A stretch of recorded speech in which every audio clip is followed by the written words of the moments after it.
ತೆಗೆದು ಹೊರಗೆ ಹಾಕಿ ಮತ್ತೆ ಅಲ್ಲಿಗೆ ಏನಾಗ್ಬೋದು. ಅಲ್ಲಿಗೆ ಪೊಲೀಸ್ ಯಾರು ಬರುದಿಲ್ಲ, ನಮ್ಗೆ ಊತ ಹಾಕ್ಲಿಕ್ಕೆ ಬಿಡ್ತಾರೆ. ಊತ ಹಾಕಿ ನಾನು ನನ್ನಷ್ಟೇ ಬರ್ಬೇಕಷ್ಟೇ. ಅದು ಬಟ್ಟೆ ತೆಗೆಯೋದು ಅದು ಯಾವ್ದು ಸಂಪ್ರದಾಯ ಇಲ್ಲ. ಒಂದು ದಿನ ಇದು ಪೋಸ್ಟ್ ಮಾರ್ಟಮ್ ಮಾಡೋದಿಲ್ಲ, ಅದು ಯಾವ್ದಿಲ್ಲ. ಅದು ಪೋಸ್ಟ್ ಮಾರ್ಟಮ್ ಅಂದ್ರೆ ಈಗ ಇವರು ಮೀನು ಹಿಡಿಲಿಕ್ಕೆ ಅಂತ ಒಂದು ಇಬ್ರು ನಮ್ಮ ರೂಂಬೈನವರು ಹೋದ್ರು ರಾತ್ರಿ. ಆಗ ಹೂವಪ್ಪ ಇದ್ರು, ಸೂಪ್ರೇಸರ್ ಅಂತ, ಹೂವಪ್ಪ ಅಂತ ಹೇಳಿ. ಅವರು ಇರುವಾಗ ನೈಟ್ ಮೀನು ಹಿಡ್ಲಿಕ್ಕೆ ಮೀನಿನ ಆಸೆಗೆ ಹೋದವರು ಇಬ್ರು ಸತ್ತು ನೀರಲ್ಲಿ ಸುತ್ಕೊಂಡು. ಅದನ್ನು ತಗೊಂಡು ಬಂದು ಪಾಂಗಲಲ್ಲಿ ಮಶಾನದ ಇದರಲ್ಲಿ ಇಟ್ಟು ಪೋಸ್ಟ್ ಮಾರ್ಟಮ್ ಮಾಡಿದ್ರು. ಅವಾಗ ನನ್ನ ಕೈಲೇ ತಿಳಿಸಿದ್ರು 2 ಜನ. ಪೋಸ್ಟ್ ಮಾರ್ಟಮ್ ಬೇರೆ ಜನ ಇಲ್ಲ, ಅದೊಂದಕ್ಕೆ ಮಾತ್ರ ಬಂದಿದ್ದಾರೆ ಪೊಲೀಸ್ನವರು. ಕಾಂಪೌಂಡರ್ ಬಂದದ್ದು, ಡಾಕ್ಟರ್ ಬರಲಿಲ್ಲ. ಕಾಂಪೌಂಡರ್ ಡಾಕ್ಟರ್ ಬಂದಿಲ್ಲ. ಅದನ್ನು ಇದು ಮಾಡಿ ಅವರವರ ಏನವನ್ನ ಅವರ ಲೋಕಲ್ಲೇ ಕಲಿಸಿಕೊಟ್ರು. ಒಂದು ಹೆಸರು ಇಬ್ಬರನ್ನು ಕಲಿಸಿಕೊಟ್ರು. ಎಲ್ಲಿ ಅದು ಲೋಕಲ್ ಅಲ್ಲಿ ಮುಂಬೈ. ಅದು ಅದೇ ಕತೆ. ಈಗ ಹೂವಪ್ಪ ಅಂತ ಇದ್ದಾರೆ. ಅದು ನಾನು ಹೇಳ್ಬೇಕಾದ್ರೆ ತುಂಬಾ ಕತೆ ಉಂಟು. ನಮ್ಗೆ ಅನ್ಯಾಯ ಎಲ್ಲಿವರೆಗೆ ಮಾಡಿದ್ದಾರೆ ಅಂತ ಹೇಳಿದ್ರೆ, ನಮಗೆ ಮಾಡಿದ ಅನ್ಯಾಯ ದೇವರಿಗೆ ಗೊತ್ತು. ಎಷ್ಟವ್ರಿಗೆ ಗೊತ್ತಿಲ್ಲ ಅಂತ ಹೇಳ್ತಾರೆ. ಗೊತ್ತಿದ್ದು ಮಾಡ್ತಾರ ಇಲ್ಲ ಅಂತ ಮಾಡ್ತಾರ ನಮ್ಗೆ ಗೊತ್ತಿಲ್ಲ. ನಾನು ಅಷ್ಟು ವರ್ಷ ಮಾಡೋದಕ್ಕೆ 3.5 ಲಕ್ಷ ಕೊಡ್ಬೇಕು. ಯಾವುದು ಗೊತ್ತಿಲ್ಲ ಅಂತ ಹೇಳಿದ್ರೆ ಮಾತನಾಡುವ ಮಂಜುನಾಥನಿಗೆ ಗೊತ್ತಿರ್ಲೇ ಗೊತ್ತಿದೆ, ಭಗವಂತನಿಗೆ ಗೊತ್ತಿದೆ. ಅಲ್ಲ, ಸತ್ಯ. ಈ ಮಾತನಾಡುವ ಮಂಜುನಾಥಿಗೆ ಗೊತ್ತಿರ್ಬೇಕಲ್ಲ. ನಾವು ನಮ್ಮದು ದೇವರು 6 ಕಟ್ಟು ದುಡ್ಡು ತಂದ್ರು, 500 ರೂಪಾಯಿ ನೋಟು 6 ಕಟ್ಟು ದುಡ್ಡು ತಂದ್ರು ನಮ್ಮನ್ನು ಕಳಿಸೋದು ಅಂತ ಹೇಳಿ.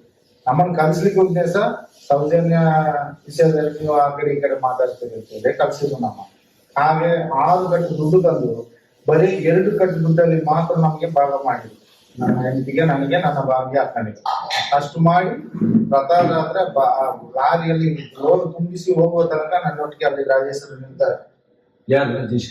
ಅವರು ಸೂಪರ್ವೈಸರ್ ಧರ್ಮಸ್ಥಳದ ನೇತ್ರಾವತಿ ಸೂಪರ್ವೈಸರ್. ಅಲ್ಲ, ನೇತ್ರಾವತಿ ಅಂತ ಹೇಳಿದ್ರೆ ಅದು ಗವರ್ಮೆಂಟ್ ಜಾಗ.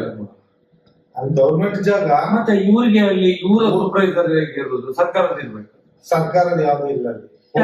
ನಾವು ಯಾರನ್ನು ಕಲ್ಲ ಅಂತ ಹೇಳ್ತೀವಿ, ಅವರನ್ನೇ ಪೊಲೀಸ್ ಹಿಡ್ಕೊಂಡು ಹೊಡಿಲಿಕ್ಕೆ ಇರೋದಲ್ಲದೆ ನಾವು ಹೇಳಿದವರನ್ನೇ ಅವ್ರು ಹಿಡ್ಕೊಂಡು ಹೊಡಿಬೇಕು. ಹಾಗೆ ಯಾಕಂದ್ರೆ ನಾನು ಸರಿ ಈ ಕೈಯಲ್ಲಿ ತುಂಬಾ ಮಂದಿಗೆ ಹೊಡ್ತೀನಿ. ನನ್ಗೆ ಜನಗಳು ಹೊಡಿತಾರೆ ಗೊತ್ತಾದ್ರೆ, ಯಾಕಂದ್ರೆ ಇವ್ರು ಹೇಳಿ ನಾನು ಹೊಡಿಯೋದು. ಅದೇ ಮೇಲೆ ಹೋಗುವಾಗ ಬರುವಾಗೆಲ್ಲ ತುಂಬಾ ಜನರು ರಕ್ತ ಬರುವಾಗೆಲ್ಲ ಹೊಡ್ತಿದ್ದೇವೆ.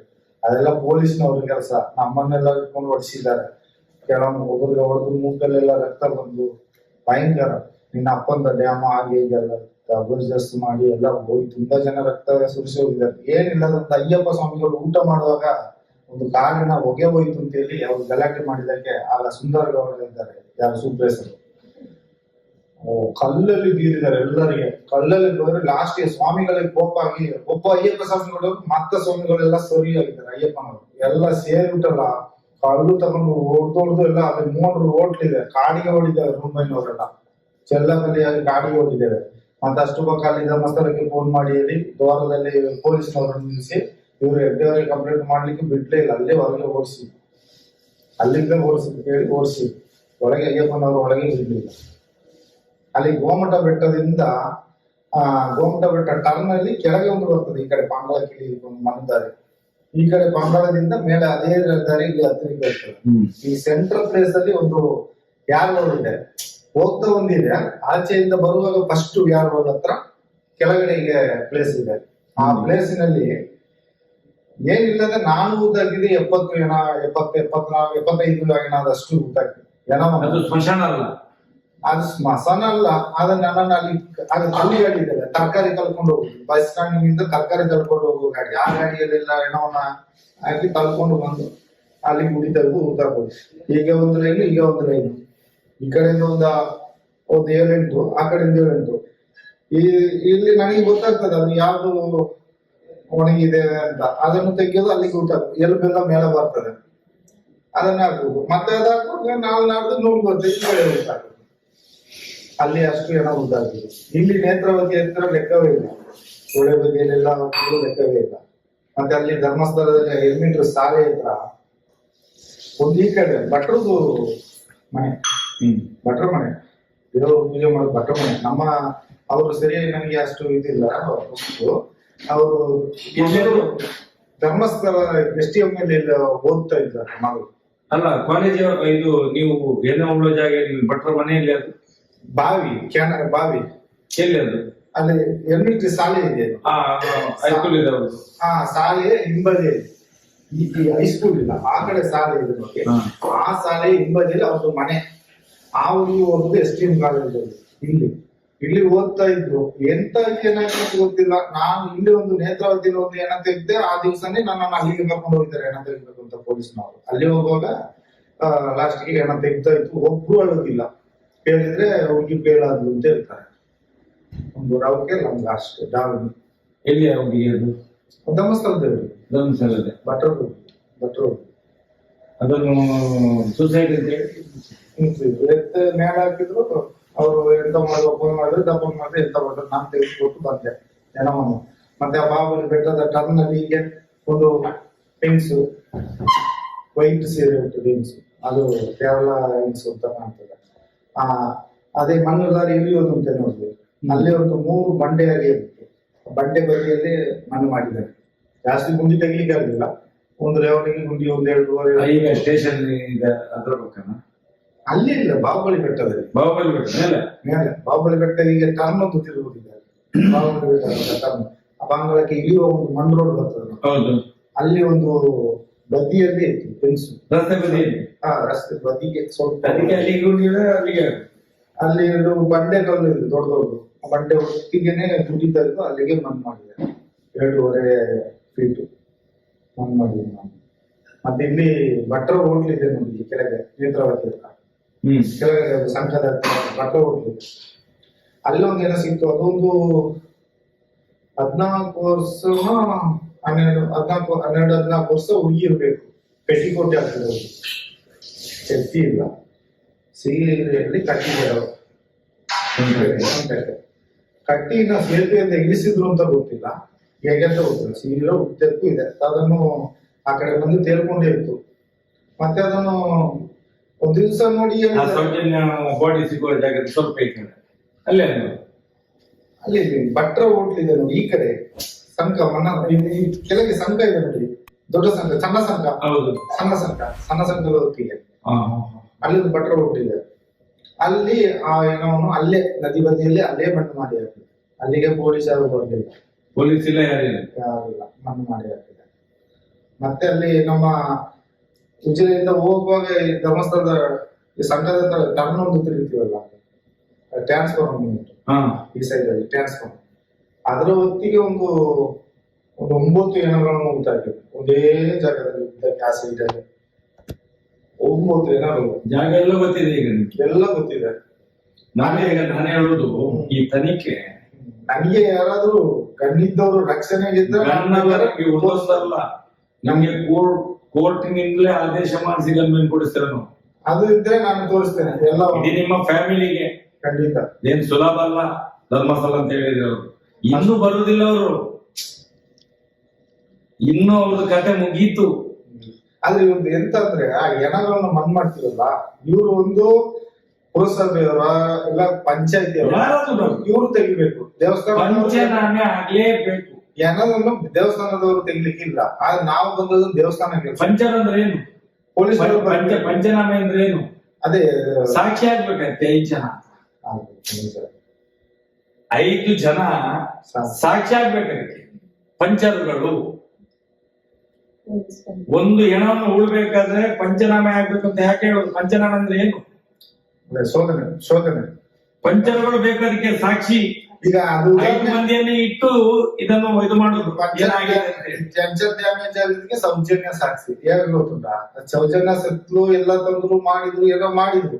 ಆದ್ರೆ ಮಾಡಿದಾಗ ಆ ಸಿಕ್ಕಿದ ಏನವನ್ನು ಫ್ಯಾಮಿಲಿ ಅವರಲ್ಲಿ ಹೋಗ್ಲಿಕ್ಕೆ ಬಿಟ್ರಲ್ಲ, ಇದು ಇಲ್ಲ. ಇಂದು 2-3 ವ್ಯಾನ್ ಬಂತು. ಇಲ್ಲಿ BC ರೋಡ್ ಆ ಕಡೆಯಿಂದ ಬಂತು ಅಲ್ಲಿಗೆ. ಅಲ್ಲಿ ಸತೀಶ್ ರೋಡ್ ಪಕ್ಕಕ್ಕೆ ಬಂದ್ರೆ ಇಳಿತು. ನಾವು ನೋಡುದು ಏನಪ್ಪ ಹೀಗೆ ಬಂತು. ಎಲ್ಲ ಕರ್ಕೊಂಡು ಬಂದ್ರು. ಎಲ್ಲ ಕರ್ಕೊಂಡು ಹೋಗುದು. ಇನ್ನೂ ನೋಡ್ತಾರೆ 3 ಜನ ಎಲ್ಲ ಹೋಗ್ಲಿಕ್ಕೆ ಬಿಡ್ಲಿಲ್ಲ. ಲಾಸ್ಟ್ ನೋಡಿ ಇವರು ಹೋಗಿದ್ದಲ್ಲಿಗೆ ಅದು ರಸ್ತೆ ಬದಿಯಲ್ಲಿ ನಿಲ್ಲಿಕ್ಕೆ. ಅಲ್ಲಿ ಹೋಗ್ಲಿಲ್ಲ ಹೆಣತ್ರಕ್ಕೆ. ಹೆಣತ್ರಕ್ಕೆ ಹೋಗದೆ ಅದು ಧರ್ಮಸ್ಥಳದ ಪೊಲೀಸ್ನವರು, ಈ ಬೆಳ್ತಂಡಿ ಪೊಲೀಸ್ನವರು, ಇವ್ರು ಮಾತ್ರ ಅಲ್ಲಿಗೆ ಹೋಗಿ ಧರ್ಮಸ್ಥಳ ಪೊಲೀಸ್ನವರು. ಇವರು ಬಂದವರು ಅಲ್ಲಿಗೆ ಹೋಗ್ಲೇ ಇಲ್ಲ. ಸುಮ್ಮನೆ ಎಂತ ಮಾಡಿದ್ರೆ ಏನ್ ಮಾಡಿದ್ರು, ಸಾಕ್ಷನಾಶ ಮಾಡಿದ್ರೆ ಎಂತ ಮಾಡಿದ್ರು ಅಲ್ಲಿ ಇವರು ಹೋಗ್ಲೇ ಇಲ್ಲ, ನಿಂತರು, ಅರ್ಧ ಗಂಟೆಗೆ ಬಂದ್ರು, ಕಾರ್ಕೊಂಡು ಹೋದ್ರು. ಎಲ್ಲ ವಾಪಸ್. ಆ ದಿವಸ ಇವ್ರಿಗೆ ಎಂತದೋ ಮಾನಸಿಕ ಆಗಿ ಅಂತೇಳಿ ಸೌಜನ್ಯನ ತಾಯಿಯನ್ನು ತಗೊಂಡು ಬೆನಕ ಆಸ್ಪತ್ರೆಯಲ್ಲಿ ನುಗ್ಗಿದ್ರು. ಯಾರು ಅವರು ತೋಟದವರು ಒಬ್ರು ಮ್ಯಾನೇಜರ್. ಅವತ್ತೇ ಏನೋ ಅಲ್ಲಿಂದ ತೆಗೆಯೋ ಮುಂಚೆನೆ ತಗೊಂಡು ಹೋದ್ರು ಇವರು. ಕರ್ಕೊಂಡು ಹೋಗಿದ್ದಾರೆ, ಕರ್ಕೊಂಡು ಹೋಗಿ ಬೆನಕದಲ್ಲಿ ಸೇರಿಸಿ ಆ ಅನಂತರ ನಾನು ಅಲ್ಲಿ ಕೆಲಸ ಎಲ್ಲ ಮುಂದೆ 12 ಗಂಟೆ ನಂತರ ಸರಿ ಹೋಗಿ ಬಾಡಿ ಯಾವ್ದು ಅಲ್ಲಿ ಯಾವ್ದು ಇಲ್ಲಿ ಬಿಡ್ಲಿಲ್ಲ ನೋಡಿ, ಅಲ್ಲಿ ಯಾವ್ದು ಹೋಗಿ ನೋಡಿ ಬರುವಂತ ಹೋಗ್ತಾನೆ. ನೀವು ನೋಡ್ಬೇಕು ಮಗು ಅಲ್ಲ, ಮಗು ನಮ್ಮ ಕಣ್ಣಿಂದ ನೋಡುವಂತ ಮಗು. ಏನಾಯ್ತು ನೋಡುವಂತ ಅಲ್ಲಿ ಹೋಗ್ತೀನಿ, ಅಲ್ಲಿ ರೂಪಾಯಿನವರು 5 ಜನ ಇದ್ದಾರೆ. ಎಲ್ಲಿ? ಸವಗಾರದ ಸುತ್ತ ಅಲ್ಲಿ ಸವಗಾರ ತೆಗ್ದಿಲ್ಲ, ಹೀಗಾಗಿದೆ. ಅಲ್ಲಿ ಇದ್ದಾರೆ, ಅಲ್ಲಲ್ಲಿ ನಿಂತ್ಕೊಂಡು ಪೊಲೀಸ್ನವರು ನಿಂತಿದ್ದಾರೆ 5 ಜನ. ಎಲ್ಲ ಓಕೆ. ಆಗ ನಾನು ಎಷ್ಟೋ ಜನಗಳನ್ನು ಹೋಗಿದ್ದನ್ನು ನೋಡಿದ್ದೇನೆ, ಬಂದದನ್ನು ನೋಡಿದ್ದೇನೆ.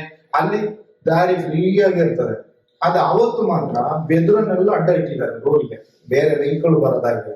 ಡ್ರಮ್ಮನ್ನೆಲ್ಲ ಇಟ್ಟು, ಡ್ರಮ್ಮ ಮೇಲೆ ಬೆದರೆಲ್ಲ ಇಟ್ಟು ಭಾರಿ ಬಂದೋಬಸ್ತ್ ಮಾಡಿದ್ದಾರೆ ಆ ಸಹೋದರಕ್ಕೆ ಹೋಗೋದಾಗೆ.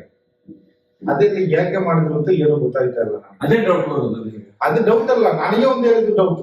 ನನ್ನನ್ನು 10:30 ಗಂಟೆ ರಾತ್ರಿಗೆ ಕರೆದು ನನ್ನನ್ನು ಮತ್ತೆ ನನ್ನ ಅಣ್ಣ ಬೈತಾನೆ. ಅವ ಎದುರ್ತಾನೆ, ಅವನು ಬೇಜಾರು ಆಗ್ತದೆ. ಅವ್ನಿಗೆ ಹೇಳಿದ್ರೆ ಇಬ್ಬರನ್ನು ಕರ್ಕೊಂಡು ಹೋಗ್ಬೇಕು. ರಾಜೇಂದ್ರ ದಾಸ್ ಅಂತ ಒಬ್ಬಿರ್ತಾರೆ, ಅವರು ಸರ್ವೋತ್ತಮರ ಬದಲಿಗೆ ಹಣಕಾಸಿನ ಮಂತ್ರಿ ಆಗಿದ್ದವರು. ಅವರು ನಮ್ಮನ್ನು ಒಂದು ಮಾತು ಹೇಳಿದ್ರು, ನನಗೆ ಡೌಟ್ ಬಂತು. ಅದಕ್ಕೆ ನಂತರ ಇದಕ್ಕೆ ಸಂಬಂಧಪಟ್ಟದ್ದು ನನಗೆ ಗೊತ್ತುಂಟು, ಅದೇ ಹೇಳ್ತಾನೆ. ಅದು ಹೇಳುದು ಎಂತ ಮಾತು ಅಂದ್ರೆ, ನಿಮಗೆ ನಿಮ್ಮ ಫ್ಯಾಮಿಲಿಗೆ ಎನಿಸಿ ನೋಡೋದಂತ ಕಾಸು ನಾವು ಕೊಡಿಸ್ತೇವೆ. ಯಾವುದು? ಎನಿಸಿ ನೋಡೋದಂತ ಕಾಸು ನಿಮ್ಮ ಕನಸಿನಲ್ಲಿ ನೋಡೋದಂತದ್ದು ನಾವು ಕೊಡ್ತೀವಿ. ನೀವು ಯಾವ ಹೈಕೋರ್ಟ್ಗೆ ಹೋದ್ರು, ಎಲ್ಲಿ ಕರೆದ್ರು, ನಾವು ಏನ್ ಹೇಳಿ ಕೊಡ್ತೀವಿ ಹಾಗೆ ನೀವು ಅಲ್ಲಿ ಸಾಕ್ಷಿ ಹೇಳ್ಬೇಕು. ಹೇಳ್ತೀರಾ? ಹೇಳ್ತೀವಿ ಅಂತ ಹೇಳಿ. ಹೇಳ್ತೀರಾ? ಹೇಳ್ತೀವಿ ಅಂತ ಹೇಳಿ.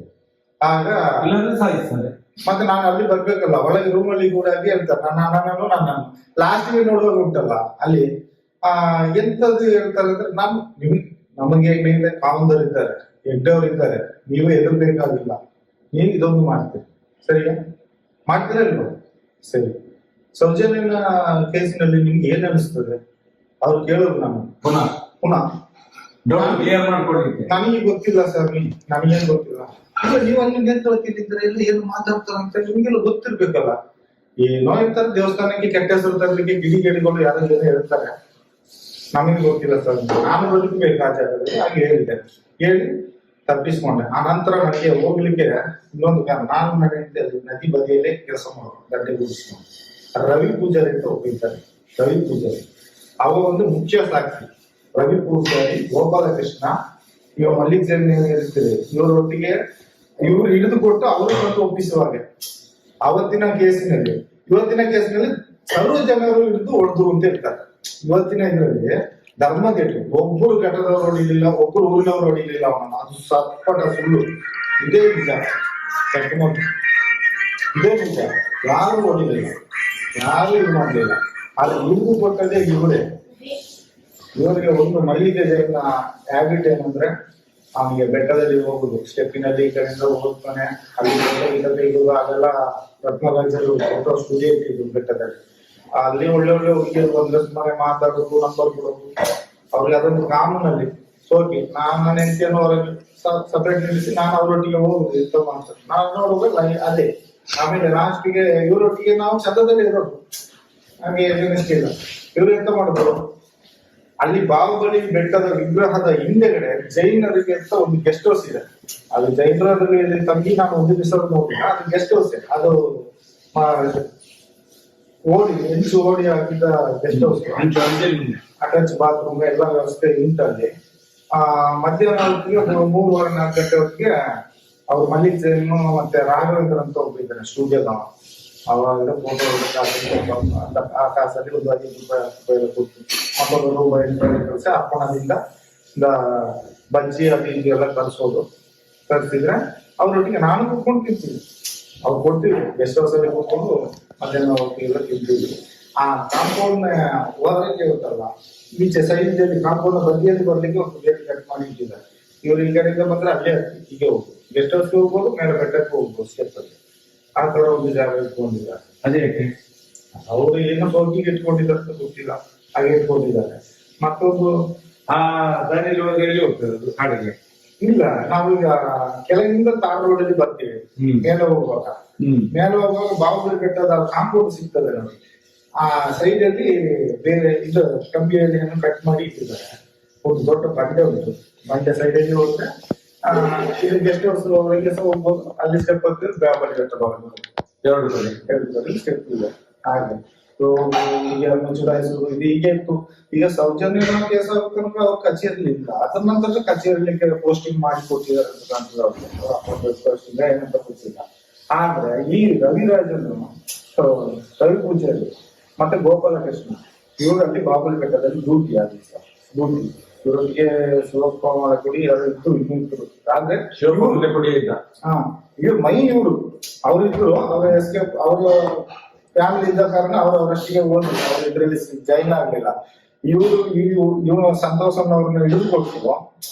ಇವ್ರಿಬ್ರು ಎಂತ ಮಾಡಿದ್ರು, ಇವರೊಟ್ಟಿಗೆ ಸೇರಿದ್ರು. ಯಾರು ಹಿಡ್ಕೊಂಡು ಬಂದದ್ದು ಇವ್ರು, ಹಿಡಿದು ಕೊಟ್ಟದ್ದು ಇವ್ರಾದ್ರು, ಇವ್ರು ಸೃಷ್ಟಿ ಮಾಡಿದ್ರು ಇವ್ರಾದ್ರು, ಇವ್ರನ್ನ ತಂದು ಒಪ್ಪಿಸೋದು. ಯಾಕಂದ್ರೆ ರೂಮ್ ಬಾಯ್ನವ್ರಿಗೆ ಅಲ್ಲಿ ಪವರ್ ಇರೋದು, ಪೊಲೀಸ್ನವ್ರಿಗೆ ಇರ್ಕೊಡೋ ಪವರ್ ರೂಮ್ ಬಾಯ್ನವ್ರಿಗೆ. ಆದ್ರೆ ಇವರಿಬ್ರು ರೂಮ್ ಬಾಯ್, ಗೋಪಾಲಕೃಷ್ಣ ಮತ್ತೆ ರವಿ ಪೂಜಾರಿ.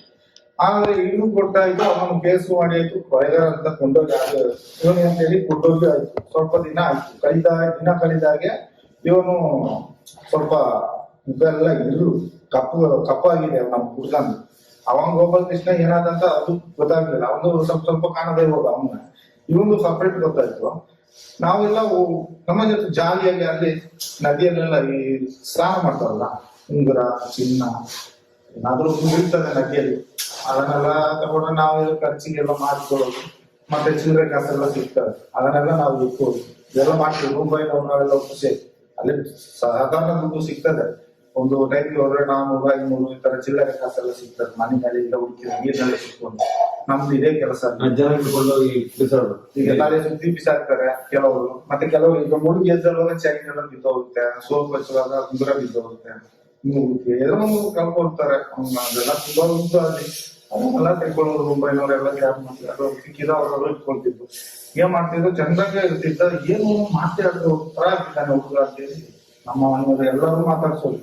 ಅವನಿಗೆ ಆ ದಿವಸ ಈ ಹುಡುಗಿ ಕಿಡ್ನಾಪ್ ಆಗೋದು ಇವಾಗ ಇನ್ವಾಲ್ವ್ ಆಗ್ಬಿಟ್ಟಿದ್ದಾರೆ ರವಿ ಪೂಜಾರಿ. ಇದು ಆ ಭಯಲ್ಲಿ ಬಂದು ನಮಗೆ ಗೊತ್ತು, ಆದ್ರೆ ನಮಗೆ ಗೊತ್ತಿಲ್ಲ ವಿಷಯ ಅಂತ. ಸೌಜನ್ಯ ಕಿಡ್ನಾಪ್ ಆದರೆ ಇನ್ವಾಲ್ವ್ ಆಗಿದ್ದಾರೆ. ಇನ್ವಾಲ್ವ್ ಅಂದ್ರೆ ಕಾವಲಿಗೆ ಹೋಗಿರ್ಬೋದು, ಇಲ್ಲ ಅವನಿಗೆ ಏನಾದ್ರು ಊಟ ಏನಾದ್ರು ತರಿಸಿ ಆ ಇದ್ರಲ್ಲಿ ಇನ್ವಾಲ್ವ್ ಆಗಿರ್ಬೋದು, ಇಲ್ಲ ಕೂಗಿದೆಲ್ಲ ಕಿವಿಯಲ್ಲಿ ಕೇಳಿ ಅವನು ಇದಾಗಿರ್ಬೋದು. ಅವನ ಹೇಳುವ ಲೆಕ್ಕದಲ್ಲಿ ತುಂಬಾ ಸರಿ ಕೇಳಿದ್ವಿ.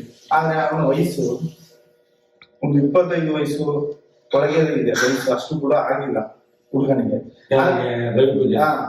ಕಮ್ಮಿ ವಯಸ್ಸೇ. ಆದ್ರೆ ನಮಗೆಲ್ಲ ಮದುವೆ ಆದ್ರೇನೆ ಧರ್ಮಸ್ಥಳದ ರೂಲ್ಸ್ ಸಾಲ ಕೊಡೋದು ಸಿಬ್ಬಂದಿಗಳಿಗೆ. ಆದ್ರೆ ಅವನಿಗೆ ಮದುವೆನೇ ಆಗಿಲ್ಲ. ಅವನನ್ನು ಕರೆದು ಸಣ್ಣದನಿಗಳು ದುಡ್ಡು ಕೊಟ್ಟಿದ್ದಾರೆ 25 ಸಾವಿರ. ಈಗ ಯಾಕೆ ಕೊಟ್ಟು ಅಂತ ಗೊತ್ತಿಲ್ಲ. ಅವ ಹೇಳಿ ನಮಗೆ ಗೊತ್ತು, ಎಲ್ಲೋ ಹೊರಗೆ ಬಾಯಿ ಬಿಡ್ಬೇಡ ಅಂತ ಹೇಳಿ ಕೊಟ್ಟಿದ್ದಾರೆ. ಈ ದುಡ್ಡನ್ನು ತಂದವೇನೋ ಮಾಡಿದ ಇವನೇ ಸಣ್ಣ ಎಲೆ ಮತ್ತೆ ಅವನಿಗೆ ಅದು ಭಯ ಬೇರೆ ಬಂದಿದೆ. ಈಗಲೂ ಈ ಕೇಸಿನ ಭಯ ಒಂದು ಕಡೆ. ಏನ್ ಮಾಡುದು ಗೊತ್ತಿಲ್ಲ. ದುಡ್ಡನ್ನು ಮನೆಯಲ್ಲಿ ಸ್ವಲ್ಪ ಕೊಟ್ಟಿದ್ದಾನೆ, ಬಾಕಿ ದುಡ್ಡನ್ನು ಇನ್ನು ಖರ್ಚು ಮಾಡೋದು, ಕುಡಿಯೋದು, ಕುಡಿತಿದ್ದ, ನೆನ್ನೆ ಹಾಕೋದು. ಅಲ್ಲಿ ರೇವತಿ ಅಂತ ಒಂದು ನೆಸ್ಕಾಫಿ ಆಗ್ಲಿಕ್ಕೆ ಲೇಡಿ ರೇವತಿ, ಆ ಹೆಂಗ್ಸಿಗೆ ಒಂದು 4,000 ದುಡ್ಡು ಕೊಟ್ಟಿದ್ದಾನೆ. ಕೊಟ್ಟು ಏನೇ ಕಷ್ಟ ಇದ್ರು ನಮ್ಮದೇ ಆ ಹೆಂಗ್ಸಿನ ಹತ್ರ ಹೇಳ್ಕೊಂಡು ನೋಡುವಾಗ ಒಂದ್ ದಿವ್ಸ ಮತ್ತು ಸ್ವಲ್ಪ ಜಾಸ್ತಿ ನೋಡಿದ್ದ. ಅವಾಗ ನಾವು ಮಾತಾಡುವಾಗ ಹೋಗ ನೀ ಎಂತ ಗೊತ್ತಾ ಹೋಗ ಅಂತ ಹೇಳಿ ನನ್ನ ಹೇಳಿದ. ಎಂತದ್ ಮಾಡ ನಿನ್ಗೇನ್ ಬಾರಿ ಗೊತ್ತು, ನೀನೆಂತ ಆಗಲ್ಲ, ನಿನ್ ಸೌಜನ್ಯ ಯಾರು ಗೊತ್ತು ನಿಮ್ಗೆ ಅಂತ ಹೇಳಿದ. ನನಗೆ ಗೊತ್ತಿಲ್ಲ ಮಾರ, ನಿನ್ಗೆ ಬಾರಿ ಗೊತ್ತಾ, ನೀನ್ ಹೇಳೋಲ್ಲ ಅಂತ ಹೇಳಿ.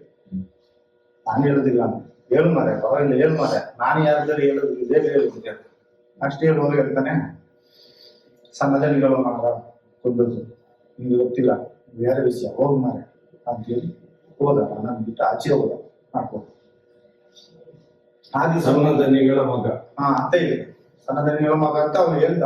ನನ್ನ ಹತ್ರ ಬಾಯಿ ಬಿಟ್ಟು ಕಂಡೀಷನ್ ನನ್ನ ಹತ್ರ ಹೇಳ್ಬಿಟ್ಟ. ಹೇಳ್ದಾಗಲೇ ನನಗೆ ಭಯ ಆಗೋಯ್ತು. ಆದ್ರೆ ಇವನು ಹುಚ್ಚ, ಇವನು ಮಾತ್ರ ಯಾರು ನಂಬೋದು? ಇವ್ನು ಹೇಳ್ತಾರೆ ಯಾರು ನಂಬೋದು? ಸಣ್ಣದ ಇವ್ರ ಮಗ ಈಗ ಮಾಡ್ತಾನೆ ಅಂತ ಹೇಳಿದ್ರೆ ಯಾರು ನಂಬ್ಲಿಕ್ಕೆ ಸಾಧ್ಯ? ಆ ತರ ನನ್ನ ಮನಸ್ಸಲ್ಲೇ ಆಯ್ತು. ಆದ ನಂತರ ಅವ ಯಾರೆಲ್ಲ ಇದ್ದ, ಅವತ್ತು ಸಾಯಂಕಾಲ 3:30 ಗಂಟೆ ಆಯ್ತು. ಅವ್ರು ಬಂದ್ರು, ಬಾಲಕೃಷ್ಣ ಅವರು ಮ್ಯಾನೇಜರ್, ರಾಜೇಶ್ ಅವರು ಮ್ಯಾನೇಜರ್, ಇಬ್ಬರು ಬಂದ್ರು. ಅಲ್ಲ ನೀವು ಇಬ್ಬರು ಬಂದು ಇವನನ್ನು ಜೋರ್ ಮಾಡಿದ್ರು. ರವಿ ಪೂಜಾರಿ ಬಾಲಕೃಷ್ಣ ಮ್ಯಾನೇಜರ್ ಸತ್ತೋದ್ರಂತ. ಈಗ ಅವ್ರು ಸತ್ತೋದ್ರಂತ, ಬೀದಿನಲ್ಲಿ ಊಟ ಮಾಡಿ ಬಂದವರು. ಎಲ್ಲಿ? ಈಗ ಆ ಕಡೆ ಹೋಗಿ ದೇವಸ್ಥಾನದ ಹತ್ರ ಎಲ್ಲ ಊಟ ಮಾಡಿ ಬಂದಿದ್ದಾರೆ. ಊಟ ಮಾಡಿ ಬಂದವರು ಆಫೀಸಲ್ಲಿ ಬಂದು ಸತ್ತೋದ್ರು ಅಂತ ಹೇಳಿದ್ರು. ಯಾವಾಗ ಇದು? ಇದು ಈಗ ಸದ್ಯದಲ್ಲೇ ಆಗಿತ್ತು, 2 ವರ್ಷ. ಬಾಲಕೃಷ್ಣ ಬಾಲಕೃಷ್ಣ ಅವರು ಏನು ಕ್ಯಾಸ್ಟ್ ಗೊತ್ತಿಲ್ಲ, ಪೂಜಾರಿದು ಗೊತ್ತಿಲ್ಲ. ನಾಯ್ಕ, ಬಾಲಕೃಷ್ಣ ನಾಯ್ಕ ಅಂತ. ಬಾಲಕೃಷ್ಣ ನಾಯ್ಕ ನಾಯ್ಕ ಅಂತ ಮ್ಯಾನೇಜರ್, ಮ್ಯಾನೇಜರ್. ಇವರಿಗೆಲ್ಲ ಸೌಜನ್ಯ ಸತ್ತ ಮೇಲೆ ಮ್ಯಾನೇಜರ್ ಪೋಸ್ಟ್ ಸಿಕ್ಕಿತ್ತು ಎಲ್ರಿಗೂ. ಬಾಲಕೃಷ್ಣ, ರಾಜೇಶ್ ಇವರಿಗೆಲ್ಲ ಒಂದು ಮ್ಯಾನೇಜರ್ ಪೋಸ್ಟ್ ಮತ್ತೆ ಸಿಕ್ಕಿದ್ರು. ಒಂದೇ ಲೈನಲ್ಲಿ ಸಿಕ್ಕಿದ್ರು. ಅವರು ಸತ್ತೋಗ್ಲಿಲ್ಲ. ಅವರು ಬಾಲಕೃಷ್ಣ ಮತ್ತೆ ರಾಜೇಶ್ ಇಬ್ರು ಬಂದು, ಎಂತದ ನೀನ ಡ್ಯೂಟಿ ಚೇಂಜ್ ಮಾಡಿ ಎಷ್ಟು ದಿವಸ ಆಯ್ತು, ನೀನ್ಯಾಕೆ ಡ್ಯೂಟಿಗೆ ಹೋಗೋದಿಲ್ಲ ಬಾಹುಬಲಿ ಬೆಟ್ಟಕ್ಕೆ? ನೀ ಏನಾಗಿದೆ, ದಯ್ಯದಿಲ್ಲ, ಹೋಗ್ಲಿಲ್ಲ ಹಾಗೆ ಇದೆ ಅಂತ ಎಲ್ಲ ಬೈದಿದ್ದಾರೆ. ನಾನು ಅಷ್ಟು ದೂರದಲ್ಲಿ ಬರ್ತಾ ಇದ್ದೆ. ಮತ್ತೆ ನನ್ನ ಹೆಂಡತಿ ಎಲ್ಲ ಹತ್ರದಲ್ಲಿ ನಿಂತು ಕೇಳಿದ್ದಾರೆ. ಕೇಳುವಾಗ ಈ ತರ ಬೈತಾ ಇದ್ದಾರೆ ಅಂತೇಳಿ ಅವರು ತಿಳ್ಕೊಟ್ಟಿಲ್ಲ, ದೂರ ಹೋದ್ರು. ಮತ್ತೆ ಇವರು ನೋಡಿದ್ರು, ಇವ್ರು ಹೆಂಗಸರು ನೋಡಿದ್ದಾರೆ ಅಂತ ಹೇಳಿ ಮತ್ತೆ ಬಾಲಕೃಷ್ಣರೇ ಬಂದಿರ್ತಾರೆ. ನೋಡ ರತನ, ಇವ್ರಿಗೆ ಬೆಟ್ಟಕ್ಕೆ ಡ್ಯೂಟಿಗೆ ಹೋಗು ಅಂತ ಹೇಳಿದ್ರೆ ದೆವ್ವ ಹಿಡ್ದಾಗೆ ಆಗಿಲ್ಲ, ನಮ್ಗೆ ಭಯ ಬಂದಿದ್ದಂತೆ. ಹಾಗೆ ಅನ್ಕೊಂಡು ಹೊಂಟೋದ್ರು. ಆದ್ರೆ ಆ ವಾರ ಪೂರ, ಒಂದು ವಾರ, ಒಂದು 15 ದಿವಸ ಅವರು ಮನಸ್ಸೇ ಇಲ್ಲ ಅಲ್ಲಿ ಬೆಟ್ಟಕ್ಕೆ ಹೋಗ್ಲಿಕ್ಕೆ. ಡ್ಯೂಟಿ ಚೇಂಜ್ ಮಾಡಿ ಇಲ್ಲೇ ಡ್ಯೂಟಿ ಮಾಡ್ತಾ ಇದ್ದಾನೆ ನೇತ್ರಾವತಿ ಹೊಳೆಯಲ್ಲಿ. ನಾನಲ್ಲಿ ಹೋಗೋದೇ ಇಲ್ಲ, ಬೆಟ್ಟಕ್ಕೆ ಹೋಗುದಿಲ್ಲ, ನಾನು ಇಲ್ಲೇ ಮಾಡ್ತೀನಿ ಅಂತ.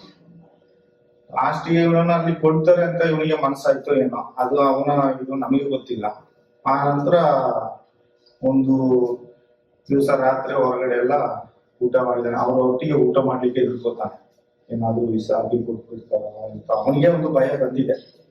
ಹುಡುಗನಿಗೆ ಊಟ ಸಹ ಮಾಡ್ತಿರ್ಲಿಲ್ಲ. ಮತ್ತೆ ಪ್ರಶಾಂತ ಇದ್ದಾನೆ, ಪ್ರಶಾಂತ ಸೂಪ್ರೇಸರಾಗಿದ್ದಿಲ್ಲ ಆಗ, ಯಾರು ನೇತ್ರಾವತಿ ಒಳಗೆ ಸೂಪ್ರೇಸರ್ ಪ್ರಶಾಂತ್ ಅಂತ. ಅಲ್ಲಿಗೆ ಒಂದು ಸೂಪ್ರೇಸರ್, ಆ ರೂಮ್ ಬೈ ಅವನು ಎಲ್ಲಿ ಈ ಕಡೆ ಉಜಿರೆ ಕಡೆ ಅವನೇ ಅಂತ ಕಾಣ್ತದೆ. ಬೆಲ್ಲ ಏನಾಗಿರ್ಬೇಕು ಅವನು ಉಜಿರೆ ಕಡೆ. ಅವನು ಪೂಜಾರಿ ಅಂತ ಪ್ರಶಾಂತ್ ಅಂತ ಹುಡುಗ, ಹೆಂಗು ಹುಡುಗ ಪ್ರಶಾಂತ್ ಅಂತ ಅವ ಇದ್ದಾನೆ. ಅವ ನಮ್ಮ ಇದರಲ್ಲಿ ಬೈತಾನೆ, ನೀನ್ಯಾಕ ರಿಟರ್ನ್ ಹೋಗ್ಲಿಕ್ಕೆ ಹೋಗ್ಬೇಡ ಅಂತ, ನೀನ್ ಅಲ್ಲಿಗೆ ಹೋಗ್ತೀಯಾ? ಅಲ್ಲೇ ನಿಮ್ಗೆ ಹೋಗಿ ತಿನ್ನೋದು, ಇಲ್ಲೇ ಅಡಿಗೆ ಮಾಡಿ ಇಟ್ಟದ್ದು ಯಾರು ತಿನ್ನೋದು ನಿಮ್ಗೆ? ನೀನ್ ಇಲ್ಲಿ ತಿನ್ಬೇಕಲ್ಲ, ನೀನ್ ನಾಳೆಯಿಂದ ಅಲ್ಲಿಗೆ ಊಟ ಹೋದ್ರೆ ನೋಡು, ಹಾಗೆ ಹೇಗೆ ಅಂತೇಳಿ ಜೋರ್ ಮಾಡಿ. ಇವ್ರಿಗೆ ಯಾರು ಹೋದ್ರೆ 1-2 ಬನ್ಸ್ ತಿಂದು ಟೀ ಕುಡಿದು ಬರ್ತಾನೆ. ಮತ್ತೆ ಆ ದಿವಸನೂ ಹಾಗೇನೆ ಟೀ ಕುಡಿದು ಬನ್ಸ್ ತಿಂದು ಬಂದಿದ್ದಾನೆ. ಬಂದು ಒಂದು 7:30 ಅಷ್ಟೇ, ಆ ರೇಂಜ್ ಆಗಿದೆ ಅಷ್ಟೇ. ಅಷ್ಟು ಪಕ್ಕ ಅವನು ಹಗ್ಗ ಬಿದ್ದಿದ್ದಾರೆ ಅವರು ಒಳಗಿಂದ ಒಳಗೆ. ಒಬ್ರು ಇದ್ದಾರೆ ಕನ್ನಡಿಯವರು, ಅವ್ರ ಹೆಸರು ಹೇಳಲಿಕ್ಕೆ ಸಹ ಆಗ್ತದೆ. ರಾಧಾಕೃಷ್ಣ ಅಂತ ಒಬ್ರು ಇದ್ದಾರೆ. ಅವರು ಗೌಡ ಏನಂತ ಗೊತ್ತಿಲ್ಲ, ರಾಧಾಕೃಷ್ಣ ಅಲ್ಲಿ ಮಾವಿನ ಮರ ಇದೆಯಲ್ಲ ಕನ್ನಡಿ ಹತ್ರ, ಅಲ್ಲಿ ಯೋಗೇಶ್ವರ್ ಮ್ಯಾನೇಜರ್ ಇದ್ದಾರೆ ಇನ್ನೊಬ್ರು. ಅವರ ಇದರಲ್ಲಿ ಕೆಳಗೆ ನಡೆದು ಹೋಗ್ತಾರೆ. ಅವ್ರ ಮನೆ ಆ ಕಡೆ ಇದೆ, ಆ ಹುಡುಗಂದು ಮನೆನೂ ಆ ಕಡೆನೇ ಇದೆ, ರವಿ ಪೂಜಾರಿ ಮನೆ. ಈ ರಾಧಾಕೃಷ್ಣನ್ ಅವರು ಮತ್ತೊಬ್ಬ ಯೋಗೇಶ್ ಅಂತ ಒಬ್ಬ ಇದ್ದ ಅಲ್ಲಿ ಮುಂಬೈ. ಯಾರು? ಯೋಗೇಶ್ ಮುಂಬೈ. ಯೋಗೇಶ್ ಮತ್ತು ರಾಧಾಕೃಷ್ಣ ಯೋಗೀಶ ಅವರು ಯಾವ ಅಷ್ಟೊಂದು ಗೊತ್ತಿಲ್ಲ, ಅವರು ಇರ್ಬೇಕು. ಅವ್ರ ಕ್ಯಾಸ್ಟ್ ಗೊತ್ತಿಲ್ಲ. ಅಗ್ಗ ಹಾಕಿ ಅಂತ ಹೇಳಿ ಕುಂಟೆ ಹಾಕಿ ಅಲ್ಲಿ ಅದನ್ನು ಇಳಿಸಿದ್ದಾರೆ. ಹೇಳಿದ್ರೆ ಯಾವುದೋ ವೇಲು ಅಂತ ಹೇಳುದು, ಹೆಂಗಸಿನ ವೇಲು ಹಾಕಿ ಅಲ್ಲೆಲ್ಲ ದಂಡೆ ಬದಿಯಲ್ಲೆಲ್ಲ ಬಟ್ಟೆ ಬಿಟ್ಟು ಹೋಗ್ತಾರೆ, ಅದನ್ನೆಲ್ಲ ಇಟ್ಟಿರ್ತಾರೆ. ಒಳ್ಳೊಳ್ಳೆ ಸೀರೆ ಅದೆಲ್ಲ ಇದ್ರೆ ತಗೊಂಡೋಗಿ ಅಲ್ಲಿ ಒಳಗೆ ಹಾಕಿ ಹೋಗ್ತಾರೆ. ಅದನ್ನು ಯಾಲಂ ಮಾಡುವಾಗ ಅದನ್ನು ತಗೊಂಡಿರ್ತಾರೆ, ಯಾಲಂ ಮಾಡ್ಲಿಕ್ಕೆ ಸರವತ್ತಿದೆ. ಅದ್ರಲ್ಲಿ ಯಾವ್ದೋ ಒಂದು ವೇಳನ್ನ ಹಾಗಾಗಿ ಪೊಲೀಸರು ಮುಂಚೆ ಇಳಿಸಿ ಆಯ್ತು. ನಮ್ಮನೆಲ್ಲ ಹತ್ರವೇ ಬರಬಾರ್ದು ಅಂತ ನಮ್ಗೆ ಭಯ. ನಮ್ಮ ಕೆಲಸ ಮಾಡ್ಕೊಂಡು ನಾವು ಹೋಗ್ತಾ ಇದ್ದೀವಿ, ಏನೋ ಅನ್ಕೊಂಡು ಇನ್ನ ಅಲ್ಲಿ ಬೆತ್ತಲ್ಲಿ ಕೊಂಡೋದ್ರೆ ಅವ್ರ ಮನೆಗೆ ಕೊಟ್ಟರೆ ಗೊತ್ತೇ ಇಲ್ಲ. ನಾವು ಓದದೆ ಅದರಲ್ಲೇ ನಮ್ಗೆ ಭಯ ಬಂದಿದೆ. ಅದನ್ನು ನಿಮ್ಮ ಕೈಯಿಂದ ಮುಟ್ಟಿಸ್ಲಿಲ್ಲ. ಅದೇ ಅದು ಅವರೇ ಇಳಿಸ್ಕೊಂಡು ಮುಂಬೈನವರೇ ಇಳಿಸಿ ಅವರೇ ತಗೊಂಡು ಧರ್ಮಸ್ಥಳದ ಕೆಲಸದವರು ಅವರೇ ನಮ್ಮನ್ನು ಮುಟ್ಟಿಸ್ ಪೊಲೀಸ್ ನಾವು ಮುಟ್ಲೇ ಇಲ್ಲ. ಮತ್ತೆ ಪೊಲೀಸ್ ಎಲ್ಲ ಬಂದದ್ದು ಯಾವಾಗ? ಪೊಲೀಸ್ ಎಲ್ಲ ಇಳಿಸಿ ಎಲ್ಲ ಎತ್ಕೊಂಡು ಹೋಗುವಾಗ ಪೊಲೀಸ್ ಬಂದಿದ್ದಾರೆ. ಪೊಲೀಸ್ ಬಂದು ಅವರೇ ಎಂತ ಮಾಡಿದ್ರು, ಹೋಗಿದ್ದಾರೆ. ಹೋಗಿ ಕೊಂಡೋಗಿ ಮನೆಗೆ ಕೊಡ್ತಾರೆ, ಮತ್ತೆ ಅಲ್ಲಿ ಬೆಟ್ಟನಿಗೆ ಕೊಂಡೋಗ್ರ ಅಂತ ಗೊತ್ತಿಲ್ಲ. ಅಷ್ಟು ಮಾಡಿದ್ರು. ಮುಖ್ಯ ಸಾಕ್ಷಿ ಅಂದ್ರೆ ನೀವು ಈಗ ನಮಗೆ ಬಂದ ಮಾಹಿತಿ ಅಂತ ಅದೇ ಇವ್ರನ್ನ ನೋಡಿದ್ದೀರಾ? ಯಾರಲ್ಲಿ ಹರ್ಷೇಂದ್ರ ನೋಡಿದ್ದೇನೆ ಮಗನನ್ನು ಆ ಸಂದರ್ಭದಲ್ಲಿ 9-10-11 ತಾರೀಕಿಗೆ 11 ತಾರೀಕಿಗೆ ನಾನು ಕಾಣ್ಲಿಕ್ಕೆ ಇನ್ನೊಂದು ಸಾಕ್ಷಿ ಇತ್ತು, ಅದನ್ನ ಅಳಿಸ್ಬಿಟ್ಟು. ಸಾಕ್ಷಿ ಮುಖ್ಯವಾದ ಸಾಕ್ಷಿ ಅಂದ್ರೆ ಆ ನೇಚುರೋಪತಿ ಹಾಸ್ಪಿಟಲ್ ಏನ್ ಹೇಳ್ತೀರಾ, ಹಾಸ್ಪಿಟಲ್ ಎದುರುಗಡೆ ಕ್ಯಾಮರಾ ಇದೆ, ಅದು ಮಾತ್ರ ಜನಗಳಿಗೆ ಗೊತ್ತು. ಮತ್ತೊಂದು ಅದ್ರ ಎದುರುಗಡೆ ಒಂದು ಬಸ್ ಸ್ಟಾಂಡ್ ನಿರ್ಮಾಣ ಮಾಡಿದ್ರು ಮರದಲ್ಲಿ, ಹೌದು ಕೈ ಹಂಚಲ್ಲ, ಅದ್ರಲ್ಲಿ ಒಂದು ದೊಡ್ಡ ಡೂಮಿನಾಗಿ ಒಂದು ಕ್ಯಾಮರಾ ಇಟ್ಟಿದ್ರು. ಅದು ಈ ಕಡೆ ಸತೀಶ್ ಹೋಟ್ಲಿಂದ ನಮ್ಮ ನೇತ್ರಾವತಿ ಒಳಗಿಂದ ಹೀಗೆ ತಿಳ್ಕೊಂಡ್ರೆ ಮನ ಸಂಘ, ಆ ಸಂಘದವರಿಗೆ ಕಾಣ್ತಾ ಇತ್ತು ಟರ್ನವರಿಗೆ. ನಾವು ಯಾವ್ದಾದ್ರು ಜಾತ್ರೆಗೆ ಸುಮ್ಮನೆ ನಾವು ರೋಡಿಗೆಲ್ಲ ಕೂಟಿಟ್ಟು ಅದು ಕಾಣ್ತಾ ಇತ್ತು. ನಾವಲ್ಲಿ ಟೀ ಕುಡಿಬೇಕಾದ್ರೆ ಸತ್ಯ ರೋಡ್ ಮರದ ಮನೆಯಲ್ಲಿ ಕುಡಿತಿದ್ವಿ, ಅಲ್ಲಿ ಕ್ಯಾಮರಾ ಮುಂದೆ ಕಾಣ್ತಾ ಇತ್ತು. ಕೆಲಸ ಮಾಡಿದ್ವಿ ಟೀ ಕುಡಿತಾರೆ ಅಂತ ಹೇಳಿ ಅದಕ್ಕೆ ಅಂತಲ್ಲ, ಒಂದು 10 ನಿಮಿಷ ನಿಲ್ಲೋದಕ್ಕೆ ರೆಸ್ಟಿಗೆ ಅಂತ ಅದನ್ನ ಮನೆಯಲ್ಲಿ ನಿಂತು ಕೊಡ್ತಿದ್ವಿ. ಆದ್ರೆ ಈಗ ನೋಡುವಾಗ ಅಲ್ಲಿ ಆ ಬಸ್ ಸ್ಟ್ಯಾಂಡೇ ಇಲ್ಲ, ಕಣ್ಣಿಗೆ ಕಾಣ್ತಿಲ್ಲ. ಬಸ್ ಸ್ಟ್ಯಾಂಡ್ ಅನ್ನೇ ಗೋರ್ಕಂಡ್ ಹೊಂಟೋಗಿದ್ದಾರೆ. ಬಸ್ ಸ್ಟ್ಯಾಂಡ್ ಇಂದ ಇದೇ ಇಲ್ಲ, ಗೊತ್ತೇ ಇಲ್ಲ. ರಾಮನಂದರ ಮನೆಗೆ ಹೋಗುವ ದಾರಿಯಲ್ಲಿ ಒಂದು ಬಸ್ ಸ್ಟ್ಯಾಂಡ್ ಇತ್ತು. ಹೌದು, ನೋಡಿದ್ದೇನೆ ನಾನು ನೋಡಿ. ಆ ಬಸ್ ಸ್ಟ್ಯಾಂಡ್ ಅಲ್ಲಿ, ಆ ಬಸ್ ಸ್ಟ್ಯಾಂಡ್ ಅಲ್ಲಿ ಕೂಡ ಕ್ಯಾಮರಾ ದೊಡ್ಡದಿತ್ತು, ಇಷ್ಟು ದೊಡ್ಡದು. ನನ್ನ ತಲೆ ಸೈಜ್ ಅಲ್ಲಿ ಒಂದು ಕ್ಯಾಮರಾ ಇತ್ತು. ಅದೇ ಕಡೆ ಕೆಲಸ ಮಾಡ್ಕೊಂಡಿದ್ದೀವಿ, ರೌಂಡ್ ತಿರುಗುದು ತಿರುಗೋ ಕ್ಯಾಮರಾ. ಅದನ್ನು ಕ್ಯಾಮರಾ ಕಾರಣ, ಬಸ್ ಸ್ಟ್ಯಾಂಡ್ ಕಾರಣ ಎಲ್ಲ ತೋರ್ಕೊಂಡು ಹೋಗಿದೆ. ಅದು ಯಾವಾಗ ತೆಗೆದಿರ್ಬೋದು ನಿಮ್ಮ ಅಂದಾಜು? ಆದ ನಂತರನೇ ಇದು ಸೌಜನ್ಯ ಕೇಸ್ ಆಯ್ತು ನೋಡಿ. ಅದ ನಂತರ ಯಾವಾಗ ತೆಗೆದ್ರು ಅಂತ ಅದು ನನಗೆ ಗೊತ್ತಿಲ್ಲ. ಆದ ನಂತರ ತೆಗೆದಿದ್ದಾರೆ, ಯಾವಾಗ ತೆಗೆದು. ಅಲ್ಲಿ ತನಕ 100% ಇತ್ತು ಇತ್ತು 100% ಇತ್ತು. ಅದಕ್ಕೆ ಮುಂಚೆ ಇವ್ರದ್ದು ನಿಮ್ಗೆ ರೆಸ್ಟ್ ಬೇಕಾದ್ರೆ ಅದನ್ನು ನೋಡಿ ಇನ್ನು ಗೊತ್ತಾಗೋದು, ರೆಸ್ಟ್ ಬೇಕಾದ್ರೆ ಸ್ವಲ್ಪ ಆಟಕ್ಕೆ ಹೋಗಿ ಮರದ ಮರೆಯಲ್ಲಿ ಹೋಗಿ ಕುತ್ಕೊಂಡು ಟೀ ಕುಡಿಯೋದು. ಹಾಗಾದ್ರೆ ಪಕ್ಕ ಅಲ್ಲಿ 100% ದೊಡ್ಡದು ತಿರುಗುವಂತದ್ದು ಇತ್ತು. ಮತ್ತೆ ಇದ್ರಲ್ಲಿ ಇದೆ ಸಾಂತ್ವನದಲ್ಲಿ ಉಂಟು. ಬರೀ ಹೀಗೆ ನೋಡುದು, ಅದು ಹೀಗೆ ನೋಡುದು ಮಾತ್ರ. ಅದು ಇದು ತಿರುಗೋದು ಮಾರ್ಗ ಎಲ್ಲ ಕಾಣ್ತೈತಿ. ಈ ಮಾರ್ಗ ಆ ಮೂಳೆಯವರೆಗೆ ಸಂಘ ಕಾಣ್ತದ, ಮಣ್ಣ ಸಂಘವರೆಗೆ ಕಾಣ್ತೈತಿ, ಸಂಘವರೆಗೆ ಕಾಣ್ತಿತ್ತು. ಈಗ ನಮ್ಮ ಸನ್ಸೆಟ್ ರೋಡ್ ವರೆಗೆ, ನಮ್ಮ ಆ ರೋಡ್ ವರೆಗೆ ಕಾಣ್ತೈತಿ. Toilet step ಈಚೆವರೆಗೆ ಕಾಣ್ತೈತಿ. ಅಲ್ಲಿಂದ ಹಾಗಾದ್ರೆ ಅಷ್ಟೇ ದೂರ ಆ ಕಡೆ ಸೇರ್ಲಿಬೇಕು. ಈ ಕಡೆ ಹೇಳಿದ್ರೆ ಅಷ್ಟೇ ದೂರ ಆ ಕಡೆ ಹೇಳ್ತಾ ಇತ್ತು. ಅದು ಬಸ್ ಸ್ಟ್ಯಾಂಡೇ ಕಾಣೋದಿಲ್ಲ ಈಗ.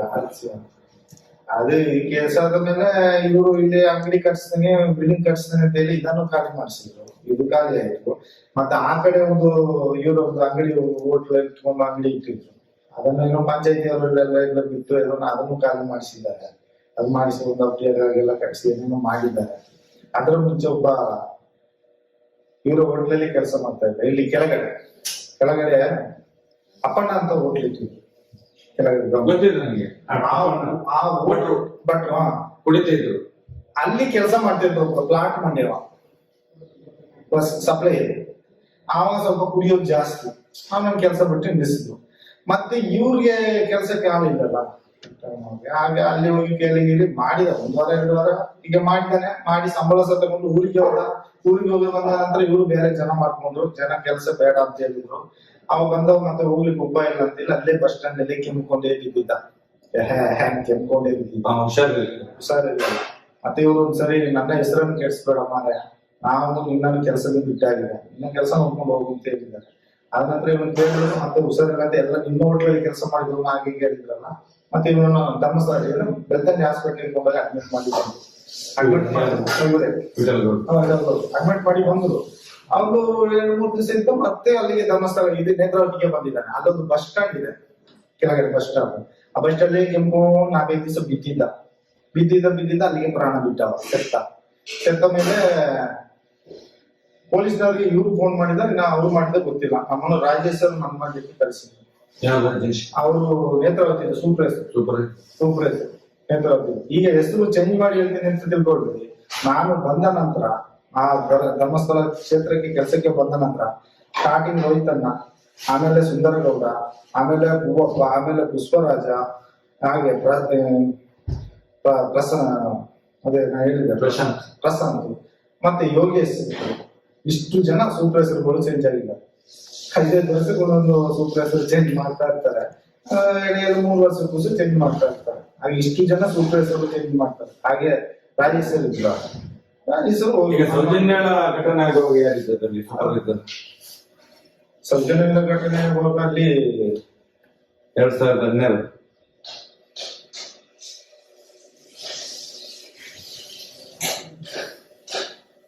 ಅಲ್ಲಿ ಯೋಗೇಶ್ ಶೆಟ್ರು ಇದ್ರು. ಯೋಗೇಶ್ ಶೆಟ್ರು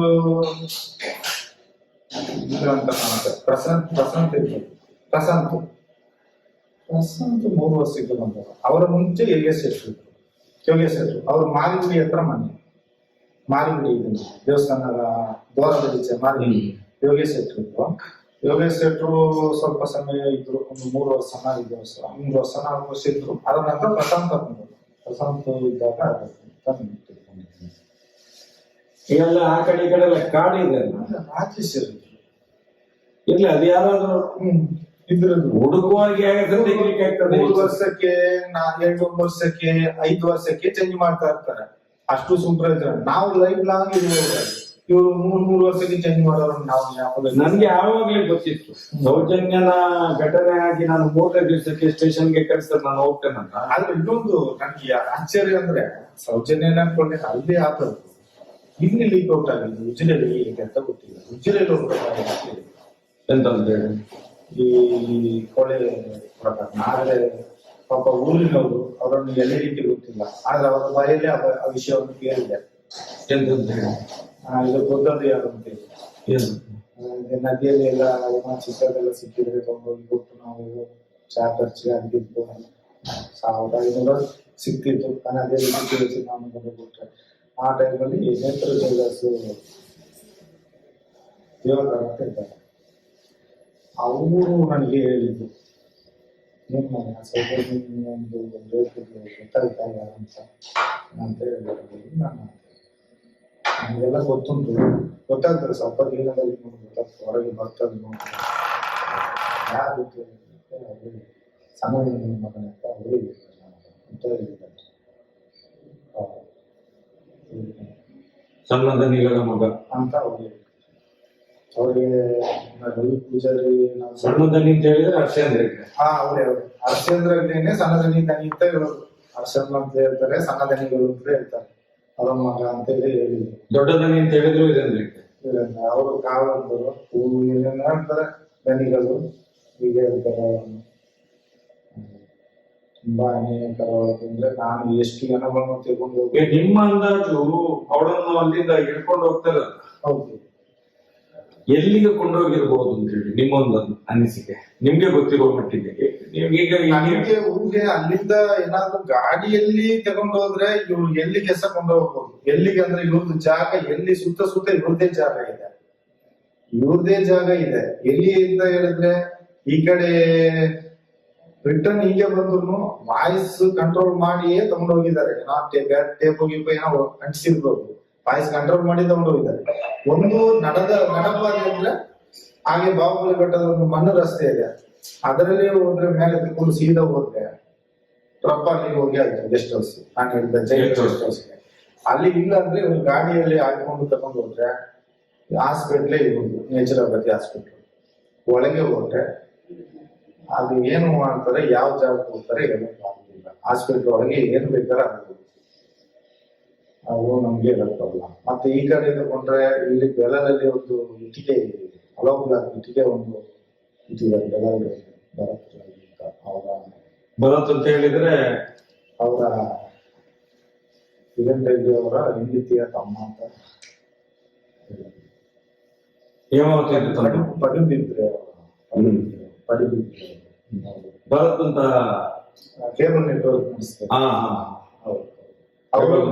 ಅವರು ಸಾಯಂಕಾಲ ಟೈಮಿಗೆ ಮಾಡ್ಕೊಂಡು ಬರ್ತಾರೆ 3 ಗಂಟೆಯಿಂದ ಒಂದು ಬಂದು ಎಲ್ಲಿಗೆ ನೇತ್ರಾವತಿ ಆ ನೇಚರ್ ಹಾಸ್ಪಿಟಲ್ ಬರ್ತಾರೆ, ಧರ್ಮಸ್ಥಳದಿಂದ ನಡ್ಕೊಂಡು ಬರುವಂಥದ್ದು.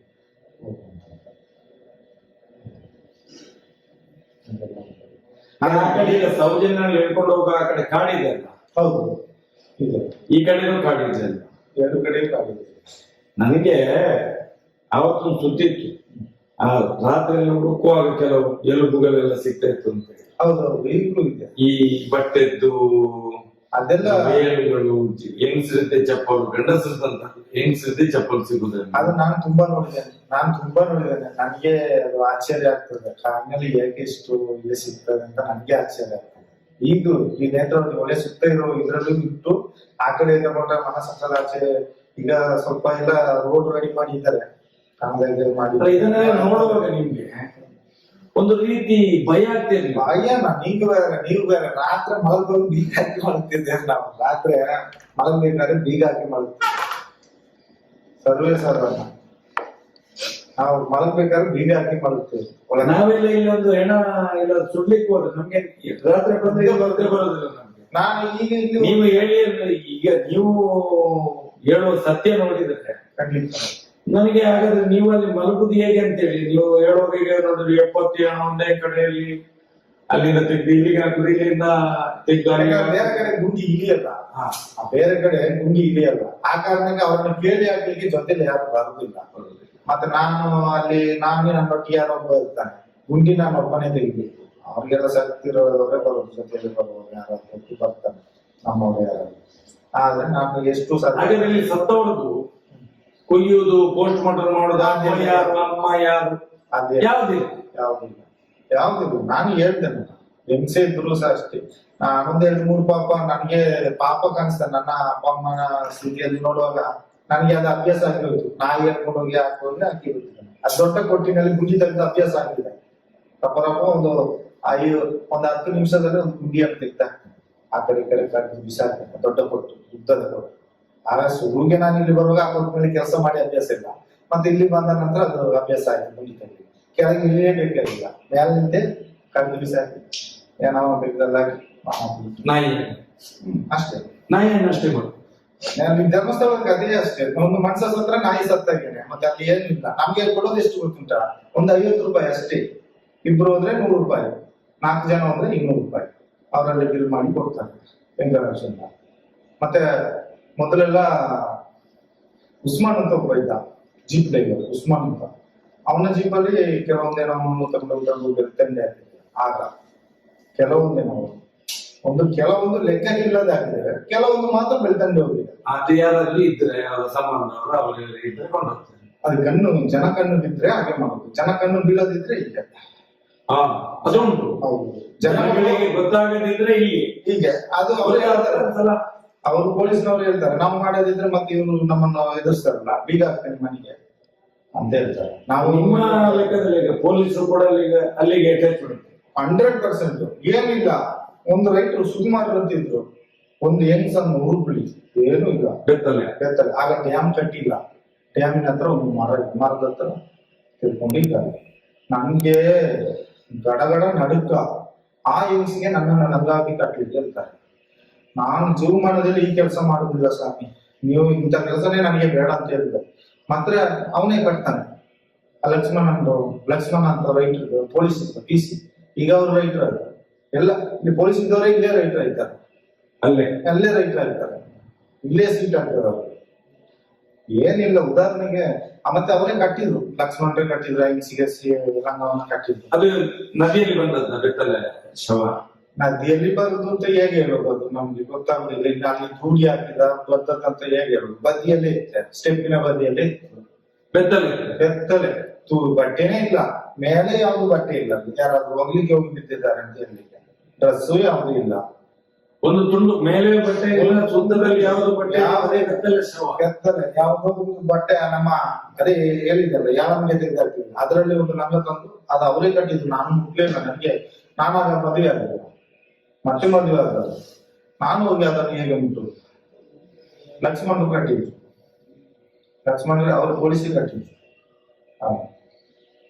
ನಾನು ನಿಮ್ಗೆ ಈಗ ಅನಿಸ್ತದೆ ಈ ಸತ್ಯ ಹೇಳುವಾಗ. ಈಗ ಹೆಣಗಳು ಕಮ್ಮಿ ಅಂತ ಅನಿಸ್ತದೆ. ನನಗೆ ಗೊತ್ತಿದ್ದ ಮಟ್ಟಿಗೆ ಅಲ್ಲಿ ಕೆಲಸ ಮಾಡುವವರು ಸಹ ಇರ್ತಾರೆ, ಈಗ ಹೆಣ ಬೀಳುದಿಲ್ಲ ಅಂತ. ನಾನು ಇರುವಾಗ ಒಂದು ದಿನಕ್ಕೆ 4 ತೆಗಿತಿದ್ದೆ. ನೀವೀಗ ಅಲ್ಲಿನ ಕೆಲಸ ಬಿಟ್ಟು ಎಷ್ಟು ವರ್ಷ ಆಯ್ತು? 2015ರಲ್ಲಿ ನಾನು ಬಿಟ್ಟು ಕೆಲಸ. 2015 ಅಲ್ಲಿ ತನಕ 27 ವರ್ಷ ಕೆಲಸ ಮಾಡಿ. 27 ವರ್ಷ ಕೆಲಸ ಮಾಡಿ ಅಲ್ಲಿ ಧರ್ಮಸ್ಥಳ. 22 ವರ್ಷ. ಈಗ ಈ 2015 ಮೇಲೆ ಬಿಟ್ರಿ? ನಾನು ಬಿಟ್ಟೆ. ನನಗೆ ನೆಮ್ಮದಿ ಸೌಜನ್ಯನ ಘಟನೆ. ಹೌದೌದು. ಅದ ನಂತರ ನಾನು ಕಲಿಸಿದ್ದು ಸೌಜನ್ಯನ ಘಟನೆ 2012. ಹೌದೌದು, ಆಯ್ತು. ಅದ್ರ ಮೇಲೆ 2015 ತನಕ ಎಷ್ಟು ಇಲ್ಲ, ಮತ್ತೆ ಇಲ್ಲ, ಅಷ್ಟಿಲ್ಲ. ಆಗ ನಾನು ಇರುವಾಗಲೇ ಇಲ್ಲ. ನೀವು ಇರುವಾಗಲೂ ಕೂಡ ಇಲ್ಲ. 2012ರಿಂದ ಸೌಜನ್ಯ ಅದೊಂದು ಇನ್ಸನ್ನು ಆ ಡ್ಯಾಮ್ ಇದೆ ನೋಡಿ, ಡ್ಯಾಮ್ ಕಟ್ಟಿ ಆಗಿತ್ತು. ಡ್ಯಾಮಿನ ಯಾವ ಡ್ಯಾಮ್? ನಮ್ಮ ನೀರಿದ್ದು ಇಲ್ಲಿ ಇಲ್ಲ, ಅಲ್ಲಿ ನೇತ್ರಾವತಿ ಹೊಳೆ ಹತ್ರ ಡ್ಯಾಮ್ ಹತ್ರ ಮೀನಿಗೆಲ್ಲ ಬಿಸಾಡ್ತಾರೆ ನೋಡಿ, ಕೋರಿಗೆಲ್ಲ. ಜನಗಳು ಅಲ್ಲಿ ಒಂದು ಇದೆ ಡ್ಯಾಮ್. ಅದು ಬಟ್ಟೆ, ಸೀರೆ ಎಲ್ಲ ಇದೆ, ಲಂಗ ಇದೆ, ಒಳಗಡೆ ಚಡ್ಡಿ ಇಲ್ಲ. ಹೆಂಗಸಿ ಒಂದು 25 ವಯಸ್ಸು ಹುಡುಗಿ. 25. ಮದುವೆ ಆಗಿದೆ? ತಾಳಿ ಗಿಳಿ ಏನಾದ್ರು? ಅದೇನು ಇಲ್ಲ. ಇತ್ತು ಅಂತ ಗೊತ್ತಿಲ್ಲ. ಚೈನೆ ಅಂತಲೂ ಒಂದು ಇತ್ತು ಕರಿಮಣಿಯಾಗಿ. ಚಿನ್ನ ಅಂತಲ್ಲ, ಅದನ್ನು ಪೋಸ್ಟ್ ಮಾರ್ಟಮ್ ಮಾಡಿದ್ರೆ ಅದನ್ನು ಅಲ್ಲಿಗೆ ಹಾಕಿದ್ರು. ಅಲ್ಲಿ ಇತ್ತಲ್ಲ ಆ ಹೆಣವನ್ನು, ಅದನ್ನು ಇಲ್ಲಿ ಜನಗಳು, ಯಾತ್ರಿಕರೆಲ್ಲ ನೋಡ್ತಾರೆ. ಹಾಗೇ ತಗೊಂಡು ಹೋಗ್ಬಿಡು ಅಂತ ಹೇಳಿದ್ರು. ನನಗೆ ಈಜು ಗೊತ್ತು, ಯಾಕಂದ್ರೆ ಅಲ್ಲಿ ಬಿದ್ದ ಹೆಣಗಳು ಯಾರ ಸಾಯ್ತಾರಂದ್ರೆ ಅದು ಹೆಣ ತೆಗೆಯೋದೇ ನಾನು. ಅಲ್ಲಿ ನದಿಯಲ್ಲೆಲ್ಲ ಹೆಣ ಹುಡುಕೋದು ನಾನೇ, ತೆಗೆಯೋದು ನಾನೇ. ಹಾಗೆ ಅದನ್ನ ಹಾಗೇ ಕರ್ಕೊಂಡು ಆಚೆ ದಡಕ್ಕೆ ಕರ್ಕೊಂಡು ಈಜ್ಕೊಂಡು ಏನೋ ಈಜ್ಕೊಂಡು ತಗೊಂಡು ಹೋಗಿ ಆಚೆ ಆಶ್ರಮ ಇದೆ. ಅದು ಆಶ್ರಮ ಏನೋ ಒಂದು ಆಚಾರ್ಯರು ಅಂತ ಹೇಳ್ತಾ ಇದ್ರು. ಒಂದು ಸ್ವಾಮೀಜಿ ಇದ್ದ ಆಶ್ರಮ, ಚೆನ್ನೈ ಅವರು ಇವ್ರಿಗೆ ಬದು ಕೊಟ್ಬಿಟ್ಟು ಅಂತ ಜಾಗ. ಇವರು ಇಲ್ಲಿಂದ ಉಪ್ಪಿನಕಾಯಿ ಊಟ ಎಲ್ಲ ಕಳಿಸ್ತಿದ್ರು ಸ್ವಾಮೀಜಿ ಅವರಿಗೆ. ಮತ್ತೆ ಅವರು ಸಾಯುವಾಗ ಇವರೇ ದಫನ್ ಮಾಡಿದ್ರಲ್ಲ ಅಲ್ಲೇ.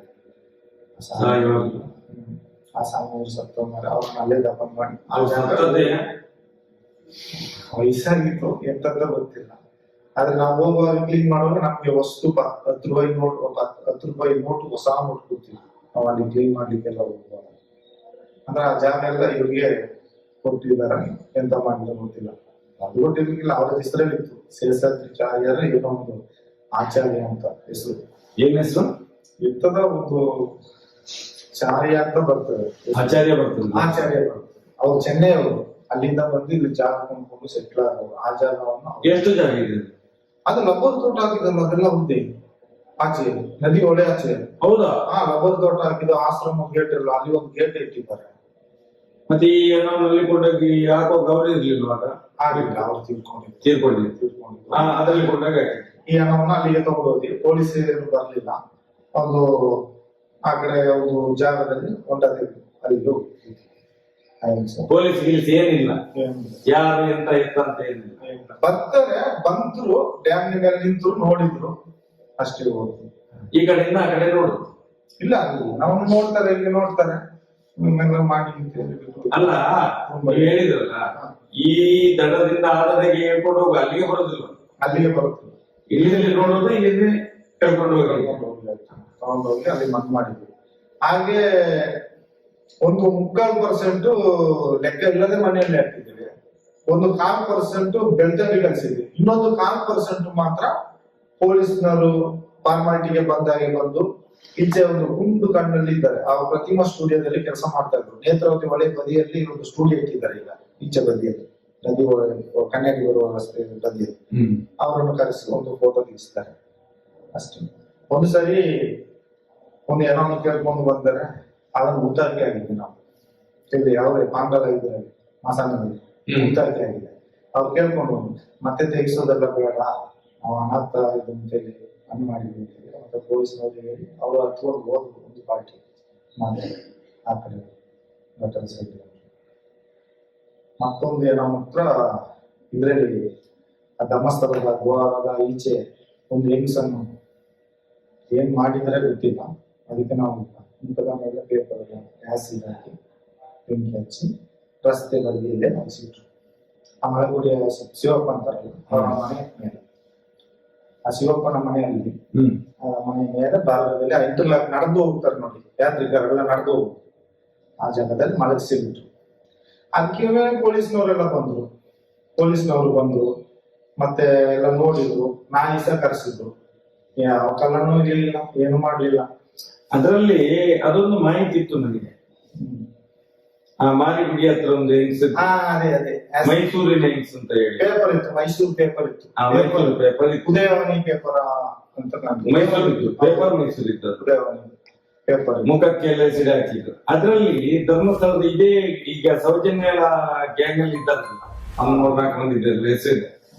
6-7 ಮಂದಿಯನ್ನು ಸ್ಟೇಷನ್ ಅಲ್ಲಿ 8-9 ಮಂದಿಯನ್ನು ಸ್ಟೇಷನ್ ಅಲ್ಲಿ ಕೂರಿಸಿ ಮತ್ತೆ ಒಳಗಡೆಯಿಂದೆಲ್ಲ ಫೋನ್ ಬಂದಾಗ ಬಿಟ್ಟಿದ್ರು ಅಂತ ಹೇಳಿ ಇದೇ ಕೇಸಲ್ಲಿ ಅದು ಹೇಳ್ತಾರೆ. ಅದು ಅಲ್ಲಿ ಬೀಟಿನಿಂದ ಫೋನ್ ಬಂದ್ರೆ ಮುಗಿತು. ಅಲ್ಲ ನಿಮ್ಗೆ ಯಾವ ವಿಷಯ ಗೊತ್ತಿದ್ಯಾ? ಅದು ಸರಿ ಗೊತ್ತಿಲ್ಲ. ಊರಿಗೆ ಗೊತ್ತಿದೆ, ಗೊತ್ತಿದೆ ಗೊತ್ತಿದೆ. ಊರಿನವರಿಗೆ ಇವರನ್ನು ಒಳಗೆ ಹಾಕಿದ್ದು ಗೊತ್ತಿದೆ. ಊರಿನ 9 ಮಂದಿಯನ್ನು ಒಳಗೆ ಹಾಕಿದ್ದು ಗೊತ್ತಿದೆ. ಅದರಲ್ಲಿ ಈ ಟೀಮ್ ಇರುವುದಿಲ್ಲ, ಸೌಜನ್ಯಳ ಅತ್ಯಾಚಾರ ಕೊಲೆ ಮಾಡಿದ್ರು ಹೌದು, ಅದೇ ಟೀಮಿನವರು ಇದ್ದದ್ದು ಅಂತ ಹೇಳಿ ಊರಿನವರು ಮಾತಾಡ್ತಾರೆ. ಆ ವಿಷಯ ನಿಮ್ಗೆ ಗೊತ್ತಿದೆ. ಹೆಚ್ಚು ಅವನ ಆಟದಲ್ಲೇ ತರುದು. ಅವನೊಂದು ಗುಡುಗುಡು ಆಟವನ್ನು ಇಟ್ಕೊಂಡಿದ್ದಾನೆ, ಯಾವುದು ಉದಯ್ ಜೈನ್ ಅಂತ. ಅವನ ಆಟದಲ್ಲಿ ಅವನಿಗೆ ಹೆಂಗಸರು ಚಟ ಅಂದ್ರೆ ಭಯಂಕರ. ಅಲ್ಲಿ ಬಾಹುಬಲಿ ಬೆಟ್ಟದಲ್ಲಿ ಪಾರ್ಟಿ ಅಂತ ಇಲ್ಲಿ ಬಿಡ್ತಾನೆ, ಆಟವನ್ನ ಅಲ್ಲಿ ನಿಲ್ಲಿಸ್ತಾನೆ, ಸುಮ್ಮನೆ ಆಡಿಸ್ಕೊಂಡು ಕೂತ್ಕೊಳ್ತಾನೆ, ಕಟ ಕಟ ಕಟ ಕಟ ಅಂತ. ಯಾರು ಕೇಳುವುದಿಲ್ಲ. ಅವನು ಆಟದಲ್ಲಿ ಕೂತ್ಕೊಂಡೇ ಆಡಿಸ್ತಾ ಇರ್ತಾನೆ. ನಾನು ತುಂಬಾ ಸರಿ ನೋಡಿದೆ, ಹತ್ರದಿಂದ ನೋಡಿದ್ದೇನೆ.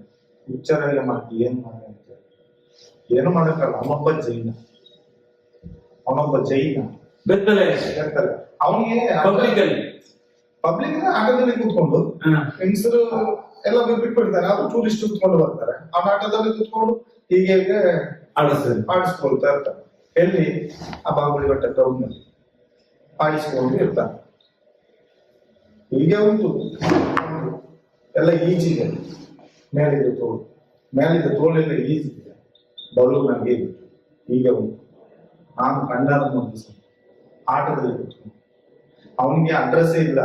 ಇವಾಗ ಈ ಸೌಜನ್ಯನ ಕೇಸಲ್ಲಿ ದತ್ತು ಮಗನಾಗಿ ಒಳ್ಳೆ ಡ್ರೆಸ್ಸು ವೇಸ್ಟ್ ಎಲ್ಲ ಕೊಟ್ಟು ಹೋಗಿದ್ದಾರೆ. ಅವನ ಜೀವನದಲ್ಲಿ ಅದೆಲ್ಲ ಮಾಡಿರೋದಿಲ್ಲ. ಅವನಿಗೆ ಒಂದು ಪಂಚೆ ಗಿಂಚೆ ಉಟ್ಕೊಳ್ತಾನೆ, ಎಲ್ಲ ಬ್ಯಾಂಕ್ ಇಟ್ಟಿದ್ರು ಗಿಂಚ ಇಟ್ಕೊಂಡು ಅವನಿಗೆ ಟವಲ್ ಮೇಲೆ ಮನೆ ಮಾಡ್ಕೊಂಡು ಹೀಗೆ ಆಡಿಸ್ಕೊಂಡು ಅವ್ನು ಹೊಡೆಯೋದೇ ಕೆಲಸ ಕೈಯಲ್ಲಿ. ಅವನಿಗೆ ಎಡೆಯಲ್ಲೆಲ್ಲ ಒಂದು ಮದುವೆ ಮಾಡಿದ್ರು. ಮದುವೆ ಮಾಡಿ ಒಂದು ದಿವಸನ ನೈಟ್ ಇದ್ದದೇನೋ ಹುಡುಗಿಯನ್ನ ಎಂತ ಮಾಡಿದಾಗಂತಿಲ್ಲ, ಹಾಕಿದ ಚಿನ್ನವನ್ನೆಲ್ಲ ಎತ್ಕೊಂಡು ಓಡಿದ್ದಾರೆ.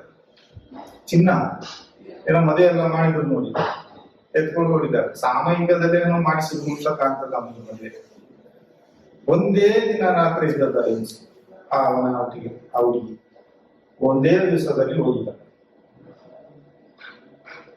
ಧರ್ಮಸ್ಥಳದಲ್ಲಿ ಇದ್ರೆ ಕಾಮುಕ ಅವನಷ್ಟು ಕಾಮುಕ ಯಾರಿಲ್ಲ ನನಗೆ ಗೊತ್ತಿದ್ದ. ಮತ್ತೆ ನನ್ನ ಎದುರಲ್ಲಿ ಯಾರು ಮಾಡೋದು ಹೊಡಿತಾನೆ. ಅವನನ್ನು ಬಿಚ್ಚಿಸಿ ನೋಡಿದ್ರು ಸರಿ, ಅವನು ಮೇಲೆ ಇದ್ರಲ್ಲ ಜಾರಿದೆ, ಹೀಗೆ ಎತ್ತಿದ್ದಾನೆ ಬಾಲುನ, ಹೀಗೆ ಉಂಟು. ನಾ ಕಣ್ಣಾರ ನೋಡಿ, ನಾನಲ್ಲಿ ಕಸ ಬಿಡಿಸ್ತೀನಿ. ನನ್ನ ಹೆಂಡತಿ ಅಷ್ಟು ದೊಡ್ಡ ಕಾಮುಕ, ನಂಬರ್ 1 ಕಾಮುಕ, ನಂಬರ್ 1 ಕಾಮುಕ. ಧರ್ಮಸ್ಥಳದಲ್ಲಿ ಒಂಟಿ ಹೆಂಗಸು ಸಿಕ್ಕಿದ್ರೆ ಅವನು ಏನು ಮಾಡ್ತಾನೆ? ಹೌದಾ? ಸತ್ಯ. ಹೇಗೆ ಬೇಕಾದ್ರೆ 2 ಸರಿ ಆಟ ಹೋಗಿ ರಿಟರ್ನ್ ಬಂದು ಮಾತಾಡಿಸ್ತಾನೆ. ಈಗ ನೀವು ಇದನ್ನು ನಮ್ಮ ಹತ್ರ ಹೇಳಿದ್ರಿ. ಈಗ ಹೌದು, ಈ ಸತ್ಯ ಸತ್ಯ. ಅಷ್ಟು ಸತ್ಯ ನಾವೀಗ ಈ ಮಾಹಿತಿಗಳನ್ನು ಪೊಲೀಸ್ನವರಿಗೆ, ಈ ಕೋರ್ಟಿಗೆ, ಮತ್ತೆ ದೊಡ್ಡ ದೊಡ್ಡ ಐಆರ್ ಆಫೀಸರ್ಗಳಿಗೆಲ್ಲ ಕೊಡ್ತೇವೆ. ಇಂಥ ಸಾಕ್ಷಿಗಳಿದೆ ಧಾರಾಳ ಕೊಡಿ. ಇದ್ದದ್ದು ಸತ್ಯ ನಾನು ಹೇಳ್ತೇನೆ, ನನಗೆ ಗೊತ್ತಿದ್ದ ಸತ್ಯ. ನನ್ನ ಮಗಳು ಬೇರೆ ಅಲ್ಲ, ಅವರ ಮಗಳು ಬೇರೆ ಅಲ್ಲ. ಆದ್ರೆ ಒಂದು ಮಗಳು ಜೀವ ಹೋದಕ್ಕಾಗಿ ನಾನು ಕೊಡ್ಲಿಲ್ಲ. ದೇವಸ್ಥಾನದಲ್ಲಿ ನಡೆದ ಸತ್ಯ, ನನ್ನ ಮುಂದೆ ನಡೆದ ಸತ್ಯ ನಾನು ಹೇಳ್ತೇನೆ. ಒಂದು ಸೌಜನ್ಯನಿಗೆ ನ್ಯಾಯ ಸಿಗ್ಬೇಕು ಅನ್ನೋ ಉದ್ದೇಶದಲ್ಲಿ ನಾನು ಈ ಮಾತು ಹೇಳ್ತಾ ಇಲ್ಲ. ಯಾಕಂದ್ರೆ ನನ್ನ ಮುಂದೆ ನಡೆದ ಸತ್ಯ ಇದೆ, ಆ ಉದ್ದೇಶ. ಅಲ್ಲಿ ಇವರು ಇದನ್ನು ಮಾಡಿದ್ದಾರೆ ಅಂತ ಒಬ್ಬ ಸತ್ತ ಹೇಳಿ ಸತ್ತ ನನ್ನ ಹತ್ರ. ನಿಮ್ಗೆ ಸತ್ಯ ಹೇಳಲಿಕ್ಕೆ ಹೆದರಿಕೆ ಇಲ್ಲ. ಸತ್ಯ ಅಂದ್ರೆ ನನಗೆ ಭಯ ಇಲ್ಲ, ನನ್ನನ್ನೇನು ಗೊಂದಾಗ್ತಾರ ಇದ್ದದನ್ನೇ ನಾನು ಹೇಳ್ತೇನೆ. ಆದ್ರೆ ಅವನು ಮಾಡಿದೌದಲ್ಲ, ನನ್ನ ಇದ್ರಲ್ಲಿ ಅಷ್ಟು ಮಾಡಿದ ಅವನು ಇಟ್ಕೊಂಡು ಆಡಿಸ್ತಾನೆ. ಈಗ ಇಟ್ಟಿದ್ದಾನೆ ಅವನು, ಗೊತ್ತುಂಟ? ನೀವು ಕಣ್ಣಲ್ಲಿ ನೋಡಿದ್ರೆ ಹೇಳ್ತೀರಿ, ಬೆತ್ತದಲ್ಲಿ ನೋಡಿದ್ರು ಪಾಪ ಇಲ್ಲ, ಹಾಗೆ ಇಟ್ಟಿದ್ದಾನೆ ಅವನು. ದೇವರ ಸತ್ಯ ಹೇಳ್ತಾರೆ. ಬಾಹುಬಲಿ ಬೆಟ್ಟದ ನಾನು ಅದಕ್ಕೆ ಭಾಗ್ಯ ಆಟದವರೆಲ್ಲ ಇಲ್ಲಿ ನಿಲ್ಲಿಸಿ ಆಟವನ್ನು ಅವರಷ್ಟೇ ಅವ್ರು ಇರ್ತಾರೆ, ಅವ್ರ ಆತರ ಕೆಲಸ ಮಾಡ್ತಾರೆ. ಆದ್ರೆ ಇವ ಮಾತ್ರ ಇಟ್ಕೊಂಡು ಒಪ್ಕೊಳ್ತಾನೆ. ಕೇಳುವುದಿಲ್ಲ. ಅವ ಏನ್ ಗೊತ್ತಾ, ಅಡ್ರೆಸ್ ಕೇರಳ ಅಡ್ರೆಸ್ ಅವ್ನು ಯಾರಿಗೆ ಗೊತ್ತಾ ಏನು ನನಗೆ ಗೊತ್ತಿಲ್ಲ. ತಂದೆ ಇರ್ಬೇಕು, ತಾಯಿ ಇರ್ಬೇಕು, ಅದು ಅವನ ಪರ್ಸನ್. ನಾವು ಹೊರಊರಿನವರು, ನಮ್ಗೆ ಅಷ್ಟು ಅಡ್ರೆಸ್ ತಿಳ್ಕೊಳ್ಳೋಷ್ಟು ಶಕ್ತಿ ಇಲ್ಲ. ಆದ್ರೆ ಇವಾಗ ಏನ್ ಮಾಡ್ತಿದ್ರೆ, ಪ್ರತಿಮಾ ಸ್ಟುಡಿಯೋ ಇದೆ ನೋಡಿ, ಅಲ್ಲಿ ಬಂದು ನೈಟ್ ಮಲ್ಕೊಳ್ತಾನೆ. ಹಗಲು ರಾತ್ರಿ ಎಲ್ಲ ಆಟೋ ಓಡಿಸ್ತಾನೆ, ಅಲ್ಲಿ ಬಂದು ಕೂತ್ಕೊಳ್ತಾನೆ, ಬೆಳಿಗ್ಗೆ ಎದ್ರೆ ಆಟೋ ಓಡಿಸ್ತಾನೆ. ಇದೇ ಕೆಲಸ. ಇದು ಬಿಟ್ರೆ ಅವನಿಗೆ ಕ್ಯಾರಫಲ್ ಉಬ್ಬತ್ತೆ, ಎಲ್ಲಿ ಆಟೋದಲ್ಲೇ ಮಲ್ಕೊಂಡಿದ್ದೆ ಒಳ್ಳೆ. ಆದ್ರೆ ಈಗ ನೋಡಿದ್ರೆ ಬೀದಿನಲ್ಲಿ ದತ್ತುಪುತ್ರನಾಗೆ ಕಾಣ್ತಾನ. ಭೇಟಿ ಎಲ್ಲ ಕೊಡುವಾಗ ನಾನು ಸಹ ನೋಡ್ತೇನೆ, ಅದು ಇದ್ರಲ್ಲಿ ಆ ನ್ಯೂಸಿನಲ್ಲಿ ಎಲ್ಲ ನೋಡುವಾಗ ಏನಪ್ಪ ಇವನನ್ನು ಕೊಂಡ್ಕೊಂಡ್ರ ದತ್ತಿಗೆ ಅಂತ ನಾನು ನೋಡುದು. ಅವನು ಚಪ್ಪಲಿ ಬಿಡುವ ಜಾಗದಲ್ಲಿ ಸಹ ಬಿಟ್ಟಿಲ್ಲ ಅವನು. ಆದ್ರೂ ಅಷ್ಟು ಒಂದು ಜಾತಿ ವಿಷಯದಲ್ಲಿ ಮೇಲೆ ಹೋಗಿದ್ದಾನೆ, ಏನೋ ಗೊತ್ತಿಲ್ಲ, ಅಷ್ಟು ಕಾಣ್ತಾನೆ. ಈಗ ಏನಿಲ್ಲ, ಪ್ರಮೋಷನ್ ಇಂತ ಕೆಲಸ ಮಾಡಿದ್ರೆ ಪ್ರಮೋಷನ್. ಇಲ್ಲಿ ಬಂದು ಉಜಿರೆಯಲ್ಲಿ ನನ್ನ ಒಬ್ಬ ಕೆಲಸ ಮಾಡ್ತಾನೆ, ಕನಸು. ಅವನು ಇರೋದು ಒಂದು ಕಡೆ ಬಾಡಿ, ಅವನ ಜೀವನಕ್ಕೆ ಮಾಡ್ತಾನೆ. ನಾನು ಬೇರೆ ಕಡೆ ಇದ್ದೆ. ಅವನ ಹೋಗಿ ಕೇಳಿದ, ನೀವು ವಿಟಮಿನ್ ಅಂಗಡಿ ಮೇಲೆ ಒಂದು ಏನೋ ಉದ್ದಾಗಿದ್ರಲ್ಲ, ಅದು ಯಾರೆಲ್ಲ ಇತ್ತು? ನೀವು ನಾ ಸಣ್ಣ ಮಕ್ಕಳಿಗೆಲ್ಲ ದುಡ್ಡಿಸ್ಕೊಡ್ತೀನ, ನಾನು ದುಡ್ಡು ತೆಗಿಸ್ಕೊಡ್ತೀನ. ನಾವ್ ಹೇಳ್ದಾಗ ಹೇಳು, ನೀನು ಅವತ್ತು ವಿಟಲ್ ಕಲ್ಲಿದ್ದು ಹಾಕಿ ಚಚ್ಚಿ ಅವನೇ ಮಣ್ಣು ಮಾಡಿದ್ದು ಅಂತ ಹೇಳಿದ್ವಿ. ನಾ ಸಣ್ಣದಾಗ ದುಡ್ಡಿಸ್ಕೊಡ್ತೇನೆ ಅಂತ ಹೇಳಿ ಅವನಿಗೆ ಹೇಳ್ದಾನೆ, ನನ್ನ ಅಣ್ಣನಿಗೆ. ಮತ್ತೆ ಹೇಳಿ ಅವ್ರು ಹೇಳ್ದಾನೆ, ಆ ವಿಷಯದಲ್ಲಿ ನಾನಿಲ್ಲಪ್ಪ, ಅದು ಯಾರಿದ್ರು ಅವ್ರನ್ನ ಕೇಳಪ್ಪ, ನಾನು ಆ ದಿವಸ ಊರಿಗೆ ಹೋಗ್ತೇನೆ, ನನಗೆ ಗೊತ್ತಿಲ್ಲ ಅಂತ ಹೇಳ್ತಾನೆ ಅವನು. ಅದ ನಂತರ ನನ್ನ ನಂಬರ್ ಕೇಳಿದಾನೆ, ಚಿನ್ನ ನಂಬರ್ ಇದ್ರೆ ಕೊಡು ಅಂತ ಕೇಳ್ತಾನೆ 2 ವರ್ಷಗಳು. ಆದ್ರೆ ಅವನಿಗೆ ನಮಗೆ ಜಗಳ ಆಗಿದೆ, ಅವ್ನು ಹೇಳಿದ್ದಾನೆ ನನಗೆ ಗೊತ್ತಿಲ್ಲ ಅಂತ ನನ್ನ ಅಣ್ಣ ಹೇಳಿದ್ದಾನೆ. ನನ್ನ ನಂಬರ್ ಕೊಡು, ಅವನಿಗೆ ಫೋನ್ ಮಾಡ್ಲಿಕ್ಕೆ ಅದು ಅಂತ ಹೇಳಿ ಅವನ ನಂಬರ್ ನನ್ನ ಅಣ್ಣನ ಹತ್ರ ಕೊಟ್ಟು ಹೋಗಿದ್ದಾನೆ. ಇವತ್ತು ನಾನು ಬಂದು ಹೇಳ್ತಾನೆ, ನನ್ನ ಅಣ್ಣ ಹೇಳ್ತಾನೆ, ನೀನ್ ಯಾಕೆ ಬಂದೆ ಮಾಡಿದ್ವಿ, ಬರ್ಬೇಡ ನಾವು ಇನ್ನೂ ಬಂದು ಹುಡ್ಕೊಂಡಿದ್ದಾರೆ ಹಾಗೆ ಹೀಗೆ ಅಂತ ಬೆಳಿಗ್ಗೆ ಹೇಳ್ತಾ ಇದ್ದಾನೆ. ಏನೆಲ್ಲ ಮಾಡ್ತಾರೆ ನನಗೆ ಇದೇ. ಈಗ ನಿಮ್ಮ ಒಟ್ಟಿಗೆ ಒಂದು ಫೋಟೋ ಹಾಕಿ, ನನ್ನ ಒಟ್ಟಿಗೆ ತೆಗೆದದ್ದು ಸರಿ, ನಿಮ್ಮ ಹತ್ರಕ್ಕೆ ಬರೋದಿಲ್ಲ ಸತ್ಯ. ಆದ್ರೆ ಅವರು ಇನ್ನು ಇವತ್ತಿಂದ ನಿಮ್ಗೆ ಏನಾದ್ರೂ ಇಷ್ಟ ಆಯ್ತು ಅಂತ ಹೇಳಿದ್ರೆ ಇವತ್ತು ಕತೆ ಮುಗೀತು. ದೇವರ ಸತ್ಯವಾಗಿ ನಮ್ಮ ಸ್ಥಳದಲ್ಲಿ ಇಷ್ಟು ಸತ್ಯ. ಆದ್ರೆ ನಾನು ಎಷ್ಟು ಜನರನ್ನು ಬದುಕಿಸಿದ್ದೇನೆ, ಅಲ್ಲಿ ಎಷ್ಟು ಜನರನ್ನು ಕಾಪಾಡಿದ್ದೇನೆ, ಅದನ್ನೆಲ್ಲ ನೆನೆಸಿ ನೋಡದೆ ನನ್ನನ್ನು ಬಿಟ್ಟು ಓಡಿಸಿದ್ರು ನೋಡಿ. ಇದು ಕೇವಲ ಸೌಜನ್ಯನ ವಿಷಯದಲ್ಲಿ. ಆದ್ರೆ ಇವರು ಸಾಕ್ಷಿ, ಸುಳ್ಳು ಸಾಕ್ಷಿಯಲ್ಲಿ ನೀನು ಹೇಳಿದಷ್ಟು, ನೀನು ಎಣಿಸಿ ನೋಡಿದಷ್ಟು ಕಾಸು ನಾವು ಕೊಡ್ತೀವಿ, ನಿನ್ ನಮಗೆ ಮೇಲೆ ಎಟ್ಟೆಯವರಿದ್ದಾರೆ, ಕಾಮದವರಿದ್ದಾರೆ, ನೀನ್ ಎದುರುಬೇಡ ಅಂತೇಳಿ ರಾಜೇಂದ್ರ ದಾಸ್ ಹೇಳ್ತಾನೆ. ನಾನು ಇವನಿಗೆ ಸಾಕ್ಷಿಯಲ್ಲಿಗೆ ಹೋಗಿ ನಾನು ಜೈಲಿಗೆ ಹೋದ್ರೆ ಈ ದುಡ್ಡು ಯಾರು ತಗೊಳ್ಳೋದು ಸ್ವಾಮಿ? ನನ್ನ ಹೆಂಡತಿ ಮಕ್ಕಳನ್ನ ಯಾರು ನೋಡ್ದೆ? ಈ ಅದಕ್ಕೆ ಬುದ್ಧಿ ಕೊಟ್ಟು ನಾನು ಊರು ಬಿಟ್ಟು ಓಡಿಸಿದ್ದೆ. ದೇವರು ನನ್ನನ್ನು ಕಾಪಾಡಿ ಇವರ ದೃಷ್ಟಿಯಲ್ಲಿ ಸಿಕ್ಕಬಾರ್ದು ಅಂತ. ಅವರು ನಾರಾಯಣನ ಜೊತೆ ಕೊಂಡ್ರಲ್ಲ, ಆ ಇವರು ಆಣೆ ಹೋಗ್ತಾರೆ, ಅವನನ್ನು ನಾನು ಎಷ್ಟು ನೋಡ್ತಿದ್ದೀನಿ ಪಾಪ, ನಾನು ಎನಿಸಿದ್ರೆ ಭಯ ಆಗ್ತದೆ. ಆ ಚಂದ್ರಶೇಖರ್ ಭಟ್ರು ಅಂತ ಒಬ್ಬರಿದ್ದಾರೆ ಎಂಬರಾಕ್ಸ್ ಅಲ್ಲಿ, ಅದು ನನ್ಗೆ ಅವ್ರಿಗೆ ಗೊತ್ತಿಲ್ಲ, ಪರಿಚಯ ಇಲ್ಲ. ಅವ್ರು ಹುಚ್ಚ, ಅವನ ಧರ್ಮಸ್ಥಳದೊಳಗೆ ಬರ್ಬಾರ್ದು. ಒಟ್ಟಿ ಅಂತ ನನ್ನೊಟ್ಟಿಗೆ 2 ರೂಪಾಯಿಯನ್ನು ಕೊಟ್ಟು ಓಡಿಸೋದು, ಒಟ್ಟಿಗೆ ಇಟ್ಕೊಂಡು ಓಡಿಸಿ ಬೆತ್ತದಲ್ಲಿ ಹೊಡಿ. ಈಗ ನಿಮ್ಮ ದೃಷ್ಟಿಯಲ್ಲಿ ನಿಮ್ಗೆ ಏನಾದ್ರು ಅದರ ವಿಷಯದಲ್ಲಿ ಗೊತ್ತಿಲ್ಲ? ಈಗ ಟಪಾಲ್ ಮಾಡ್ತಾ ಇದ್ದೀವಿ, ಹೌದೌದು, ಅದಕ್ಕೆ ಏನಾದ್ರು ನಿಮ್ಗೆ ಅದರ ವಿಷಯದಲ್ಲಿ ಗೊತ್ತಿದೆ? ಅದ್ರ ವಿಷಯದಲ್ಲಿ ಅಂದ್ರೆ ಅವತ್ತು ಸಾಯಂಕಾಲ ನಾವು ಗಣಪತಿ ಕೂರಿಸಿದ್ದಾರೆ ಹೊಸ ಬಸ್ ಸ್ಟ್ಯಾಂಡ್. ಗಣಪತಿ ಕೂರಿಸಿ ನಾವೆಲ್ಲ ಹೋಗಿ, ನನ್ನ ಅಣ್ಣನ ಮಗಳು ನಾನು ಎಲ್ಲ ನೋಡ್ಕೊಂಡು ಬರುವಾಗ ಅವ್ರಿಗೆ ಒಂದು ಅಭ್ಯಾಸ ಉಂಟು, ಯಾರು ಆಸಕ್ತವ್ರು ನಾರಾಯಣ ಅಂತಾರಲ್ಲ, ಅವ್ರಿಗೆ ಯಾವಾಗ್ಲೂ ಒಂದು ವಾಚನ ತಗೊಂಡು ಹೀಗೆ ಸ್ಟೈಲ್ ಮಾಡೋದು, ಅದು ಅವ್ರದ್ದು ವೃತ್ತಿ, ಅವ್ರದ್ದು ಅಭ್ಯಾಸ. ಒಂದು ಪಂಚೆ ಗಿಂಚೆ ಡೀಸೆಂಟ್ ಇಟ್ಕೊಂಡು ಅವರಲ್ಲಿ ಒಂದು ಹಾಗೆ ಮಾಡುವಾಗ ಇವ್ರಿಗೆ ಏನೋ ಒಂದು ಲಂಚು ಧರ್ಮಸ್ಥಳದವ್ರಿಗೆ ಒಡ್ಡಿ ಅಂತ. ಮತ್ತೆ ಅಲ್ಲಿಗಟ್ಟಿ ಹತ್ರ ಪೂಜೆ ಆದ್ರೆ, ಅಲ್ಲಿ ಸರಾವತಿ ಹತ್ರ ಅಲ್ಲಿಗಟ್ಟಿ ಹತ್ರ ಇರ್ತಿದ್ರು, ಅಲ್ಲಿ ಕೂಡ ಆಟೋದಲ್ಲಿ ಹೋಗಿ ಹೊಡೆದು ಕರ್ಕೊಂಡ್ ಬಂದು ಬಸ್ ಹತ್ತಿ ಕಳ್ಸಿರ್ತೇವೆ. ಬಸ್ ಹತ್ತಿ ಕಳ್ಸಿದ್ದೇವೆ ಸಾಕಷ್ಟು ರಾಜ. ಒಂದು ದಿವಸ ಅಲ್ಲೇ ಇದ್ದಾಗ ನಾರಾಯಣನವರು. ಆಮೇಲೆ ಗೊತ್ತ ಅವ್ರ ಊರಿನವರು, ನನಗೆ ಗೊತ್ತಿಲ್ಲ ಅವ್ರ ಊರಿನವರು ಅಂತ. ನಿಮ್ಗೆ ಧರ್ಮಸ್ಥಳದವರಂತ ಗೊತ್ತಿಲ್ಲ, ಒಂದು 150 ವರ್ಷದಿಂದ ಇಲ್ಲೇ ಇದ್ದಾರೆ ಅಂತ ಹೇಳಿ ವಿಷಯ ಗೊತ್ತಿಲ್ಲ. ಇವ್ರು ಹೊಡೆಗೆ ಕೇಳಿದ್ರು ನಾವು ರೂಪಾಯಿನ ಒಟ್ಟಿಗೆ ಸೇರಿ ಹೊಡೆದದ್ದೆ, ಬೆತ್ತದಲ್ಲಿ ಬೇಡ ಹೊಡೆದದ್ದೆ. ತುಂಬಾ ಹೊಡಿತಾ ಇದ್ರಿ. ಮತ್ತೆ ನನಗೆ ಗೊತ್ತಿದ್ದ ವಿಷಯ ಅಂದ್ರೆ ನಿಮ್ಮ ಹತ್ರ ಯಾರು ಉಳಿಸೋದಿಲ್ಲ ಇವ್ರಿ ಮ್ಯಾನೇಜರ್ ಲಿಂಗರಾಜ್ ಮ್ಯಾನೇಜರ್ ಚಂದ್ರಶೇಖರ್ ಭಟ್ ಧರ್ಮಸ್ಥಳದ ಧರ್ಮಸ್ಥಳ ಇದೆ ಕೆಲಸಗಾರ ಕೆಲಸಗಾರರೇ ಅವರು ಸೇರಿ ಹೊಡಿತಾರೆ. ಮುಂಬೈನವರು ನಾನು ಸೇರಿ ನಾನು ಸಹ ಹೊಡೆಯೋದು ಹುಚ್ಚ ಅಂತ ನನಗೂ ಗೊತ್ತು. ಆದ್ರೆ ಅವ್ರು ಮತ್ತೆ ಇಲ್ಲಿಗೆ ಬರುವಾಗ ರಿಕ್ಷಾದವ್ರು ಹೇಳಿ ಗೊತ್ತು, ಅವ್ ಇಲ್ಲಿ ಆನೆ ಮೇಯಿಸ್ತಾ ಇದ್ದ ಮಾರೆ, ಊರಿನವ್ರು ಮಾರೆ, ಅವ್ನಿಗೆ ಯಾಕೆ ಹೊಡಿದ್ರು ಹೋಗ್ ಮಾರೆ, ಅವ್ರು ಹೊಡಿತಾರೆ ನಿನ್ನ ಕೆಲಸ ನೋಡ್ಕೊಂತ ನಮ್ಗೆ ಹೇಳಿದ್ರು. ಆನಂತರ ನಾನು ಸುದ್ದಿಗೆ ಹೋಗ್ತಿಲ್ಲ, ಅವ್ರೇನೋ ಮಾಡ್ಕೊಳ್ಳಿಲ್ಲ. ಅದು ಮತ್ತೆ ಗೊತ್ತಾಯ್ತು ನನಗೆ ಆ ಜಾಗ ಖಾಲಿ ಮಾಡಿಸ್ಲಿಕ್ಕೆ ಅಂತ. ಆ ಜಾಗದಲ್ಲಿ ನಾನು ಹೋಗಿ ನೋಡಿದೆ, ತುಂಬಾ ಜಾಗ ಇದೆ, ಜಮೀನು ಜಾಗ ಮನೆ ಎಲ್ಲ ಇತ್ತು ಪಾಪ, ನೋಡಿದ್ದೇನೆ. ಅವತ್ತು ರಾತ್ರಿ ನಾವು ನೆಂಟರನ್ನ ಊರಿಗೆ ಕಳಿಸ್ಲಿಕ್ಕಿತ್ತು, ಕಲಿಸಿ ನಾವು ಒಂದು 10 ಗಂಟೆಗೆ ಬರುವಾಗ ಅವರನ್ನು ನೋಡಿದ್ದೇನೆ ನಾನು ದರ್ಶನ. ನಾವು ದೇವಸ್ಥಾನ ಗಣಪತಿ ವಿಗ್ರಹದ ನಾವು ನೋಡಿ ಬರುವಾಗ ಅವ್ರು ಸಹ ಅಲ್ಲಿ ಇದ್ರು, ಅವರೆಲ್ಲ ಇಟ್ಕೊಂಡು. ಹಾಗೆ ಅವತ್ತು ಬೆಳಿಗ್ಗೆ ಅವ್ರು ಸತ್ತಿದ್ದಾರೆ ಅಂತ ಅಂದ್ರೆ ಅವ್ರು ಪೂಜೆ ಮಾಡಿ ಬಂದಿದ್ದಾರೆ ನೋಡಿ. ಪಾಪ ಮುಂಚೆನೆ ಅಲ್ಲಿ ರಾಜೇಂದ್ರ ರೈ ಅಂತ ಒಬ್ರು ಇದ್ದಾರೆ, ಅವರು ತೋಟದ ಒಂದು ಸೂಪರ್ವೈಸರ್ ಅಂತ, ಸೂಪರ್ವೈಸರ್ ಮ್ಯಾನೇಜರ್, ಒಂದು ರೈತರು ಹೂವಿನ ತೋಟದ. ಇವರು ಎಂತ ಗೊತ್ತುಂಟ, ಅವಳನ್ನು ಲೈನ್ ನೋಡಿದ್ರು, ಅವರ ತಂಗಿಯನ್ನು. ಮದುವೆ ಆಗಿಲ್ಲ ಹೆಂಗಸಿಗೆ, ಪಾಪ ಆ ಹೆಂಗಸಿಗೆ ಒಂದು 30 ವಯಸ್ಸು ಇರ್ಬೋದು. ಯಾರು ಲೈನ್ ನೋಡಿದ್ರು? ಇವರು BMC ರಾಜೇಂದ್ರ ಲೈನ್ ನೋಡಿದ್ರು. ಇವ್ರಿಗೆ ಸ್ವಲ್ಪ ಅದು ಚಟ ಉಂಟು, ಹೆಂಗಸರು ಹುಚ್ಚು ಉಂಟು ಪಾಪ. ರಾಜೇಂದ್ರ ರೈ ಅವ್ರಿಗೆ ಹೆಂಗ್ ಸ್ವಲ್ಪ ಹೆಚ್ಚು ಉಂಟು ಹೊಡಿತಾ ಇದ್ದಾರೆ. ಮತ್ತೆ ಇವರೇ ಎಲ್ಲ ಏನು ಮಾಡಿದರೆ, ಅವನು ಜಾಗ ಖಾಲಿ ಮಾಡಿದ ಲಕ್ಷಣ ಕಾಣಲಿಲ್ಲ. ಮತ್ತೆ ಕಲ್ಲಿ ತಟ್ಟಿ ಬಂದು ಇಟ್ರು. ಅದೇ ರೀತಿ 3 ವ್ಯಾನ 2 ವ್ಯಾನ ಬಂತು, ಕಪ್ಪು ವ್ಯಾನ ನಾಯಿಗಳನ್ನು ತಗೊಂಡು. ಅದೇ ನಾಟಕ ಮತ್ತೆ ಪುನಃ ಫಸ್ಟ್ ಇಂದ ಅಲ್ಲಿ ಸಹ ಬಂದು ಸುತ್ತಿದ್ರು, ರೌಂಡ್ ಹೊಡೆದ್ರು, ಹೋದ್ರು. ಎಂತ ಕೇಸು ಕಂಡಿರಲಿಲ್ಲ, ಅಷ್ಟಿಗೆ ಮುಗೀತು. ಲಾಸ್ಟಿಗೆ ನೋಡುವಾಗ ಬಿಲ್ಡಿಂಗ್ ಆಗ್ತಾ ಉಂಟಲ್ಲಿ 1 ವರ್ಷದಲ್ಲೇ ಜಾಗ ಆಗುತ್ತೆ ಅಂತೆ. ಅಲ್ಲಿ ಯಾರಿದ್ರು ಅಷ್ಟೇ. ಈಗ ಉಪ ಮ್ಯಾನೇಜರ್ ಅಂತ ಇದ್ರು, ಅವ್ರು ನಮ್ಮ ಸೆಟಲ್ಮೆಂಟ್ ಮಾಡಿ ಕಳ್ಸುವಾಗ ನನ್ನ ಹೇಳಿದ್ದಾರೆ ಒಂದು ಮಾತು, ನೀನು ಸೌಜನ್ಯನ ಪರ ಸೇರಿಕೊಂಡು ಏನೋ ಊರಲ್ಲಿ ಕುತ್ಕೊಂಡಿದ್ದೆ ಅಂದ್ರೆ ನಿನ್ನಿಂದ ಒಂದು ಕೂದಲು ಸಹ ತಿಳ್ಕೊಳ್ಳಿಕ್ಕೆ ಆಗಿಲ್ಲ, ಬಿಡು ಗಾಡಿ ಅಂತ ಹೇಳಿ ನನ್ನ ಎನ್ನಾರು ಗೊತ್ತು. ಆದ್ರೆ ಅದರ ಮುಂಚೆ ಈ ಮಾತಿರೋ ಮುಂಚೆ ಉಡುಪ ರಾಮಕೃಷ್ಣ ಅವ್ರ ಹೆಸರು, ರಾಮಕೃಷ್ಣ ಹೆಸರು.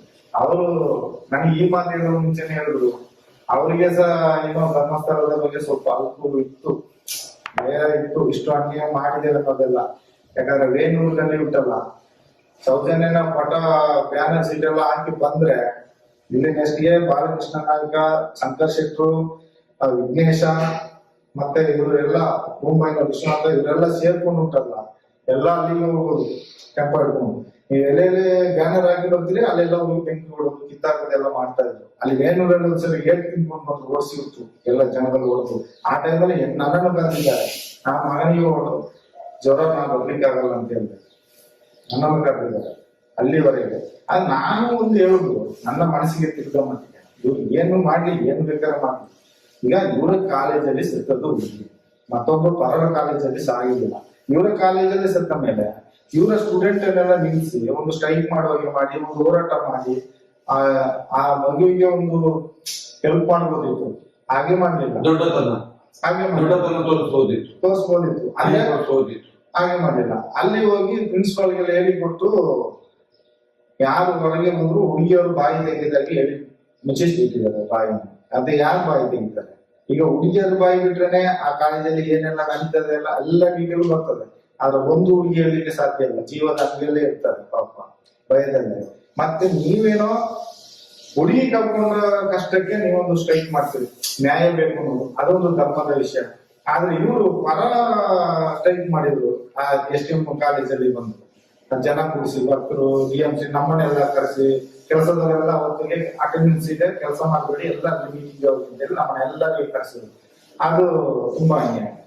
ನೀವು ಮಾಡ್ತೀರಿ ಅಂತ ಅವ್ರು ಮಾಡ್ಬಾರ್ದು, ಅದು ಮಾಡ್ತಾರೆ, ಅದು ನನಗೆ ಆಶ್ಚರ್ಯ.